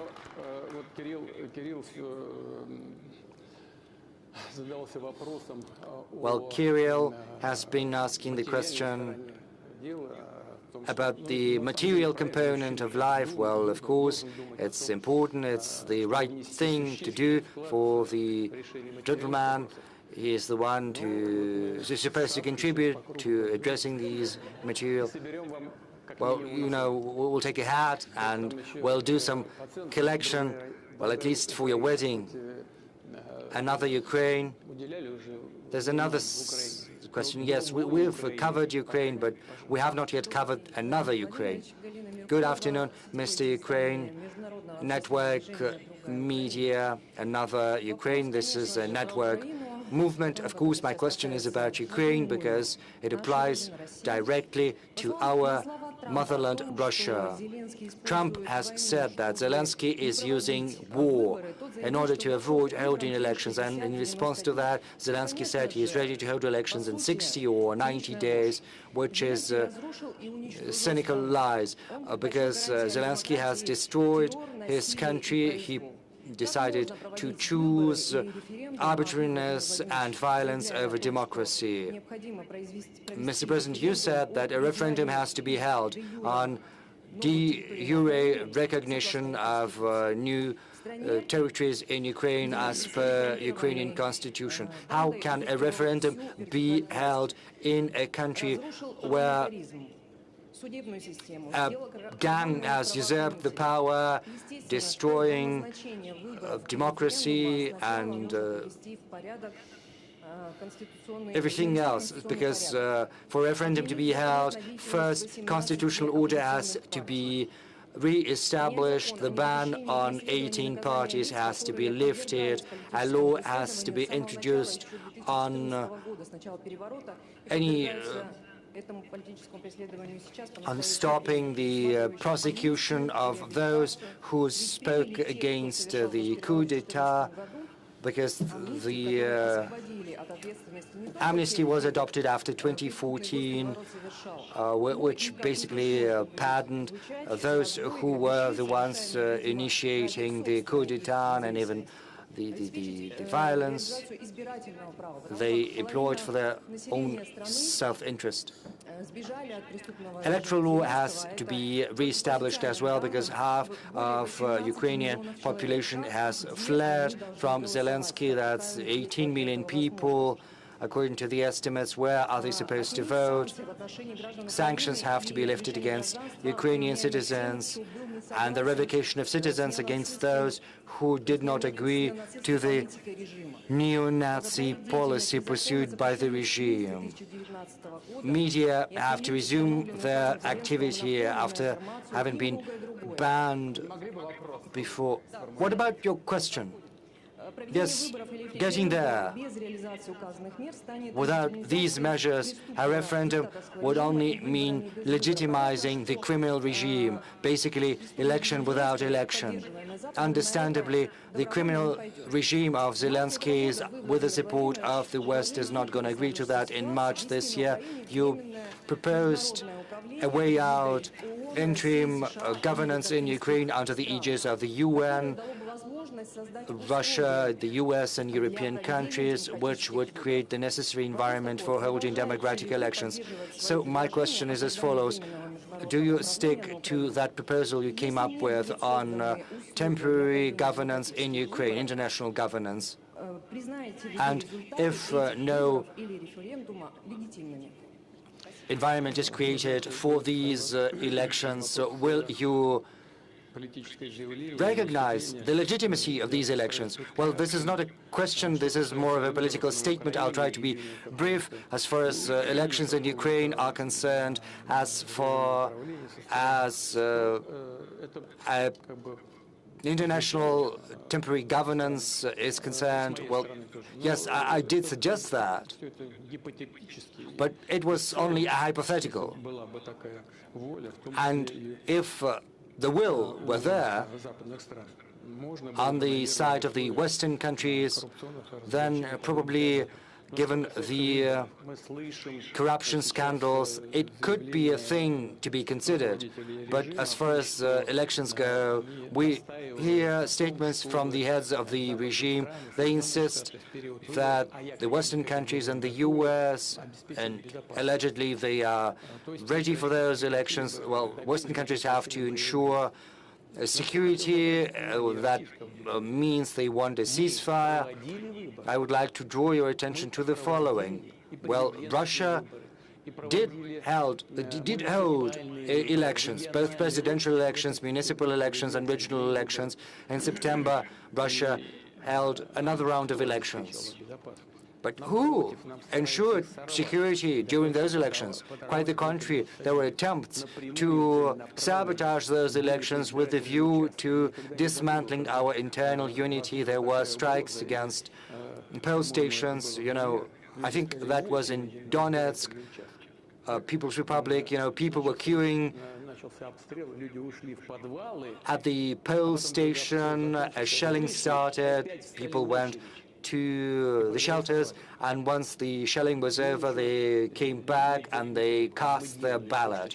We never demanded anything, we just did what we thought was right. And I think the current representatives of the Kiev regime could do the same if they truly wanted that. However, if they want to use the elections solely to put an end to Russia's advancement on the battlefield, then they are wrong.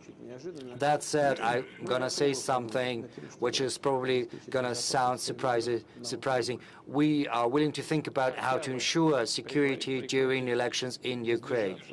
Well, we could refrain from strikes in the depth of Ukrainian territory on election day.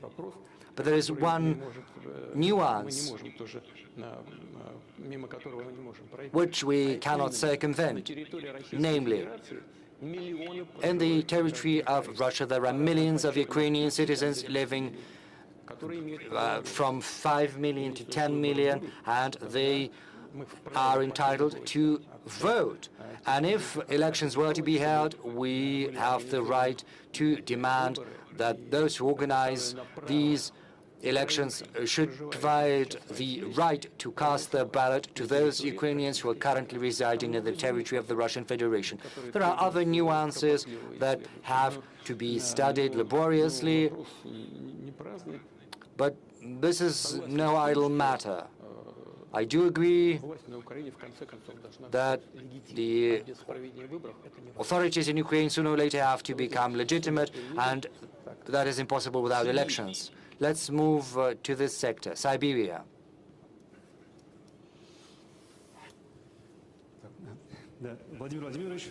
Mr. President, good afternoon. Hi, my name is Denis Shaluta. I'm a blogger from Siberia. I've got a TG channel. I cover social, economic news and the development of Siberia. Since October this year, there are rumors circulating around the establishment of a cluster for deep processing of rare earths and non-ferrous metals. Do you think this is the best solution to provide our economy with critical metals and to relaunch Russia's industrialization? Because the prospects are enormous, they're huge. There is a will at the level of the Russian government to complete this project. This is a very interesting project. And, you know, right along the line, these plans were formulated back during the Soviet times. This region is very promising in that it has almost 360 sunny days. Even though it's in Siberia, the climate is very good. And there are huge opportunities to extract minerals and process them. You know, the logistics is very good. Certainly, this cannot be addressed the way it used to be during the Soviet times, you know, through gas plan and through allocating the requisite budgetary resources. That has to be done via modern means. We need to make companies interested so that they would invest and the state would provide the necessary support. In general, such work in order to implement projects on this promising land is underway. I think it is very promising. We are finding investors, potential companies that could invest, and we need to support them, provide the necessary benefits and services, create logistics as well as the sources for power generation, so on and so forth. I'm not going to give the whole list because this could be a large-scale historical task. We will keep working on it without any doubt. Mail, please. Hello. Good afternoon. Thank you very much for the opportunity to ask a question. Mr. President, you have said repeatedly, you've reminded that the Russian culture is the backbone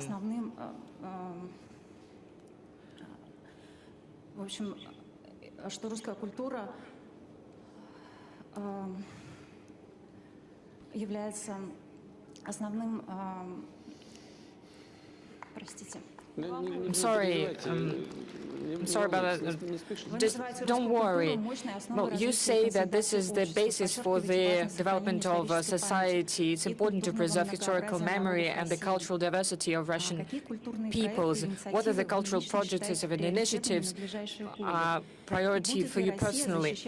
And will Russia protect the Russian-speaking people abroad? You spoke about prioritizing. Yes, I spoke about the prioritizing the cultural projects, and will Russia protect Russian-speaking people and the Russian language abroad? And the question is, will there be created a program in Russia, a program for people that will be specializing on fighting information war being waged against us by the West? Are we going to create a specialty that will be program for specialists concerning information wars? The next question is about the prestige of the work of teachers. Well, regarding the protection of our compatriots abroad, of course we will work on that, and we are working on it. We'll keep doing that. What I would like to draw attention to is what we're going to do about that.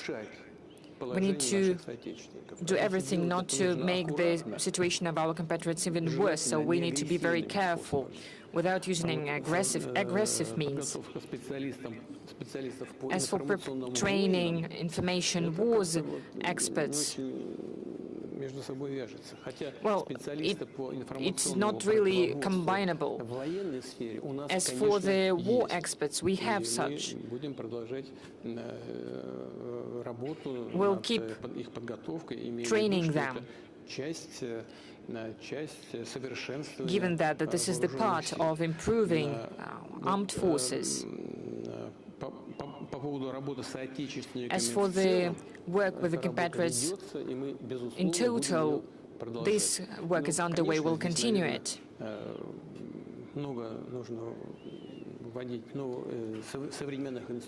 We need to introduce modern instruments so that they would be effective, so that they would be accessible for the consumers. As for the separate, meaningful cultural projects, there are many of them.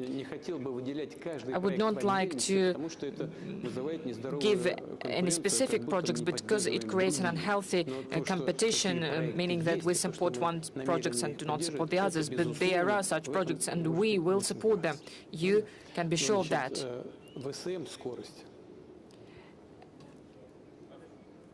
VSM Scorist, please. Hello. It was the poster was held by a young man because I'm really was tired. I'm from Tatarstan Republic. My colleague from Kazan has already asked a question. Thank you very much for M12. It's really easy to travel from Moscow to Kazan with children, with family, but we always want something more. Well, you understand by my poster, there is a high-speed highway. Is there any chance that our children would use it? Are you speaking about the high-speed railway? Yes. Yes, we are already working on design. For instance, St. Petersburg-Moscow railway, and we're also going to implement the Moscow-Kazan project. Thank you very much for our joint work. Thank you.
Here are our partners, Rostelecom. We only have people who have been on mission to the Donbass region. They are taking part in this event here. And of course, our veterans are the main heroes. Some of them have been doing this for 2 years, but they will tell you about themselves. Hello, Mr. Putin. My name is Anton. There are 2 of us this year. We are acting as mentors this year, like the guardians of your direct line. We are instructing others, taking care of our family of veterans, which is 13 people this year. There were 5 people last year. I saw you on the screens. I saw your work. Our guys are very ambitious. They're very aware, they're very keen. We have the best vets in Russia. They are fulfilling their full potential. We have some guys, like a guy from Chelyabinsk. There are some blind guys who are still shooting rifles or doing massage. Yes, they are guided by sound, and they get sound signals. They can help assemble UAVs that are used during the special military operation. Or somebody who does massage or who makes tourniquets.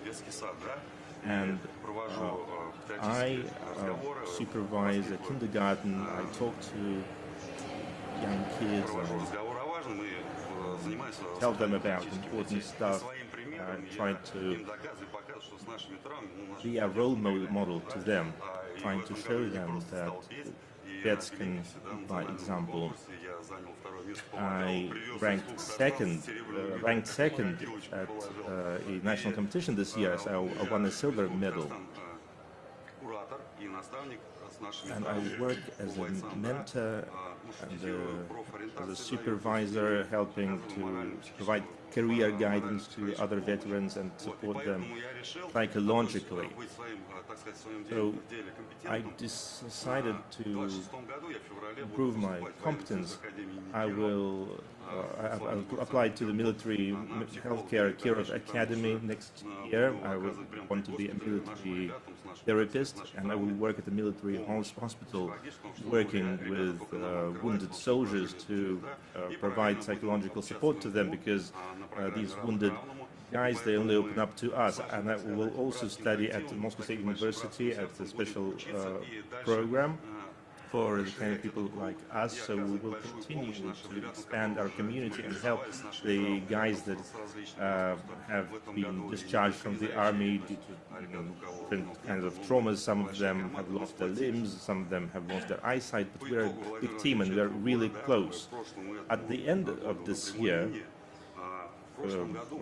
thinking back about your direct line last year, you received many appeals from the veterans and their families who were saying that it was sometimes hard to get the right certificate, the right paperwork, confirming that their spouse or their dad was a member of the participant of the special military operation. Right now this problem is gone, because you can apply through gosuslugi.ru.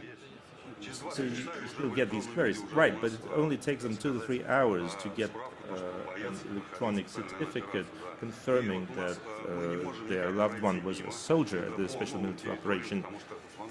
And of course, talking about the new territories, we get queries from there. We get queries from pensioners who cannot adjust their pensions there, because sometimes they lost their documents, or maybe their house burned down when the territory was liberated, and they are not getting higher pensions. They only get really tiny retirement payments due to those document hurdles. And I'd like to give the floor to Denise. Thank you. Thank you so much, and happy upcoming New Year, and I wish you every success. You are an example of resilience and ambition. We love you and respect you very much. Likewise. I served in the North Caucasus. I was a volunteer. I signed up on my own. I was wounded. But there's a silver lining to everything. At that hospital, I was at hospital, I met my future wife, I decided to get married, so really thankful. And here's what I wish for. You have issued a number of decrees to support veterans of the special military operation. It would be great to extend these orders and decrees to all veterans, including those who had participated in the operations in the North Caucasus as well, because they would like to benefit from the same support measures as SMO participants. Right.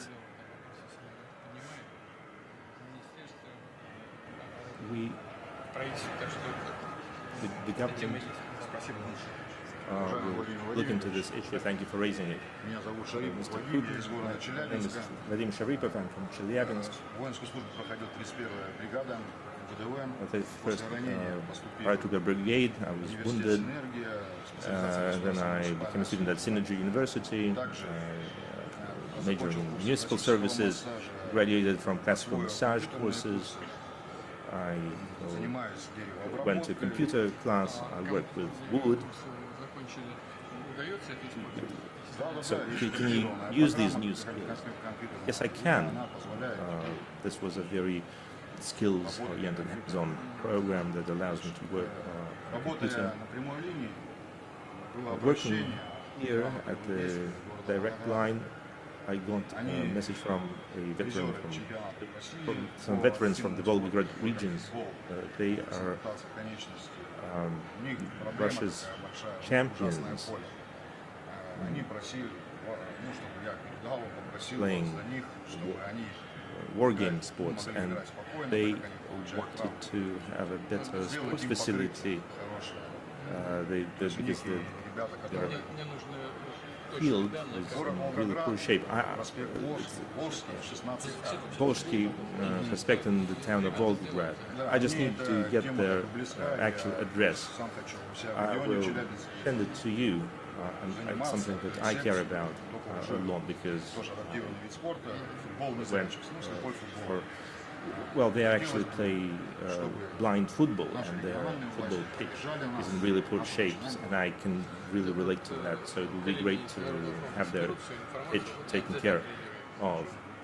Sure, I will instruct my colleagues to respond to this request. I can hardly imagine how you can manage to play football without seeing. I have no clue how it could be done. And I know that some blind guys even do alpine skiing. It's amazing. And I'd like to give a thought to another bit. Mr. Putin, I got married recently, and I became an MA student at the historical faculty. Where? What university? Astrakhan State University. I received career guidance, which helped me figure out what I wanted to do next. I am going to work for the Foundation for the Protection of the Defenders of the Homeland, working with vets like myself, and I would like to be a role model to other vets to help guide guys to help them find jobs. Talking about vets who are amputees, who have lost their eyesight like myself, because they need more time to do a career path where they could fully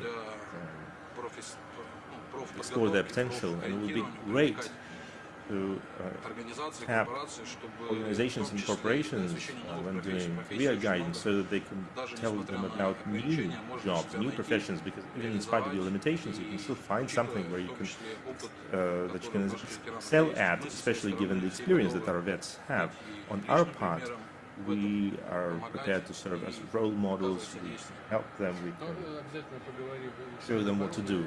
Definitely, I will talk to the Ministry of Defense and the Defenders of the Homeland Foundation. You're right.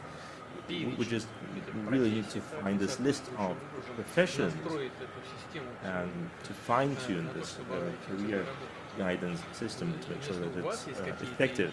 If you have any ideas about what can be done, we'll discuss some of these things today. This list could be even expanded. So let's all think about it together. Let's talk to the guys. I'd like to give the floor to my colleague. Hello,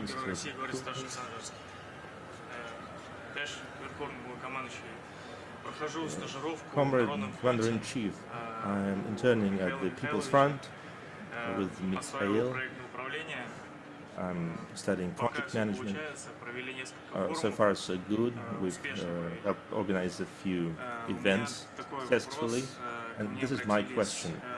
I got a query from the Association of SMO veterans, and here's what they're asking. The families, some families are complaining that benefits provided to those who served in the armed forces before the special military operations,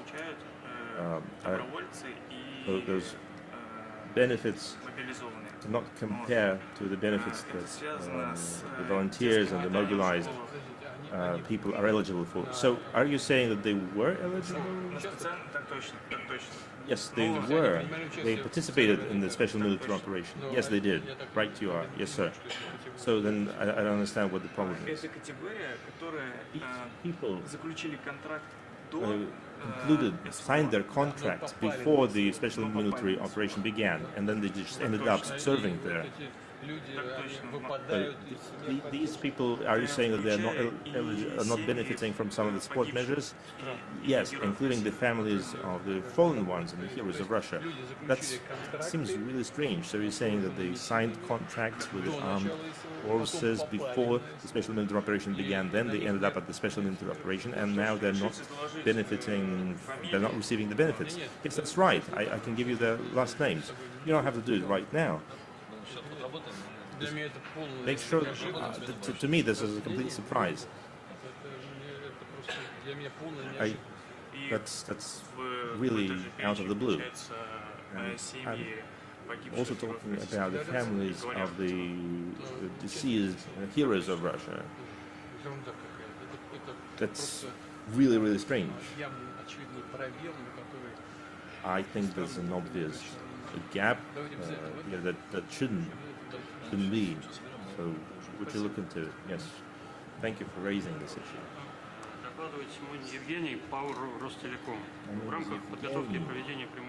As part of the preparation for this direct line, we provided the jobs for call center operators. We developed an information system to analyze all of the queries that you received. That information system worked fine without any major glitches. All of the questions were processed, and then all of these queries will be forwarded to our colleagues from the National Front for further processing.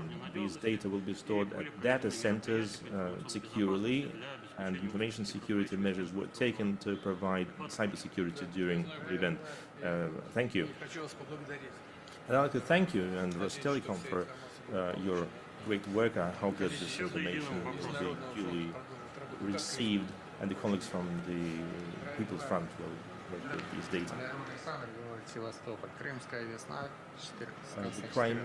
The Crimean Spring, I was a volunteer in Donetsk, and then I volunteered at the Special Military Operation. I've been helping the country to become better. What are you doing now? How's your life? I work at the People's Front. Does it work with you? They all work with us. We are flying out to Crimea tomorrow.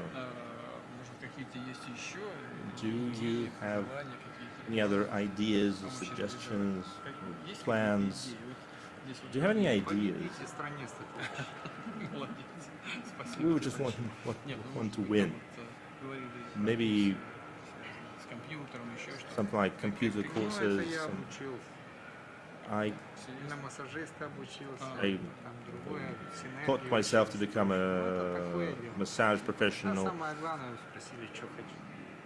What I really want is I wish victory to my country. I want my country to thrive, and we'll figure out the rest.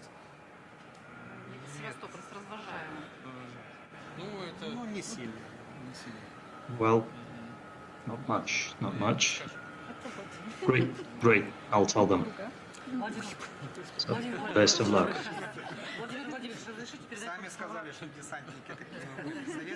You said paratroopers are strong. Mr. President, can I pass on to you words of gratitude from young hockey players from Metallurg team? They had a problem with the construction of their ice rink arena. Great words of gratitude to you, the entire town of Abazy. The problem hasn't been solved yet, but the very fact of you turning your attention towards it already means a lot. Thank you. Thank you very much, all of you. Can we have a group photo, please?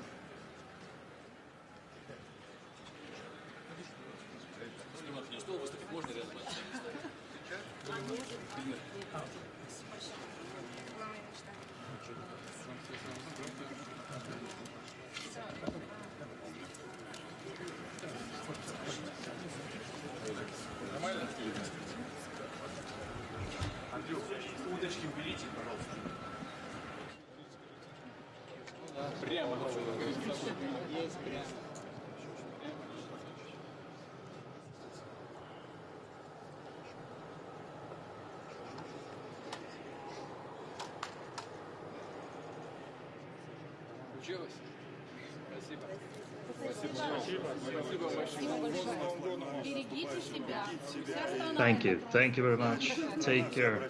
Take care, Mr. President. Best wishes to all of you. Hugs and best wishes.